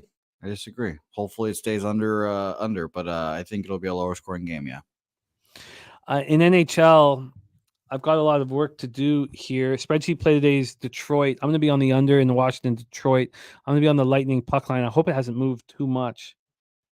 Let's just see. I mean, I can do this on my own time. I know this show's gone on for a long time, but let me just see if that. Yeah, it's not really 5. It hasn't moved actually. It was -130 Pinnacle, -135 at 365. Anyways, Ottawa, Florida off. I'm going to be on the Leafs -1. I think the Devils have given up. I'm going to be on the first period under 1.5 in Rangers, Islanders. I think Shesty and Varlamov put on a show, and maybe I should be on the full game under, but I think 5.5 is probably right. And I don't want an empty net type situation to get me into trouble. But I do love when the Russian goaltenders go up against each other, and Varlamov is playing inspired hockey right now. Jets Predators were off. Sabres full game. I will move on. I told you I'm going to cut 100 off of the bet for the Sabres and the Sharks. Colorado -1. I'm on as well. And then I need to know what's going on with the injuries for the Kraken, whether those stars are coming back. Those stars, of course, being Vince Dunn, Adam Larson, and who is the forward that I'm waiting for? God, I can't even remember right now. Sorry. Sharks, I'm very interested in as well. Then in MLB, we're all over this baseball game, and Loshak's on the first 3 under 2.5. Jose's on the under 8. I moved on the Orioles -1 full game in the first 5 under 4. All a little nervous, and I look forward to watching that baseball game for the rest of the afternoon.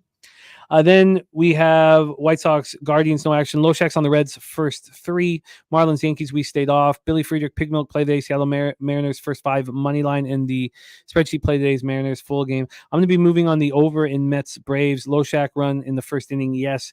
Jose's leaning to the over in the Astros game, but he moved on the Astros -123. I'd like to join him on the Astros. Dodgers, Twins, we stayed off. Jose's on the first 5 under 4 in Philadelphia, St. Louis with me. I'm also on that first 3 under 2.5, which was expensive. Loshak's on the first 5, team total over 2.5 at -120. Then the under 8.5, Jose is on. I would like to join him, and that is in Rays, Angels. And then we stayed off Nats, Giants, and Cubbies, Padres, Cubbies, Friars. And then we just talked NBA. I'm interested. And then where did we leave off? The Pacers triple up. Oh, DeJounte Murray, I talked about that. The Bucks, that's where we left off. And the Knicks, I asked him about the Knicks. And then with the late games, Loshak's on the Spurs, first half -2 at -108. Wizards, Timberwolves was a stay off. Loshak's on the Thunder, first half -2 and full game -5. I'd like to join him on that full game. I'd like to be on the Jazz, and I expect to bet that. BJ's saying just bet it now. The Warriors, I want to watch that market mature. And then the Suns, I mean, I think it's too late. I think the market's moved too quickly. And that, my friends, is our action. After capping 42 games, Jose Bouquett, I'm beat, man. Yep. Beat. Catch me later today on Last Call. I'm producing Mikey's show today, so nice. I'll be on there as well. But yeah, the grind never stops. And then after this program ends, immediately start working for tomorrow. By the way, I did throw a parlay in with my action here today. I added a 3-leg parlay of Lightning, Orioles, and the Celtics I took before you guys broke down and everyone was on the Bucks. So it'll be fun to see how that goes. Yeah, the work doesn't end. And this is the toughest couple weeks of the year. So just got to keep our heads down and do the work. And what you put into life, you get out of it. So hopefully we'll get rewarded. We started off the day with a winner already.